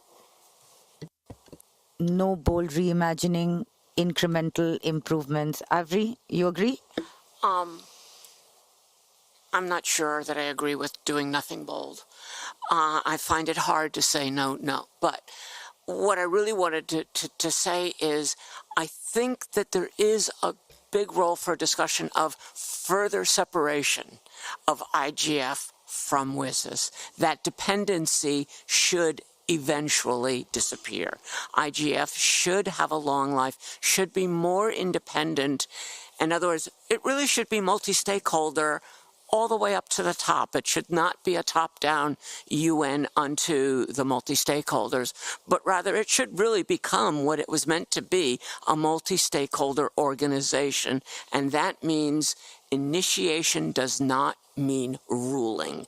And if we can get just that notion across, that just because you start something doesn't mean you get to control it for all eternity, and to the point of we really want the IGF to be multi-stakeholder, not UN run. UN participating, but not UN run. Thank you, Avri. Pari?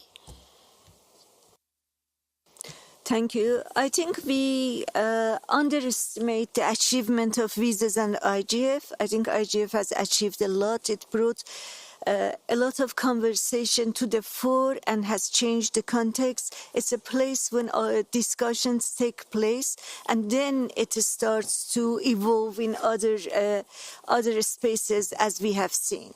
So WSIS itself, it has been, in my opinion, beyond its original mandate, which it has achieved. It's also achieved a lot of, it has a lot of achievements.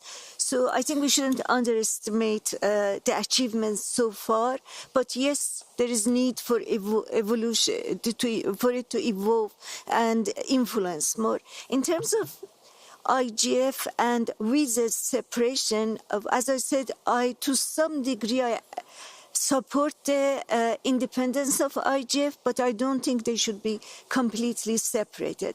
I think they serve different functions. One is experimental, the other one is connective. We need both innovation from IGF and structure from WISES to build a coherent and inclusive governance future. The risk isn't IGF independence, it's losing the anchoring framework that links it to broader digital cooperation. So this will weaken its influence in broader global policy dialogue. So to me, we got to keep the connection, but some degree of independence I definitely support. Thank you. And with that, we're over time. I would like to thank all my panelists for indulging in our provocation and bringing their thoughtful insights. Thank you for the audience for your participation and amazing questions. And onwards to the next panel discussion. Thank you.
Hello, everyone. My name is Nadia Chechia from the United Nations University Institute for Comparative Regional Integration Studies. And it's my pleasure to introduce the next presenter because their research is incredibly important to continue the discussion on stakeholder participation in internet governance processes. We started this afternoon with a discussion about whether WSIS should end. And where they discuss the past and the future, I want to talk about right now. Over the last few months, the internet community has been discussing the WSIS modalities. In essence, how can stakeholders contribute to the discussions about the future of the internet? And we're just about to go into a new round of consultations. Therefore, this research is extremely timely in reflecting about how stakeholders were able to contribute in recent bottom-up and top-down processes, and what are the lessons learned to improve meaningful participation in internet governance. I would like to give the floor to Jacqueline Pigato, who will be presenting the co-authored research on reframing internet governance, the struggle of multi-stakeholderism in the face of multilateralism. Please. Thank you so much, Nadia. And hi, everyone. It's very nice to be here. I'm Dr. Jacqueline Pigato from São Paulo State University, also representing my co-authors Mark Datsgeld and Laura Silva from the same institution. This is my first GigaNet symposium, so I'm very honored to present this paper. And okay, so this paper follows up on a paper we published in 2021, in which we explored polarity in internet governance. So what we call the tripolar approach for internet governance, we analyzed the models of US, European Union, and China, and their spheres of influence.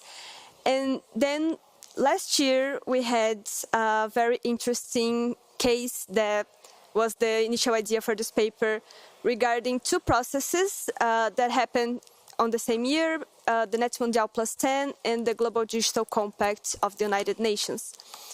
So these both processes spotlighted this growing tension between the multi-stakeholder and the multilateral model.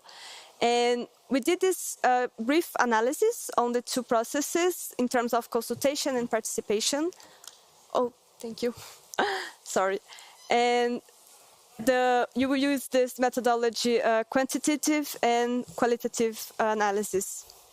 Okay, so we have some fundamental questions that we started to think for this paper. The first one is about a shift from bottom-up governance to a state-led multilateralism. This is a phenomenon that we've been observing for the last, I think, 10 years.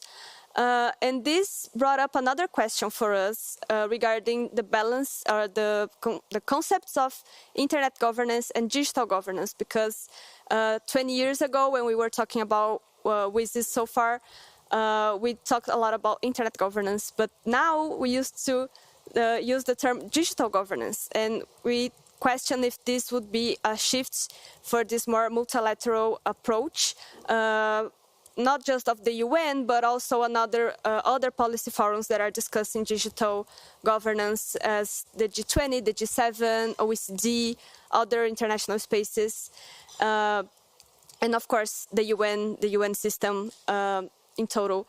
And the other question is, how do state-led versus this community-led consultations unfold? So we started to question the role of the stakeholders and what makes their inputs matter.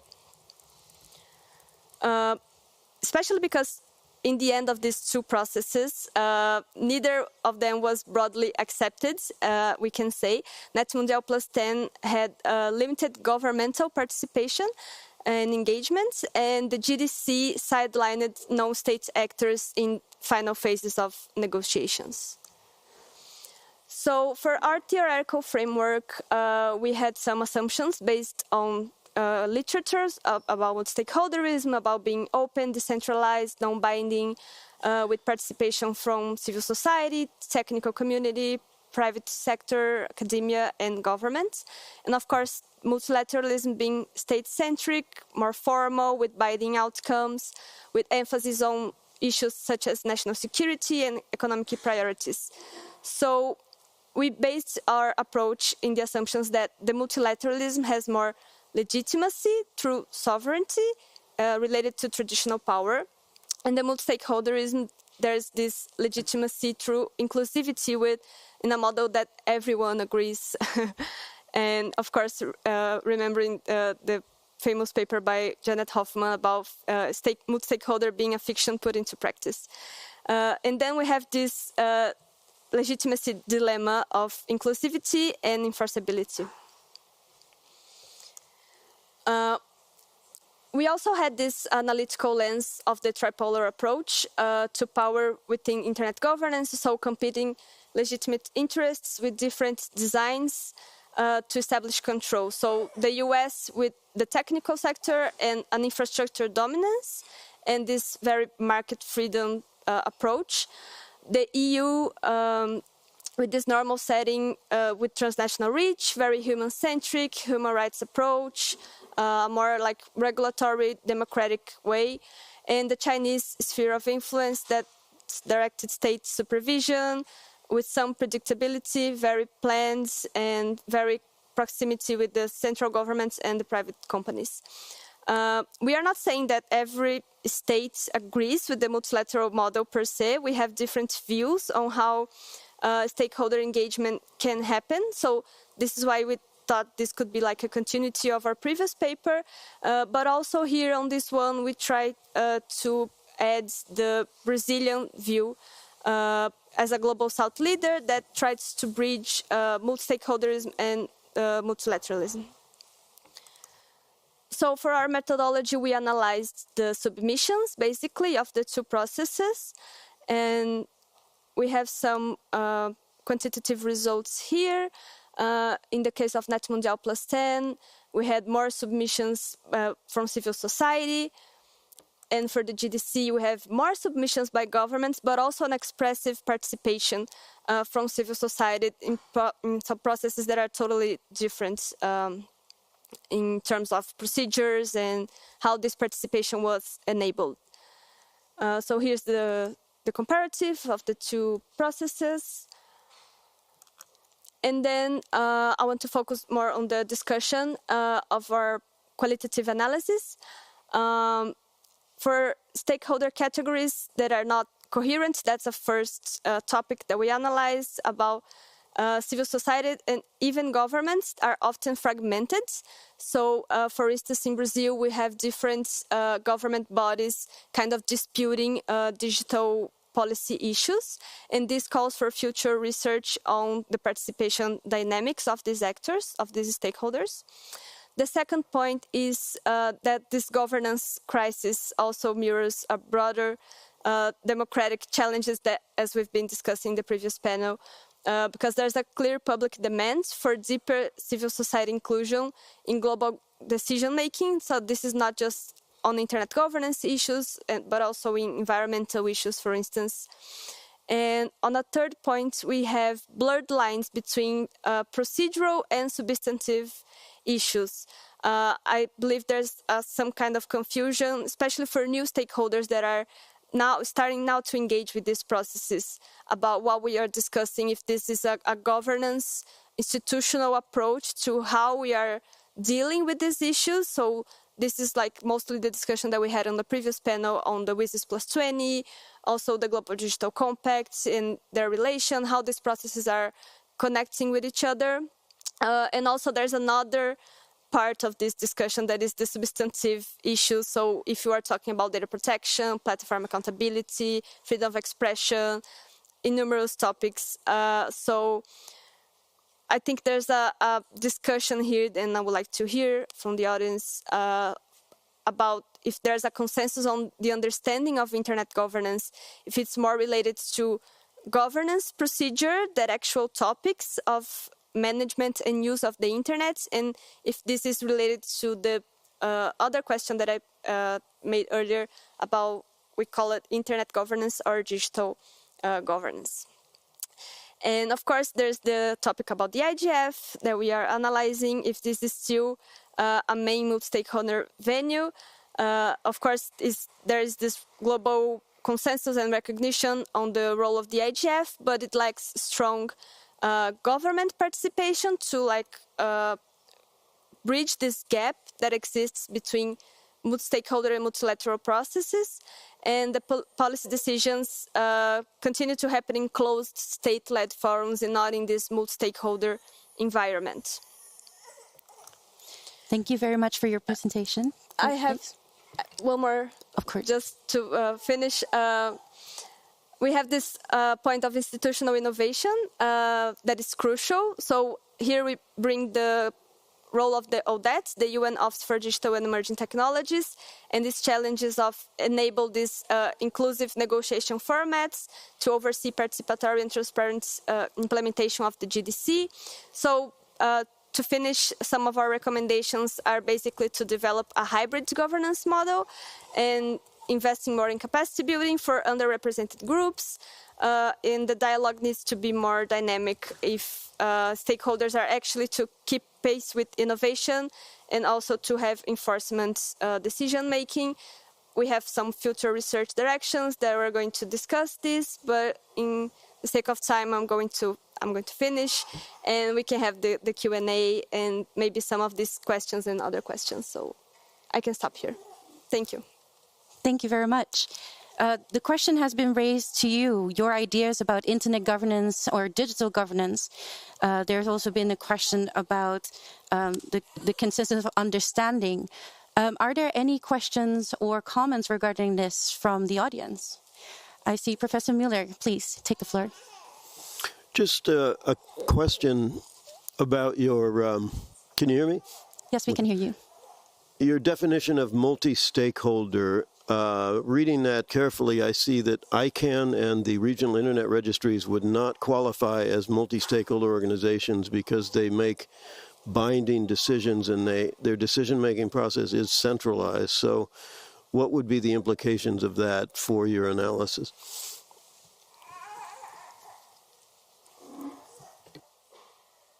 We will take more questions, or can I answer? Please go ahead.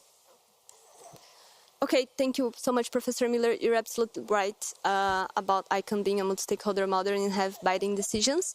I think actually we misformulate that on the slides, but we are thinking that major multi-stakeholder processes are usually not non-binding, and it's more related to public policy issues of internet governance and not technical issues such as ICANN and other multi-stakeholder spaces that deals with that.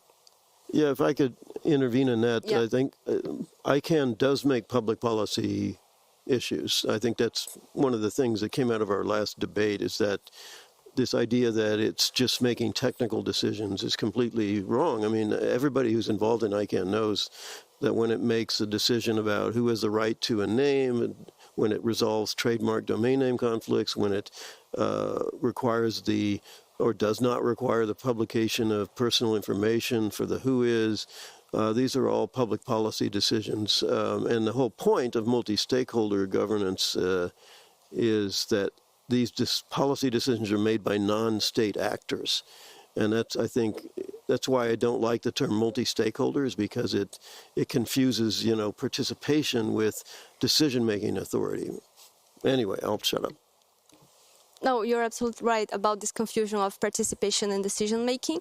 I think there is some confusion, and this includes government actors, about public policy issues that are more close to the final users of the internet and these technical matters that are not so close. So now we are seeing this environment of digital governance, discussing more issues of public policy that are close to the people, the final users, and this, I think, is where major discussions on multi-stakeholder or multilateral are happening. But yeah, I think we had a phase of discussing internet governance with ICANN and in technical issues that is more consolidated, but this is not, we are not seeing the same thing for these new issues of public policy more close to the user. Yeah. Thank you very much. In the meantime, I would also like to encourage those who are online to leave your questions in the chat. We're very keen on having this conversation, not only with the people in the room, but people globally. It is also a discussion for you. In the meantime, I would like to ask Professor Shaheen, would you like to unmute yourself? Hi. I assume you can hear me because I can hear myself, so that works.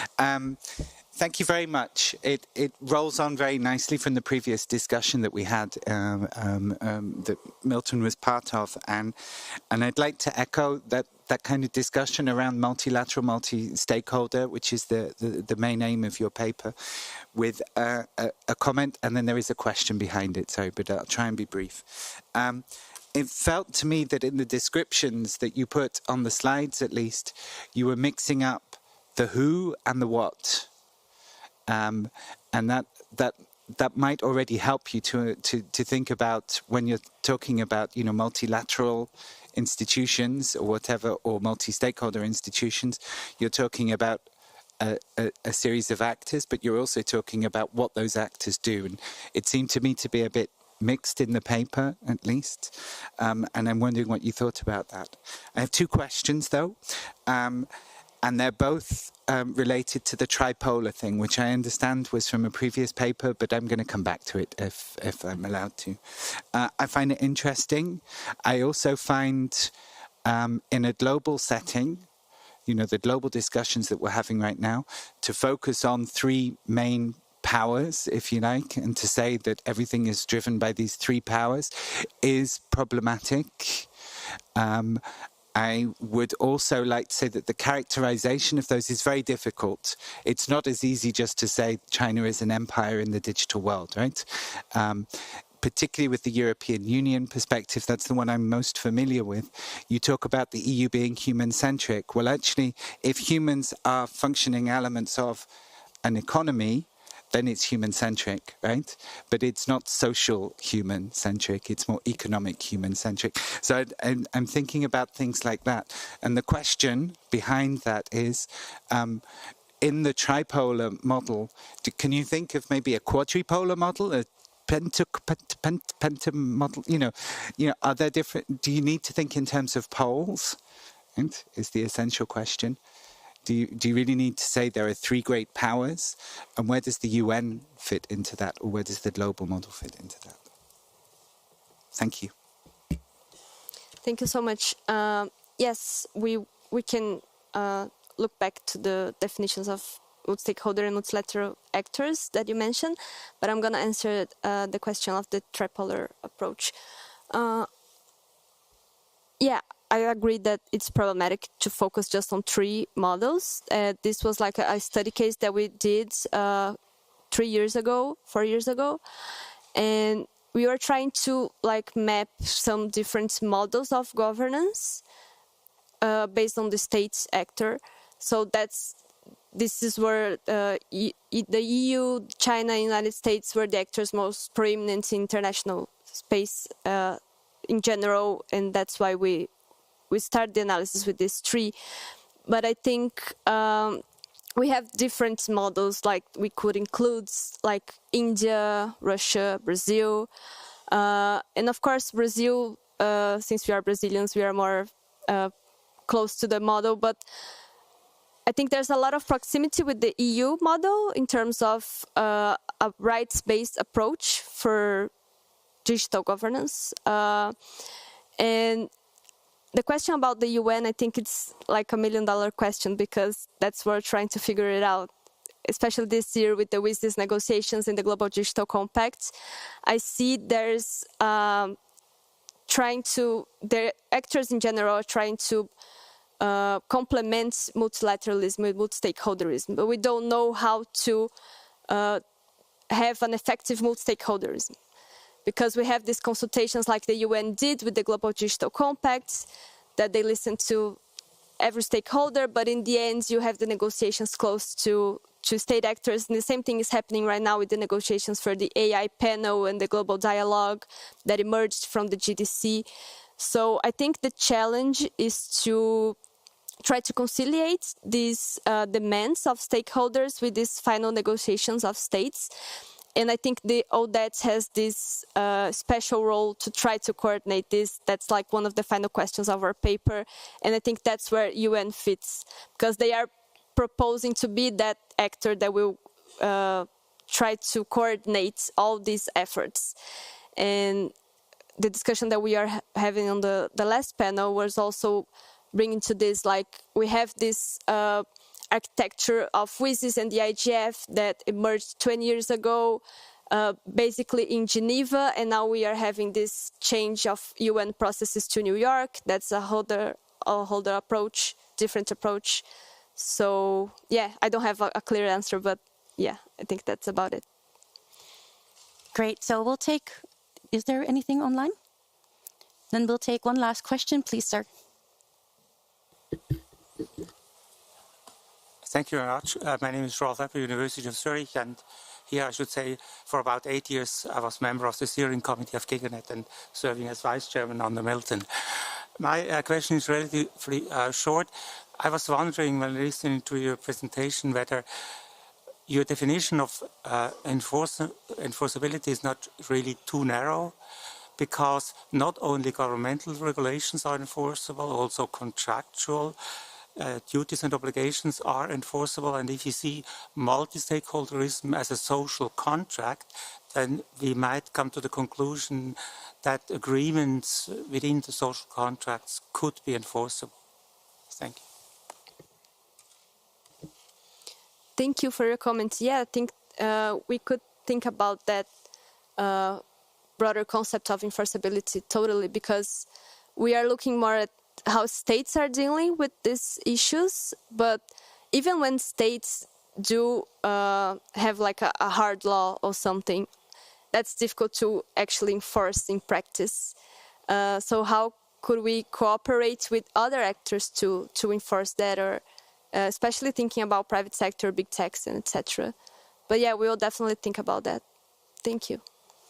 Great. Thank you all very much for all your questions, and of course to our presenter for answering the questions and presenting the work. I hope that we will be able to come together and learn more of all the research that we've been contributing today. And hereby, I would like to end this particular section, but I please urge you to stay as I hand over my session now to the chair of the program committee, Sophie Hogenboom.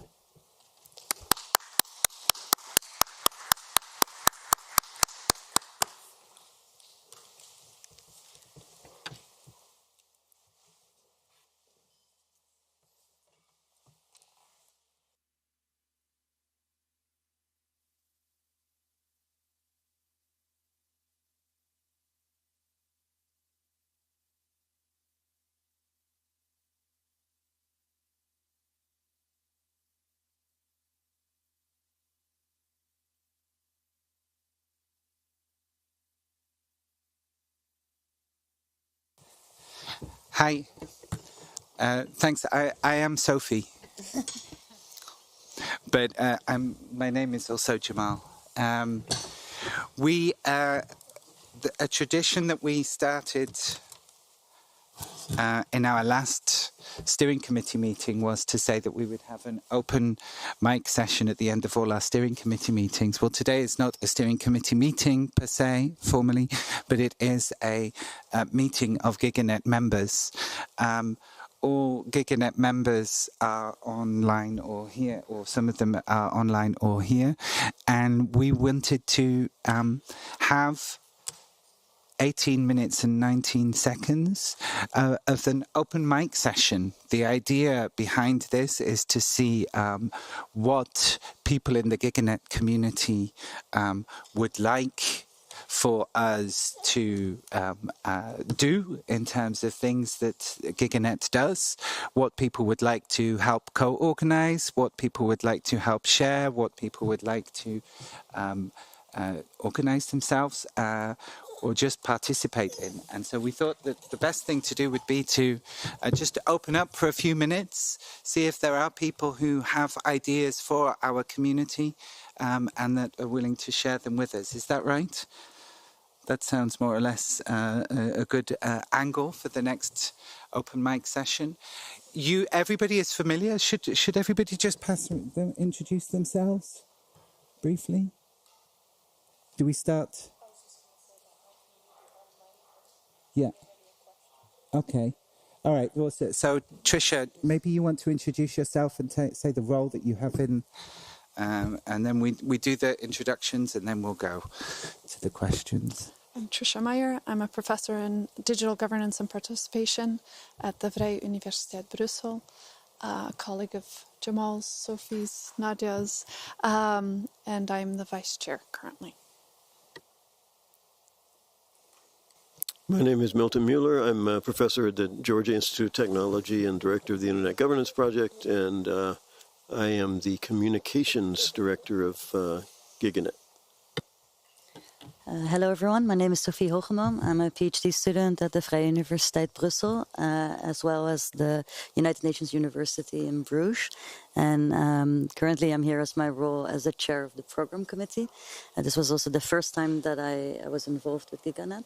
And of course we did a bit of an alternative program than compared to the other years. So I would also be very curious to hear opinions about that. Hi, I'm Jamal Shaheen, chair of the GigaNet Academic Network, and also working at the Universities of Amsterdam and Brussels. So my name is Berna Akçalıgür. I'm a lecturer at Queen Mary University Center for Commercial Law Studies, and I'm currently the membership committee chair of GigaNet. Maybe I would introduce Jörg online. Is he online? Does he want to introduce himself? Or shall I do it for him? Jörg Desai is our secretary, our treasurer, and he is online from Mumbai. And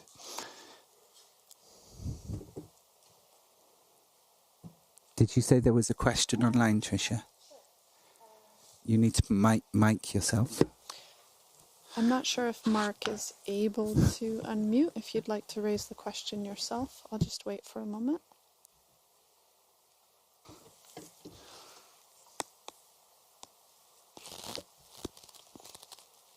Okay, I'll read it out. Mark Dattiskelt had a few comments for the previous point of helping out his co-presenter, but specifically for this particular open mic session, he said, are there any plans to increase GigaNet's visibility in fora other than the IGF? That would be a great step. It's a bit difficult if Mark's mic doesn't work, because I would like to know what fora. I mean, let's Milton, we should also mention that Milton is one of the founding members of GigaNet and has been a chair as well, may have some ideas and can tell us about the origins of GigaNet, particularly within the context of the IGF. Do you want to say a bit about why we were set up in the context of the IGF, Milton? Well, I think what Mark may be asking is, could we break out of the IGF and be more prominent and visible as an academic association outside of the IGF? But yeah, our history is definitely that our origins were tied to the IGF and our annual symposium. And I don't know, after 5 or 6 years, we debated detaching the two and decided we definitely did not want to do that. And also there was, we do have alliances with other academic institutions and conferences. So for example, GigArts is kind of an annual academic conference on internet governance that kind of evolved out of GigaNet, but is separately run, more like a kind of a program committee without a membership and all of that. But we typically affiliate with them, and sometimes regional, like Joanna's regional conferences and have had endorsement by GigaNet, and before that we've held conferences in Korea and North America. So if I think what you're leading towards, Mark, is if you want to form a conference in Brazil and to get the endorsement of GigaNet for your conference, we'd certainly be open to that. Nadia? if I could add to that, at EuroDig and YouthDig, there is a session where GigaNet comes and presents what GigaNet does to the YouthDig community and some of the European stakeholders, and explain how they can contribute, how to get involved, and how to contact the membership chair. It may be worthwhile adding to all of this by saying that we do have an endorsement policy. You can find it on the website, and we do like to partner up with additional conferences, but the root of GigaNet is essentially tied to the IGF, for better or worse. And there are other conferences that take place. We're also a community that is very multidisciplinary, right? And so many of us participate in different spaces where we also do, organize panels and things like that sometimes fall under the remit of GigaNet. So I think, that maybe we could do more to get people to mention GigaNet when they go to things. But I think we are quite visible as members and people in working in that space. But thanks for the question, Mark. Are there more questions or? Mark is able to unmute now in case we'd like to have, he said we can take other questions and he doesn't want to monopolize the time, but he can actually intervene if we would like that. Are there any more questions from members of the community here? Sure. Okay. Siva asks, what proportion of GigaNet membership comes from outside of America and Europe? Has there been sufficient outreach worldwide? Well, you can explain the mechanisms we have, the membership committee. Yes. So that would be a question to me. We have not done a study as to where, a regional study as to where our members come from, but our membership is open to anyone who applies. And from my observation, that it is definitely not monopolized by North America. We have quite a few members from Europe, Asia. Increasing number of applications come from Africa. So I would definitely not perceive GigaNet as as consisting of members mainly from North America. I think it had started that way with collaboration from European academics, but it is definitely reaching out to a broader geography. And we would like to do more. If you have more of these sessions, I think we would definitely have a more diverse membership, and I encourage all of you to apply so we have a more diverse membership.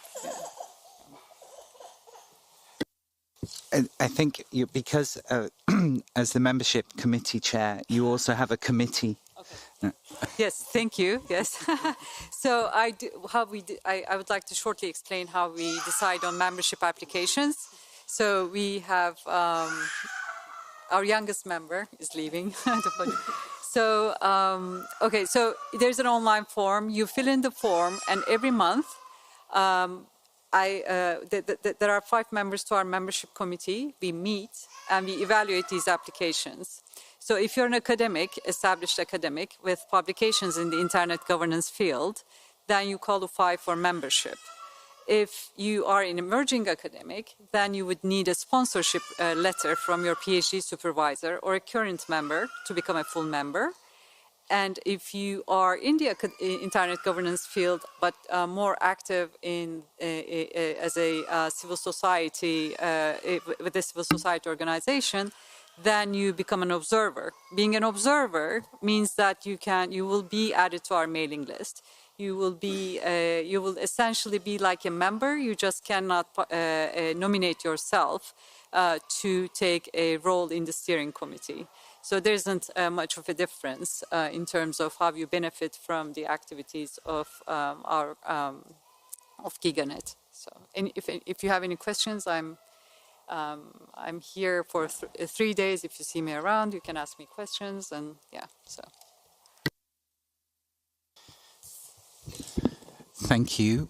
the membership is important, but only in the sense that, as a global organization, we do try and make sure that we reach out to all parts of the world. So if there are people who would like to join but think, oh no, that's not the case, right? We are an open organization and really want participation and engagement from all parts of the world. Yes, also I think one thing we need to emphasize is that it is a multidisciplinary group. So we have lawyers, social scientists, engineers, and we are open to academics from all sorts of backgrounds. And so. Thank you. Tricia, was there another question you sent? I think I'd invite Mark, who continues to have some comments, perhaps to unmute if you're able to do that now, to continue the discussion on visibility of GigaNet. And then I would have a question. Go ahead, Mark. For you. About how you felt it went. Thank you. I hope you can hear me now. Yes. Just commenting on what I was saying before, and thank you for all the insights in the chat. It is the GigaNet is pretty much the reference when it comes to academia in our field, and while I see examples of how it has penetrated in some other regions, when I speak from the LAC region in particular, there is very little awareness of its presence here, as an example. And I would be willing to bet that in some other regions, there's also that lack of awareness. So as the project keeps expanding, I would say that GigaNet is gaining more visibility within the IGF environment. It would be interesting if at some point in the plans of that the committee is leading towards, to think about this issue. I don't think it's a top priority or anything, but I do think that is something that should be on the roadmap, how to raise awareness and bring these different papers to other regions, right? So how to showcase the actual work, not only, hey, here's how to get involved, not just outreach, but how to bring this research to other regions and raise awareness of the research being done. Thank you. I think you've just volunteered for the role of GigaNet ambassador to the LAC region. Is that correct, Mark? But it's definitely an interesting way of thinking. And for me, one of the things that really makes the GigaNet important, the annual symposium important, is that we are able to sit in a space that is dominated by a lot of different stakeholders. Maybe there's a few people in the room who normally aren't listening to academics talking about things. So we have a translation issue that we need to get across, but we also need to ensure that this space is heard in those different by those different stakeholders. And I think that's important. And for that, I would maybe like to ask a question to the people who've been organized in Sophie, actually, who's been organized in the session. And maybe it's a broader question also for the community. Have you felt that, this kind of way of organizing the program this year, although it's been very fast, because we're used to 6 months more time for GigaNet, but although it's been quite fast, do you think that this is a format, or did you find this interesting, and have other people found this interesting, to actually organize these panels and bring together these different experiences throughout the session? Yeah. Yes, just to give some context for those who are not aware of how we did things in the previous years, but normally we have a paper call and a reviewing process. But because the last IGF was, of course, in December in Saudi Arabia, we didn't have the time to do it this year. So out of necessity, we were forced to think about alternative ways in how to design this program. And that's why we came up with different variations. So, for example, the panel discussion that we had after lunch, but also to include a research project in its entirety as one session. I would say personally, but I would love to hear the opinions from the wider community, but I was very enthusiastic about both these different sessions. So I would say that we should continue to explore these different forms. I think also, especially by including different research projects or academic projects, it's also a way to bring in more members to our community. That are maybe not aware of the existence of GigaNet. However, I would also say that just to make sure that we continue to have an open, academic, rigorous forum, I do think that we should continue with the official paper call and the reviewing process. Also, because I do think that we have to be wary that we are not continuously inviting the same people or the people that are already active in our community. And I think an open paper call, is the way to inspire people that are not involved yet to apply and to try. But I would also love to hear your opinions, because as I said, this was the first time that we did it in this way. So I'd look forward to hearing your opinions now or later this week. Thanks, Sophie. Are there any more insights or experiences or thoughts that people in this room or in the virtual room may have? Dennis is... he's taking the open mic, literally. Yes, go ahead. Take an open mic. If I may do it like this. Thank you. So as someone who has submitted a proposal for a set panel, I think we enjoyed it tremendously. Thank you again for everyone to making this possible. And the chair, Tricia, thank you so much. I think what I liked about this year's setup is the mix of things. So the fact that because I've presented 3 papers where it was only the paper call, and it was nice, it was really good. But you have very long days of the same kind of setup of changing. And so having the roundtable, having a set research project presenting results, I think that's a nice mix-up of things. So really enjoy that.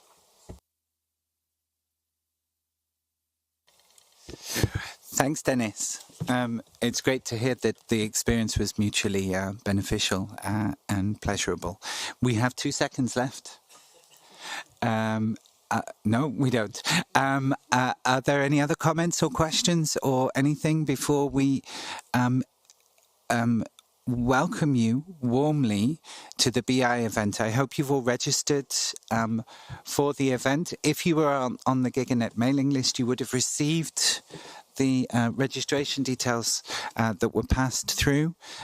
We will all be meeting around 6 o'clock to have a wonderful collaborative event in a very nice setting in the middle of Oslo, where Milton will be talking again, along with 2 other colleagues from different networks about their work. 6:30.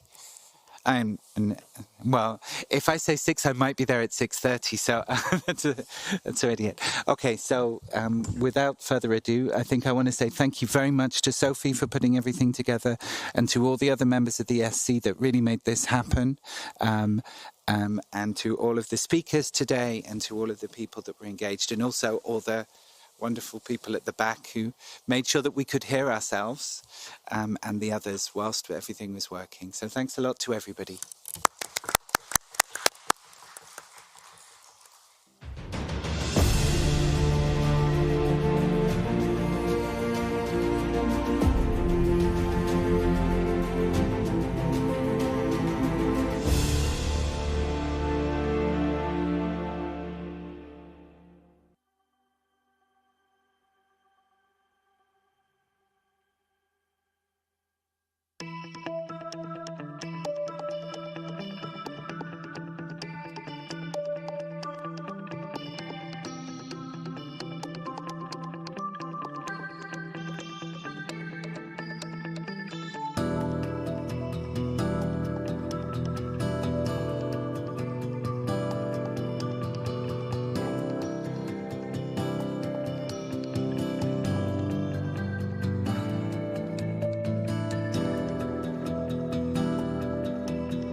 Sigo probando. 1, 2, 3. Cuando puedas me avisarías por el grupo si me escuchas.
Acá Rocío otra vez.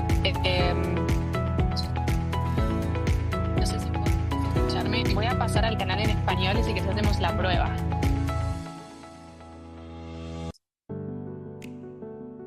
Sí, perfecto, Vero. Paso a inglés.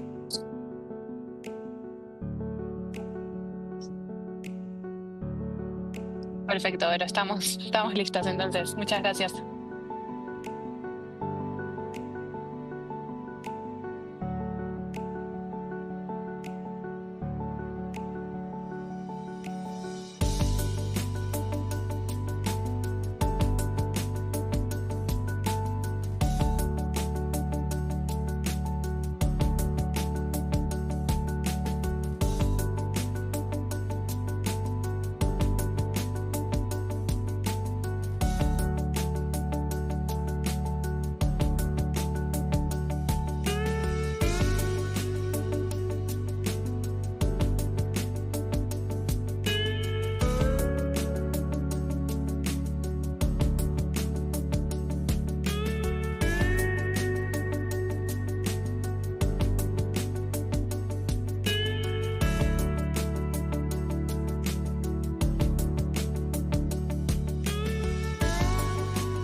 Hola a todos. Hello everyone. I'm going to start in English and then I'm going to switch to Spanish. Welcome to the IGF LAC space. To start, I would like to let everyone know that we're having English and Spanish interpretation, and this session will be conducted mainly in Spanish, but you are free to speak the language of your preference. And now I'm going to switch to Spanish. And one important detail, to have access to the English interpretation, you have to be connected to the Zoom session. Bueno, bienvenidos a todos. Muchas gracias por unirse a esta sesión, al IGF LAC Space, en el que vamos a tener dos paneles. Esta sesión está organizada por LACNIC, el CETIS, junto con LACTLD, y en el día de hoy vamos a tener una reflexión sobre la gobernanza de Internet en América Latina y el Caribe, con una perspectiva del pasado, presente y futuro. Así que, para comenzar, le voy a dar la palabra a Paula Otegui, que va a moderar el primer panel de esta sesión. Gracias, Rocío. Gracias a todos. Vamos a dar inicio entonces a la sesión del IGF LAC Space. Gracias por acompañarnos a los participantes que están aquí en persona y también a quienes están en forma remota. Damos la bienvenida entonces a este espacio en el que año a año distintas organizaciones de nuestra región nos reunimos en el marco del IGF Global para compartir iniciativas y reflexiones en torno a la gobernanza de Internet. Este año particularmente la sesión tendrá 1 hora de duración, como explicaba Rocío, con 2 rondas de 30 minutos, donde participarán en cada una de ellas organizaciones que representan a todos los sectores y que abordarán la evolución y el futuro de la gobernanza de Internet con una mirada de América Latina y el Caribe. Además, tendremos un espacio para comentarios e intervenciones en los que los demás participantes podrán realizar sus comentarios. Respecto a la dinámica, cada organización tendrá 4 minutos para hacer su intervención y, bueno, estaré moderando esta primera ronda y luego Rocío dará seguimiento. A 20 años de la Cumbre Mundial de la Sociedad de la Información, donde tuvo origen tanto el Foro de Gobernanza de Internet como la consolidación del modelo multi-stakeholder, tenemos una oportunidad clave para reflexionar sobre los logros, sobre los desafíos persistentes y principalmente sobre la importancia de seguir fortaleciendo un enfoque inclusivo, abierto y colaborativo en la gobernanza de Internet. En este sentido, entonces, esta primera ronda abordará la historia y la evolución de la gobernanza de Internet y voy a comenzar dándole la palabra a Raúl Echeverría, director ejecutivo de ALAI. Bienvenido, Raúl.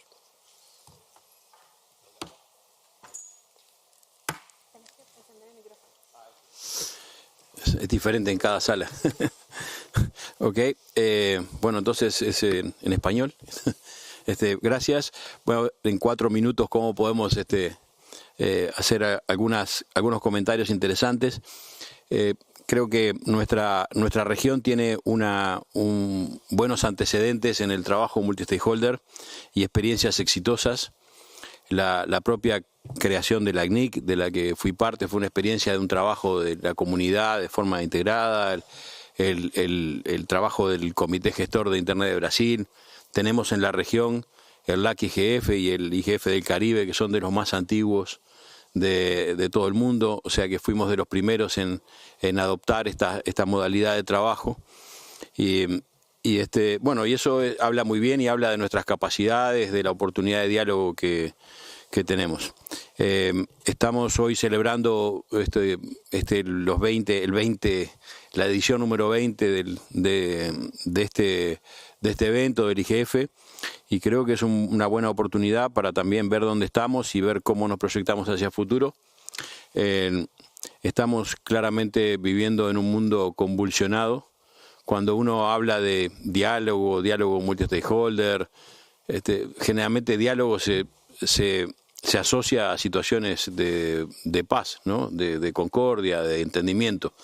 Y bueno, vivimos en un mundo donde la paz está un poco subvaluada y y la cooperación internacional no pasa por su mejor momento.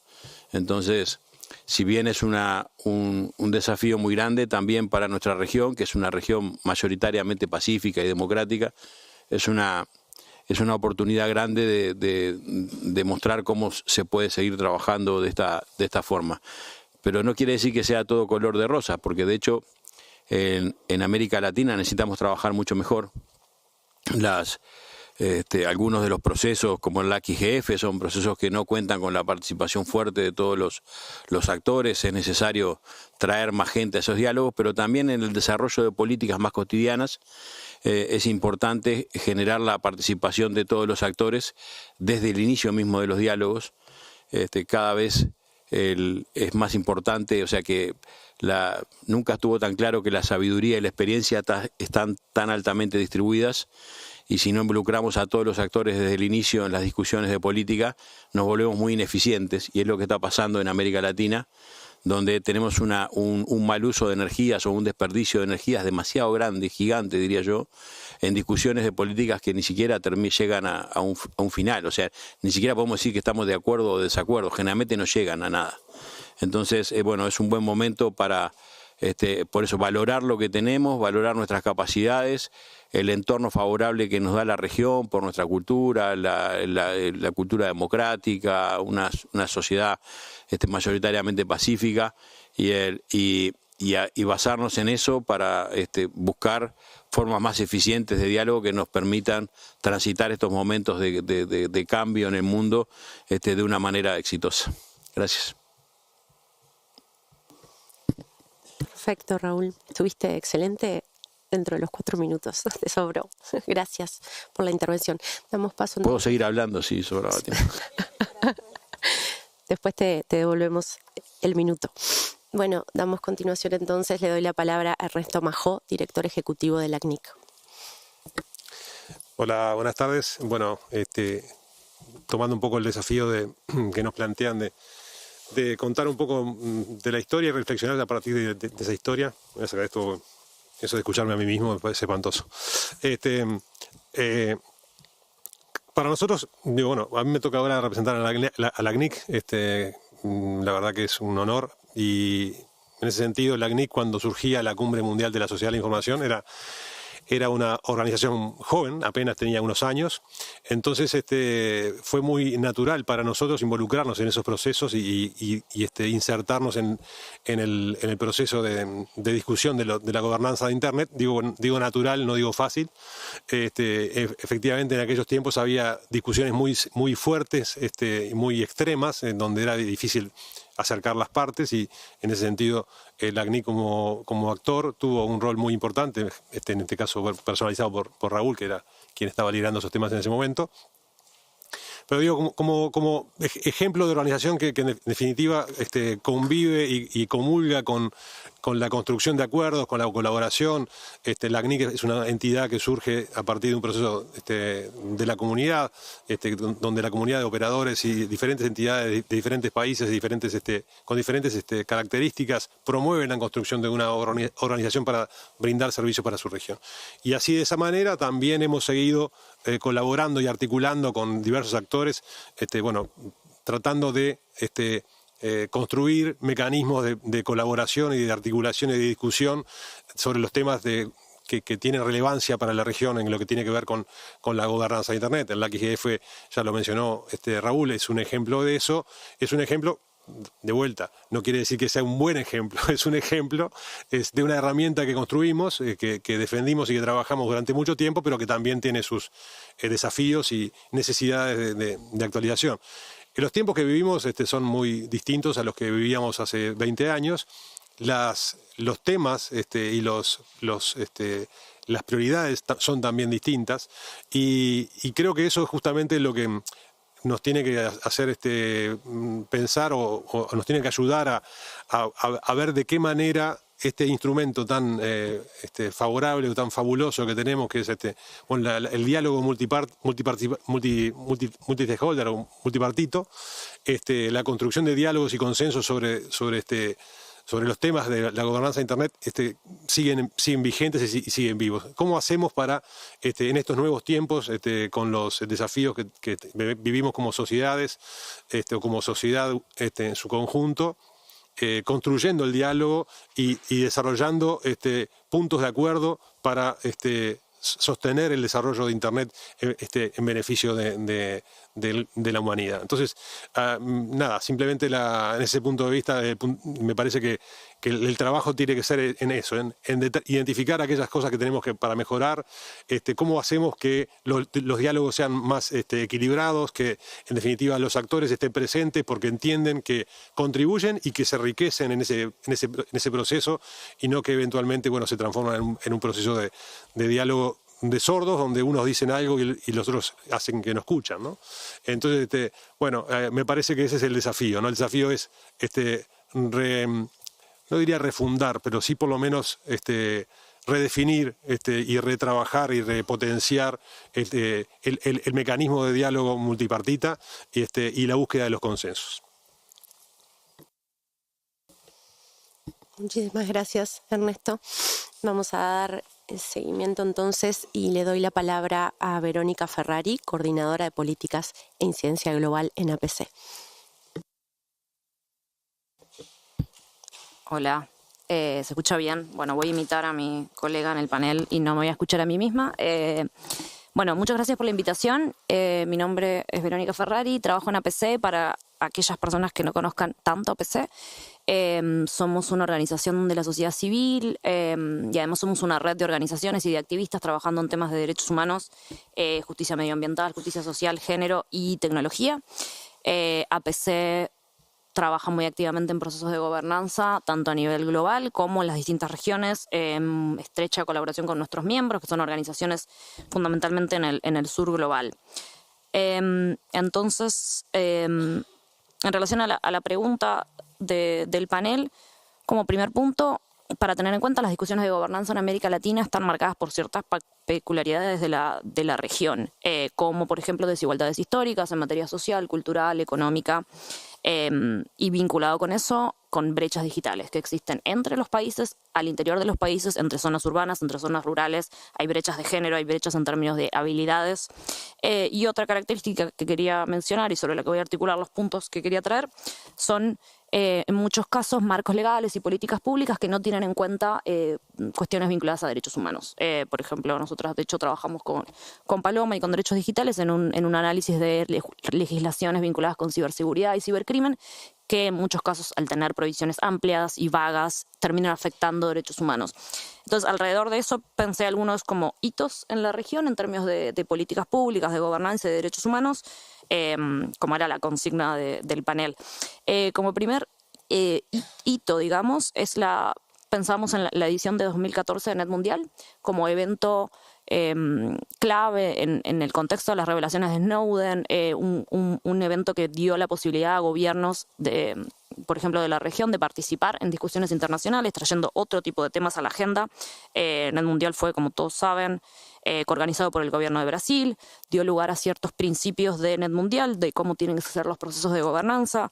Esos principios indican que tiene que ser multisectorial, abierto, participativo y basado en el consenso, como decía recién Ernesto, transparente y que permite una participación significativa, con acceso y bajas barreras de entrada, que en muchos casos en este momento es difícil para la sociedad civil participar de los procesos de gobernanza de temas de tecnología. Hay un movimiento hacia cada vez más discusiones en espacios multilaterales y con muchas dificultades, especialmente para la sociedad civil, de participar de manera significativa. 10 años después, en 2024, hay una actualización de estos principios con los Sao Paulo Multi-Stakeholder Guidelines, con Net Mundial más 10.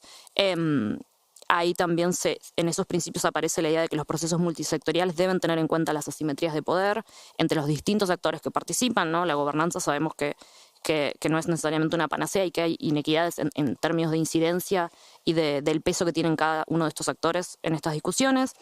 que los procesos de gobernanza tienen que estar guiados por respetos de principios internacionales de derechos humanos, incluyendo derechos políticos, sociales y culturales. Y esos principios son clave para mucho el trabajo de incidencia que estamos haciendo APC y otras organizaciones en otros espacios de gobernanza a nivel global. Son claves para lo que tiene que ver con la revisión de WISIS, o sea, la sociedad civil está tomando muchos de esos principios para su propia incidencia. Otras cosas que quería traer tienen que ver con el rol de la CIDH y un marco general de protección de derechos humanos en la región. La gobernanza de Internet también tiene que ver con efectos concretos sobre distintos derechos. Entonces, como hito quería traer en 2014 fue la primera audiencia sobre temas de derechos humanos de Internet en la CIDH. Organizaciones como APC, como Derechos Digitales, como Carisma, el CELE coordinó ese trabajo en su momento. ADC llevaron temas de libertad de expresión por primera vez a la Comisión Interamericana. O sea, en palabras del ex relator, de Edison Lanza, eso fue un hito en la región. Y vinculado también con la CIDH es todo el trabajo que ha hecho la Relatoría de Libertad de Expresión dentro de la Comisión, trayendo temas de libertad de expresión en ambientes digitales, ya me pasé. Y especialmente la Relatoría publicó unos estándares para una Internet libre, abierta e inclusiva que destaca el rol del modelo multisectorial. Entonces, bueno, dado el límite en el tiempo, voy a parar acá, pero quería solo remarcar esos vínculos, el vínculo a la gobernanza de Internet con temas de derechos humanos, y después tengo un par de puntos más que podemos hablar después. Muchas gracias. Gracias, Verónica. Bueno, para finalizar esta ronda voy a darle la palabra a Nigel Casimir, Telecommunications Specialist in Caribbean Telecommunications Union. Welcome, Nigel.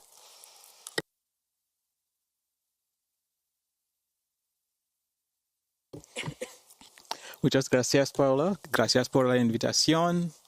Voy a hablar en inglés. Thank you very much. Nigel Casimir of the Caribbean Telecommunications Union, giving you a little background about our historical growth as regards internet governance in the Caribbean. We convened our first Caribbean Internet Governance Forum in September 2005 in an attempt to galvanize Caribbean positions going to the final session of WSIS in Tunis, which was November 2005. And we've met annually ever since. And in fact, the UN started its own Internet Governance Forum in 2006, and we've kept in step with that since then. Our intention at the outset was, and still is, to harmonize Caribbean views and policies with respect to Internet governance. And each time our forum has met, we've sought to record the agreements that might have been forged at our meetings, and we've recorded them in a document we call the Caribbean Internet Governance Policy Framework. And this particular document has, in fact, gone through 4 different editions since 2005. Actually, I think the first edition was like 2009 to, I think, 2013. To 2016 and 2024. And as we meet, we would update the policies associated with it. Back in the original days, our focus tended to be more on internet infrastructure and the more technical issues, because there was a lot of infrastructure development that still needed to take place. We were talking in some cases of electricity supply in various of our countries. Nowadays, the infrastructure is still spoken about, but it's a lot less. It has a lot less focus on the agenda now, and the focus is now on things like AI and rights and all that good stuff. So this year we propose to have our 21st Caribbean Internet Governance Forum, and it would be in Cuba this year, at Varadero, Cuba, from August 20th to the 22nd. And the agenda for it is still under development. In fact, just last Friday, we closed the call for topics, essentially, which would help us to finalize the contents of the agenda. So within the next, I would say, probably a couple of weeks' time, we would be putting out our agenda for the 21st Internet Governance Forum. the policy framework that I talked about has been used as a guide for policy development in the Caribbean territories. It has been used as a guide for the CTU's own work in supporting our member states to develop national policies. And one of the things we're very concerned about is getting appropriate impact from our forum. And we realize that notwithstanding we had a regional forum, there needed to be impact at the national level. So we sought to create or encourage the development of national internet governance fora in each of our member countries. To date, we have about 4 of them that are operating or have operated, and we continue to move the Caribbean internet governance around to the various member states so that each one we land in, we could try to make an impact on that local community to develop its own multi-stakeholder group and its own national IGF. We've succeeded in increasing the number of Caribbean persons involved in fora like this, and with the national IGFs that we've helped to spawn, we are also strengthening the implementation of appropriate internet governance policies throughout the Caribbean. I probably could stop there. I mean, there's a lot more I could say. We've had quite a fair amount of success in the work that we've done. We've helped to spawn internet exchange points and so on, but I can stop at this point. Thanks. Muchas gracias, Nigel. Bueno, muchas gracias a los ponentes de este primer bloque por sus intervenciones. Sin duda que han habido sucesivos logros a lo largo de estos 20 años que han fortalecido el modelo multi-stakeholder en nuestra región y nos han permitido enfatizar el diálogo, ¿verdad? Y el diálogo constructivo. Sin embargo, persisten los desafíos, como bien nuestros panelistas han remarcado, y es para eso que vamos a reflexionar sobre el futuro en este segundo bloque, sobre las visiones al respecto, y bueno, le doy la palabra a mi colega Rocío para que continúe moderando el segundo bloque. Gracias. Bueno, muchísimas gracias a los panelistas del primer bloque que nos dieron un primer contexto para ahora enmarcar la discusión y los aportes de los panelistas de esta segunda sección. Y para este segundo panel, nuestras preguntas disparadoras se orientaban a cómo imaginan el futuro de la gobernanza de Internet en la región, cuáles son los principales desafíos y las necesidades inmediatas que debemos atender desde todos los sectores para que el modelo multi-stakeholder siga estando vivo y funcional para nuestros intereses y nuestros objetivos. ¿Y por qué creen que la revisión o el proceso de revisión de WSIS más 20 es relevante para nuestra comunidad regional?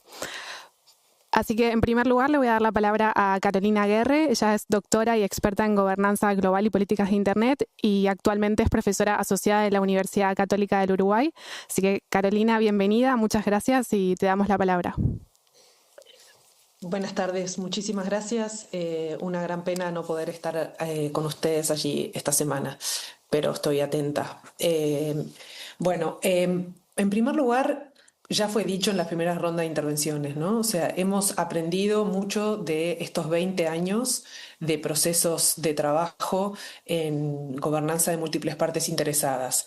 Ahora bien, seguir apostando, digamos, a un modelo de gobernanza que tenga como horizonte el proyecto de la gobernanza de múltiples partes interesadas, creo que es un poco, en este momento, digamos, hay que hacer una revisión en la cual pongamos de manifiesto para qué es importante tener esta gobernanza de múltiples partes interesadas, pero otros mecanismos que tienen que estar fuertemente asociados a una gobernanza de una Internet que fomente un desarrollo sostenible, inclusivo, centrado en las personas, ¿no? Esto es un poco como parte del acuerdo de WSIS más 20 y de la revisión.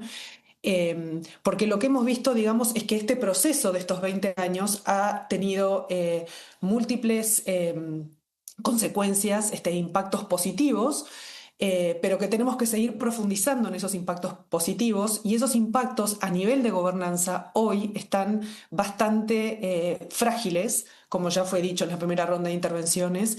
Necesitamos en un mundo donde el proyecto de un mundo globalizado, unificado, de hace 25 o 30 años con la expansión de Internet, es un mundo que hoy no está fraguando de esta manera. Entonces, ¿cómo generamos mejores capacidades en materia de colaboración específicamente? Colaboración entre distintos actores, pero para ello me gustaría, digamos, fortalecer un mensaje que nosotros desde la región tenemos resiliencia y tenemos experiencia. Nigel recién habla, digamos, del primer IGF del Caribe, que fue un IGF que se dio antes que de los primeros IGFs del mundo, donde tenemos una experiencia de trabajo en múltiples partes interesadas en formato regional. Tenemos una plataforma, y este es un concepto, digamos, que no pensemos en plataforma únicamente como las plataformas de las empresas digitales y del Big Tech, como puede ser el ILAC, plataformas entendidas ya como espacios de colaboración en los cuales podemos profundizar, digamos, en cooperación específica. Y cuando me refiero a cooperación, no es solo diálogo sobre cooperación, como puede ser el LAC IGF, que me parece fundamental, sino que me parece muy importante que empecemos a trabajar en cooperación en proyectos con la participación de múltiples actores, donde podamos desarrollar infraestructuras propias regionales que son, en el contexto de la inteligencia artificial montada sobre la Internet, fundamental. Tener nuestros espacios en la región más consolidados en materia de infraestructura, de capacidades de supercómputo. Me parece muy importante, digamos, lo que ya se planteó, digamos, en la consulta de revisión en Santiago en diciembre, digamos, el desarrollo de capacidades no solo de habilidades tecnológicas y alfabetización, sino también en seguir fomentando capacidades en materia de gobernanza regional, nacional e internacional, en un contexto que, como ya fue dicho y vuelvo a reiterar, digamos, no podemos seguir caminando o trazando, digamos, las mismas líneas de acción y los mismos discursos cuando este mundo ha cambiado, cuando la Internet ha cambiado, a pesar de que sigamos abogando o bregando por una Internet abierta, interoperable y que promueva la inclusión. Esas son mis primeras palabras. Muchísimas gracias. Muchísimas gracias, Carolina. Ahora enseguida le voy a dar la palabra a Renata Mieli. Ella es coordinadora del Comité Gestor de Internet en Brasil, CGIBR, y asesora especial del Ministerio de Ciencia, Tecnología e Innovación de Brasil. Muchísimas gracias, Renata. Ya tienes la palabra. Gracias, Rocio. Gracias por la invitación para estar en esta sesión tan importante para nuestra región. Yo voy a compartir algunos puntos sobre los desafíos que yo considero son importantes para la gobernanza de la Internet en nuestra región. El primer punto que me gustaría destacar es que los cambios impulsados por la Internet han permitido el surgimiento de nuevas tecnologías con impactos diversos en nuestras sociedades. Desde hace ya bastante tiempo, los espacios de gobernanza han dejado de tratar exclusivamente sobre la red en sí y han pasado a abarcar todo lo que esta conlleva. Entonces, creo que es necesario, así como hablamos en Net Mundial más 10, en São Paulo, que necesitamos ampliar nuestra mirada e enfoque de los espacios de gobernanza para abordar no solo los procesos de gobernanza de la Internet, pero sino también los procesos de políticas digitales en nuestra región. El segundo punto es la urgencia, como ha dicho Carolina, de fortalecer la articulación entre actores y organizaciones regionales en torno a objetivos comunes. Podríamos señalar, por ejemplo, los desafíos vinculados a la promoción de políticas para garantizar una conectividad significativa en nuestros países, los impactos de la inteligencia artificial, protección de derechos humanos, reducción de las asimetrías regionales y el desarrollo de infraestructuras digitales públicas, así como la necesidad de respuestas coordenadas frente a la agenda de integridad de la información, entre muchos otros temas clave del ecosistema ecosistema digital. Esto es muy importante y tenemos que crear los espacios no solamente de articulación de la discusión, pero también de la cooperación entre nuestros gobiernos acerca de estos temas. También ampliar esta articulación para reforzar, como ya he dicho, la cooperación regional en línea con los principios y directrices del NET Mundial más 10. Verónica trouxe acá algunos de los principios que discutimos en las guidelines del Neto Mundial más 10. Tenemos que tener también estos principios como referencia para otros procesos como los procesos del WICES y el Pacto Digital Global. También es esencial reforzar la defensa de una gobernanza con participación activa de múltiples partes interesadas, crear espacios coordenados y evitar la duplicación de esfuerzos. A medida que surgen nuevos procesos y foros de discusión en diferentes agencias, o se multiplica a agenda acerca de la inteligência artificial, cibersegurança, proteção de dados, niñez e tantos outros temas, se vuelve mais difícil garantizar a participação efectiva de los países del sur global, de los países pequeños, de la sociedad civil e incluso de setores del sector privado que não são tão poderosos econômicamente. É muito difícil garantizar a participação em tantos processos. Por isso, a concentração, a unificação de los espaços é muito importante. También gostaria de reforçar en este sentido que consideramos estratégico integrar el seguimiento del Pacto Digital Global dentro de la estructura del marco de acción del WICES, ahora en la revisión, para contemplar responsabilidades compartidas con diversas organizaciones. Reforçar también la participación de actores no estatales en los procesos gubernamentales, incluso el desarrollo de los procesos intergubernamentales, para que puedan evoluir para processos de tomada de decisão com múltiplas partes interessadas. Este foi dos temas que também sublinhamos de forma bastante importante em las discussões del Net Mundial Plus 10, más 10. Por fim, para me quedar dentro de los 4 minutos, quisiera destacar que las directrices multisectoriales acordadas en São Paulo deben servir como una referencia clave para avanzar hacia una gobernanza digital, no solamente una gobernanza de la Internet, mas de Internet y de los procesos digitales de forma más inclusiva, legítima y efectiva. Sin duda nenhuma, que tenemos muy a aportar en términos de cómo garantizar que haga más participación y más relevancia en espacios como la IGF, todos nosotros participarmos de otros procesos y garantizar una gobernanza multisectorial más fortalecida en nuestra región. Gracias. Muchas gracias, Renata. Y para cerrar este segundo panel, le voy a dar la palabra a Paloma Lara.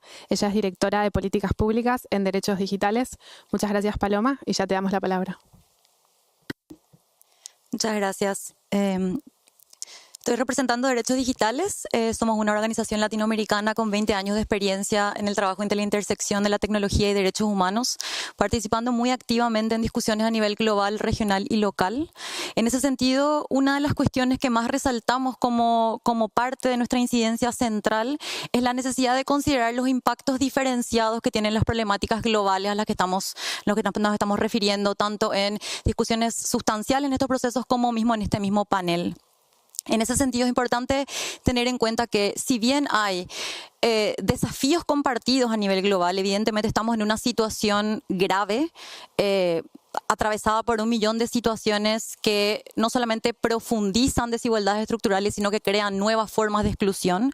Pero al mismo tiempo tenemos que entender que los impactos no son iguales en todas las regiones y en todos los países. Entonces, en ese sentido, el conocimiento situado, el conocimiento que viene de las comunidades que están en situación de vulnerabilidad y que están en mayor proporción afectadas por ciertas políticas o lack, perdón, de políticas, voy a hablar en Spanglish en algunos momentos, perdón, o lack de algunas políticas digitales que sean situadas, muchas veces deviene en que se generan muchos compromisos globales que si bien deben ser compartidos, muchas veces no son traducidos de una manera que responda a las necesidades de las comunidades. Entonces, en ese sentido, espacios como el LAC IGF son claves, no solamente para proporcionar, como se ha dicho varias veces en este panel, un espacio de diálogo multisectorial donde participen diversas partes interesadas, sino también como un elemento clave para entender las necesidades locales y por tanto generar estrategias que aborden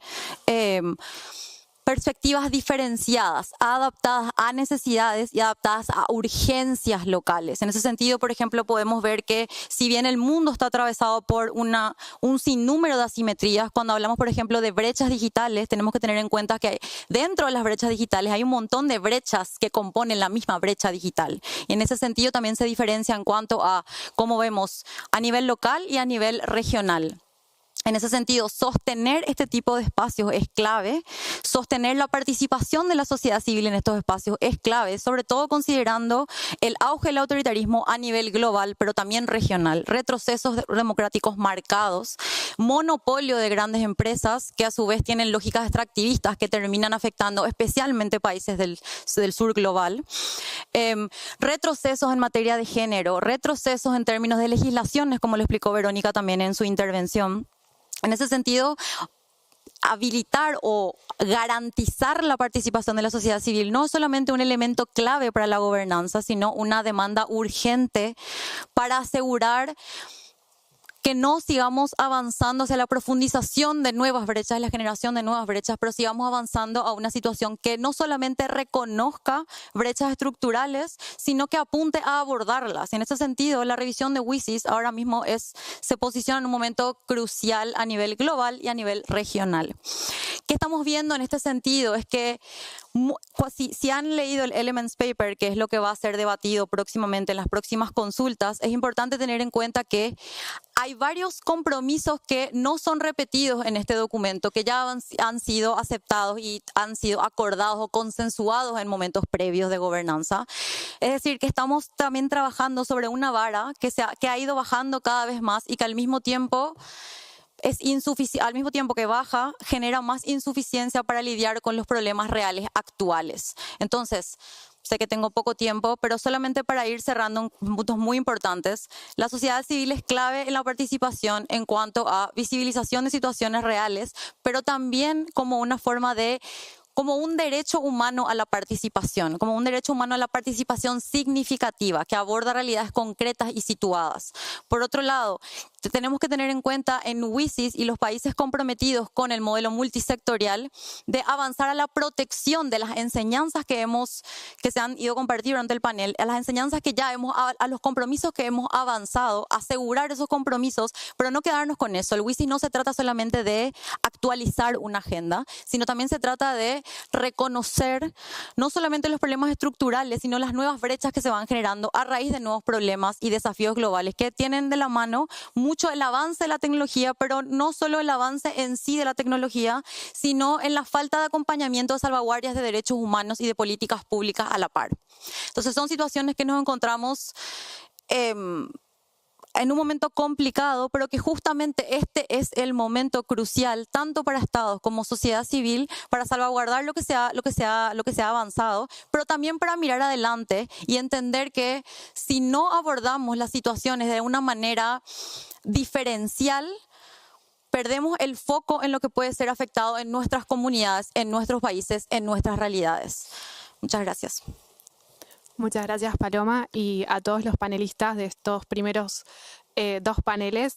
Fuimos un poco rápido con el tiempo asignado a cada uno porque nos interesaba tener estos 20 minutos restantes para invitar a otros representantes de la comunidad regional a que también hagan sus comentarios, compartan sus reflexiones. Vemos a muchos representantes de organizaciones de sociedad civil, comunidad técnica que también están aquí presentes. Así que queremos invitarlos a que también participen en el debate, a que reaccionen a las ideas que se fueron compartiendo y también los panelistas que ya hablaron puedan volver a participar en esta discusión. Tengo la mano primero de Olga en el Zoom y luego Eric. Olga, adelante.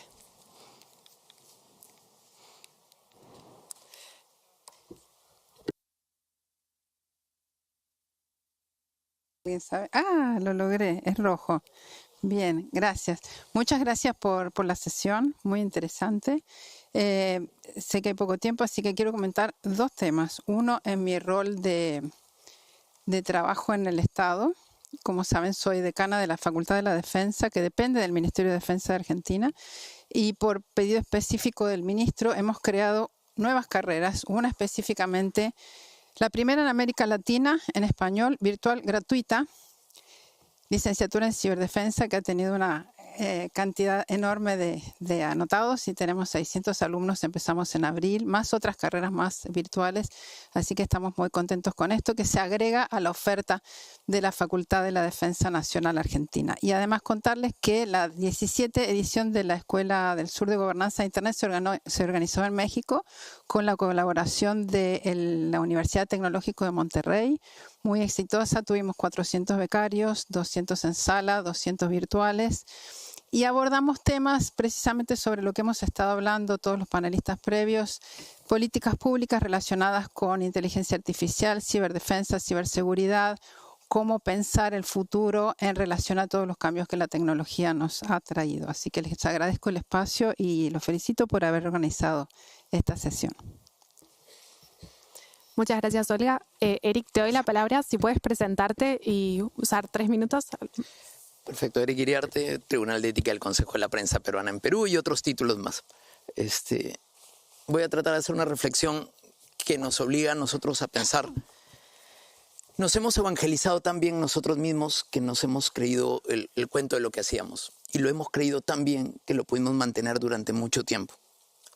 Pero cuando, por ejemplo, hablamos sobre un tema tan práctico como los taxis de movilidad urbana, mientras que nosotros vamos defendiendo la posición desde la industria de tecnología o desde los principios de tecnología, la otra industria, los que estaban antes, también comenzaron a hacer su propio cabildeo en los espacios públicos de decisión política y de generación de legislación. Cuando nosotros comenzamos a hablar sobre libertades o utilización de plataformas para, por ejemplo, la lucha contra la violencia contra la mujer, las formas de regulación que tienen las comunidades que trabajan con estos derechos previo a que llegáramos al mundo de tecnología eran diferentes y comenzaron a hacer legislaciones diferentes a como les hubiéramos planteado nosotros. Hasta hace poco antes de la pandemia, nosotros podíamos llegar a los legisladores y parar directamente legislaciones o mejorar legislaciones que podían hacer o proponerlas. Ahora es casi imposible, por más de que nosotros tengamos una voz fuerte o una voz reconocida. Y es que somos solamente un actor más dentro de la ecuación donde toda la sociedad es digital. Y ya no es solamente el tema digital de nuestro tema digital. Entonces, ¿cómo logramos convencer a los otros? ¿Cómo vamos a evangelizar a los otros para que se acoplen a nuestra línea de pensamiento? Para que cuando se discuta temas de ciberseguridad, no estén pensando en la industria de ciberseguridad, que no le interesa la industria de tecnología o las plataformas tecnológicas o los principios de la WISIS. Lo que le interesa es hacer negocio. O cómo vamos a hablar con los que ellos que están trabajando otros temas de domótica o robótica, que no les interesan los principios que estamos conversando. Es más, no vienen a estos foros y no van a venir a estos foros. Creo que la reflexión va hacia adentro. Llevamos muchos años todos, me incluyo, metidos en este tema. Nos hemos logrado convencer, atraer a algunos actores, pero los actores que están haciendo el lobby para hacer políticas diferentes, regulaciones diferentes, retrocediendo en regulaciones, como bien se mencionaba hace un instante, pero retroceden en regulaciones que nosotros hubiéramos planteado, pero que le resultan útiles a estos actores privados de sociedad civil y de la academia. O sea, no es que tampoco actuemos solamente contra el sector privado o contra algún sector de la sociedad civil, es el resto que no entienden necesariamente los principios que estamos defendiendo. Entonces, cuando hablas de multilateralismo, lo entendemos nosotros, pero no necesariamente en esos espacios donde terminan haciendo regulaciones totalmente dispares. Y esto se está viendo también en ILAC, se está viendo también en otros espacios, porque están llegando otros actores que no eran los actores comunes a los que estábamos acostumbrados. Es una llamada de alerta grande, porque lo que viene delante es más regulación al mismo camino que no podemos detener. está pasando en los diversos países. No la estamos pudiendo detener por más de que vayamos a hablar con los actores que antes hablábamos. Y es que simplemente hay otros actores con más dinero, hay otros actores con mayor implicancia en la economía social, con mayores relaciones que puedan tener. Y eso es lo que hemos perdido, no trayendo a estos foros a la gente que está tomando las decisiones políticas en nuestros respectivos países. Muchas gracias, Eric, por tus comentarios. Vemos a dos participantes en la fila del micrófono. Les vamos a dar la palabra, les pedimos que se presenten y les damos 2 minutos a cada una. Gracias. No funciona.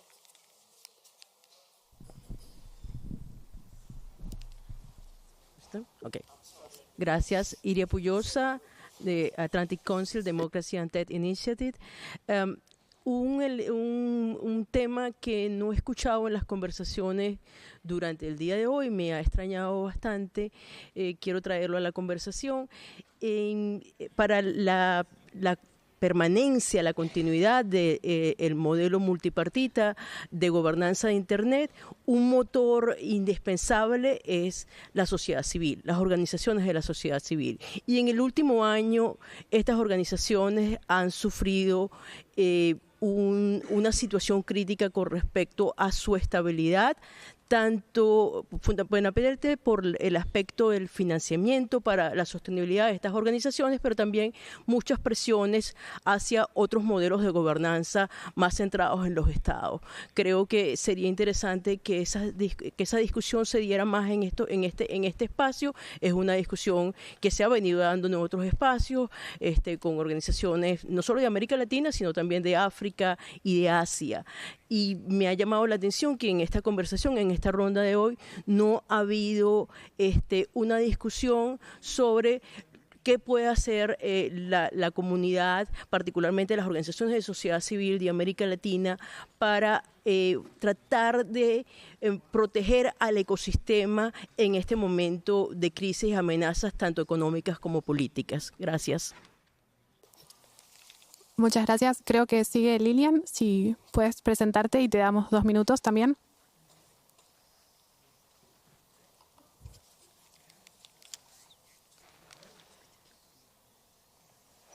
Lilian, no sé si puedes escucharme.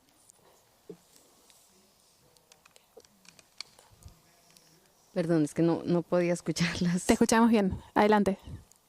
Sí. ¿Sí me escuchan? Sí, perfecto. Okay, gracias. Bueno, muchas gracias a todos en el panel. Pues muy interesante es escucharles. Soy Lilian Chamorro de la Secretaría del IGF. Y bueno, digamos que esta era una de las sesiones para nosotros más importante porque es escuchar también a la comunidad, ¿no? Y saber exactamente, o tener pues una mayor claridad frente a lo que se requiere también de este espacio, que es un espacio de todas y de todos. Nosotros como Secretaría quisiera simplemente pues reforzar que nuestra acción es básicamente facilitar el proceso, pero el espacio es de ustedes, ¿no? No es un espacio que nos pertenezca, es un espacio del que muchas y muchos de ustedes hacen parte a través de los diferentes comités, del comité de selección de talleres, del comité de programa, y como quienes han estado involucrados en este espacio durante los últimos años saben, es un reto, ¿no? Esta mañana lo decían en la ceremonia inaugural y me pareció muy acertado en cuanto a que el proceso multi-stakeholder es de la mayor relevancia, pero también es un reto que llevarlo a cabo, no es algo que se haga, que demos por hecho, digamos, sino que requiere un trabajo de todas y todos. Entonces, simplemente reiterar la invitación para que entre todas y todos construyamos este espacio.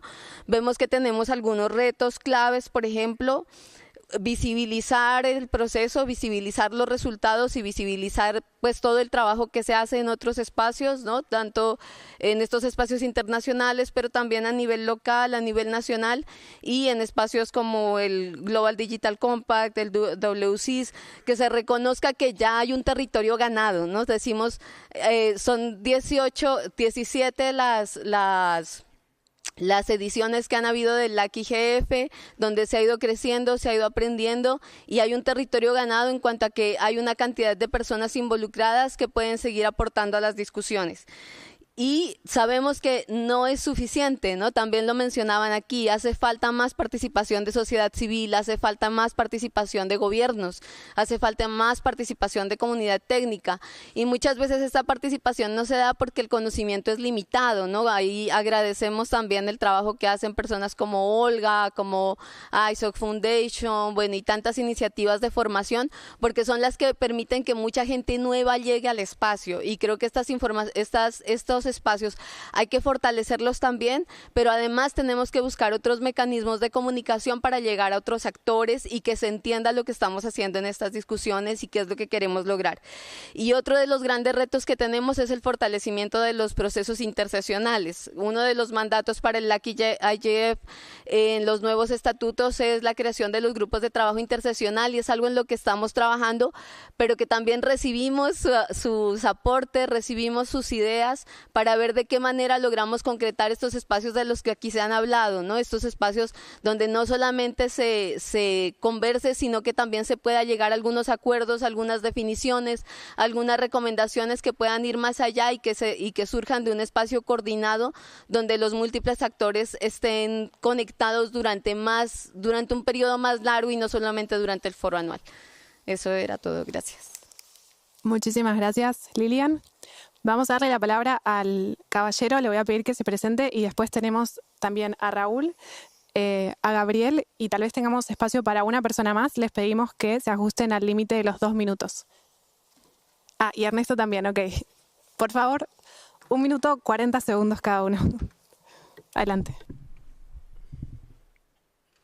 Buenas tardes a todos. Yo soy Cristian Robles de IPANDETEC, una organización que trabaja por los derechos digitales en Centroamérica y el Caribe.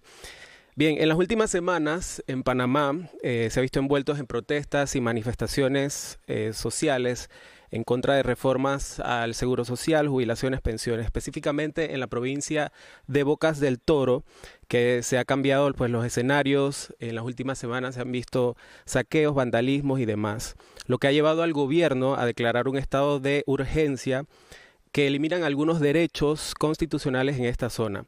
El gobierno de Panamá, a través de la Autoridad de los Servicios Públicos, ha tomado la decisión de suspender los servicios de telefonía móvil e internet durante varios días en medio de estas manifestaciones sociales. Desde IPANDETEC nosotros rechazamos esta medida desproporcionada que no solo representa una grave violación a la libertad de expresión y derecho a la información, sino que también vulnera derechos fundamentales. Cortar este acceso al Internet en contextos de protesta limita la posibilidad de documentar abusos, de comunicarse con los familiares, de recibir información confiable e incluso de acceder a servicios de emergencias hasta la educación. Así que queremos hacer un llamado a otras organizaciones, sobre todo de nuestra región, ayudarnos a visibilizar esta acción desproporcionada de parte del gobierno de Panamá, y que se levante esta medida que ofrece acceso de Internet a la provincia de Bocas del Toro en Panamá. Así que vamos a estar circulando a través de IPANDETEC entre hoy y mañana un statement y esperamos contar con el apoyo de todos.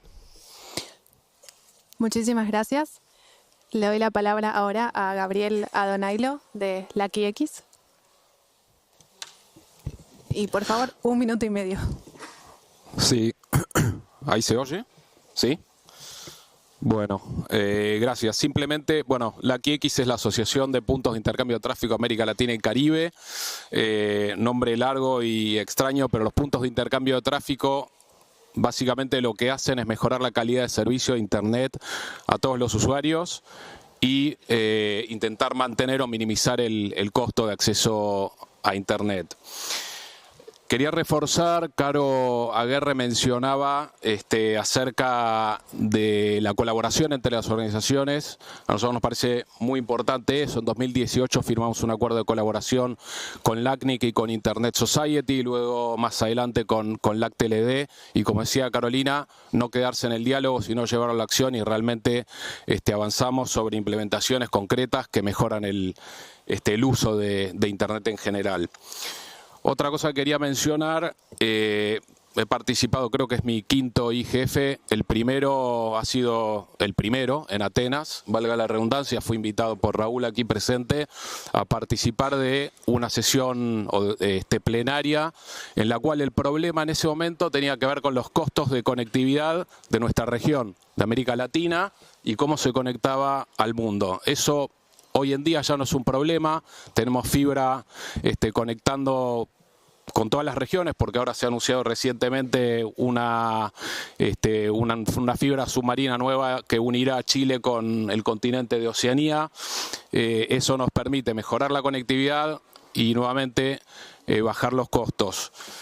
Ya no es 20 años después un problema de costos, no es un problema de infraestructura, pero existen, no dejan de asomar algunas iniciativas en términos de regulación que sí pueden afectar a la conectividad de las infraestructuras y a cómo el tráfico de Internet es cursado, y por lo tanto puede llegar a volver una discusión nuevamente sobre los costos de Internet y la calidad de Internet que hemos conseguido durante todos estos años.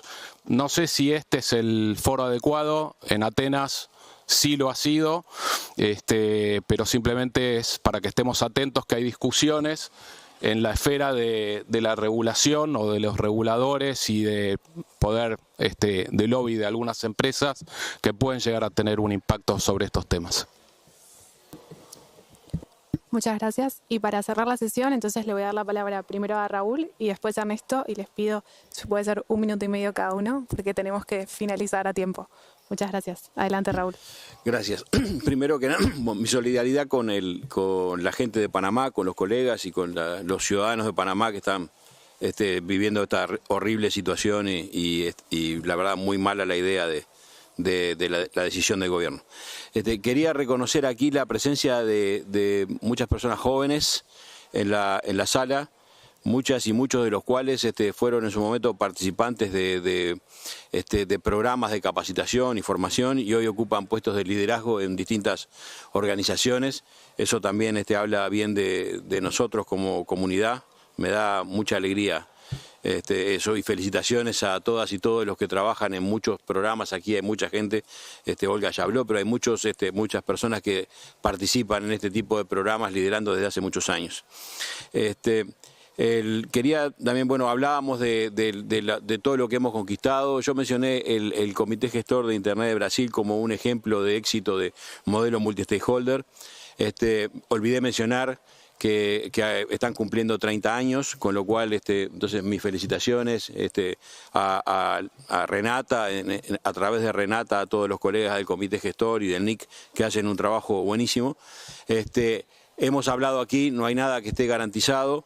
En Brasil, si bien todos estamos orgullosos de lo que ha hecho el Comité Gestor como región, en Brasil hay gente que tiene malas ideas y que han propuesto algunas políticas que configurarían retrocesos y le quitarían las características fundamentales de éxito que tiene el Comité Gestor. Nosotros desde ALAI ya hemos expresado nuestro apoyo al modelo actual, que por supuesto siempre se pueden mejorar, pero nunca retroceder. Así que los invito también a que todos apoyemos al Comité Gestor en esta etapa. Y por último quería decir, en los últimos años la participación de América Latina en las discusiones internacionales ha bajado. Y hemos perdido capacidad de influencia, y cuando lo pensamos y lo comparamos con la época del grupo de trabajo de gobernanza de Internet o el primer IGF, en WISIS mismo, creo que hemos perdido cosas, y hemos perdido en todos los grupos de interés. Hay muy pocos gobiernos que participan realmente de una manera significativa. Por supuesto hay excepciones.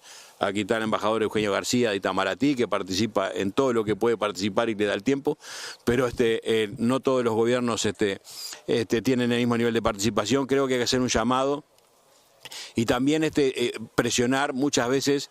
En los últimos años se han formado muchos grupos en Naciones Unidas que yo creo que podrían tener una mejor representación de la región de lo que han tenido, así que trabajar también en ese sentido. Nada más un llamado para que todos aunemos esfuerzos en eso. Perdón. Gracias, Raúl. Y 40 segundos para Ernesto. 12. voy a tomarme el tiempo que sea necesario. No, simplemente quería destacar dos cosas.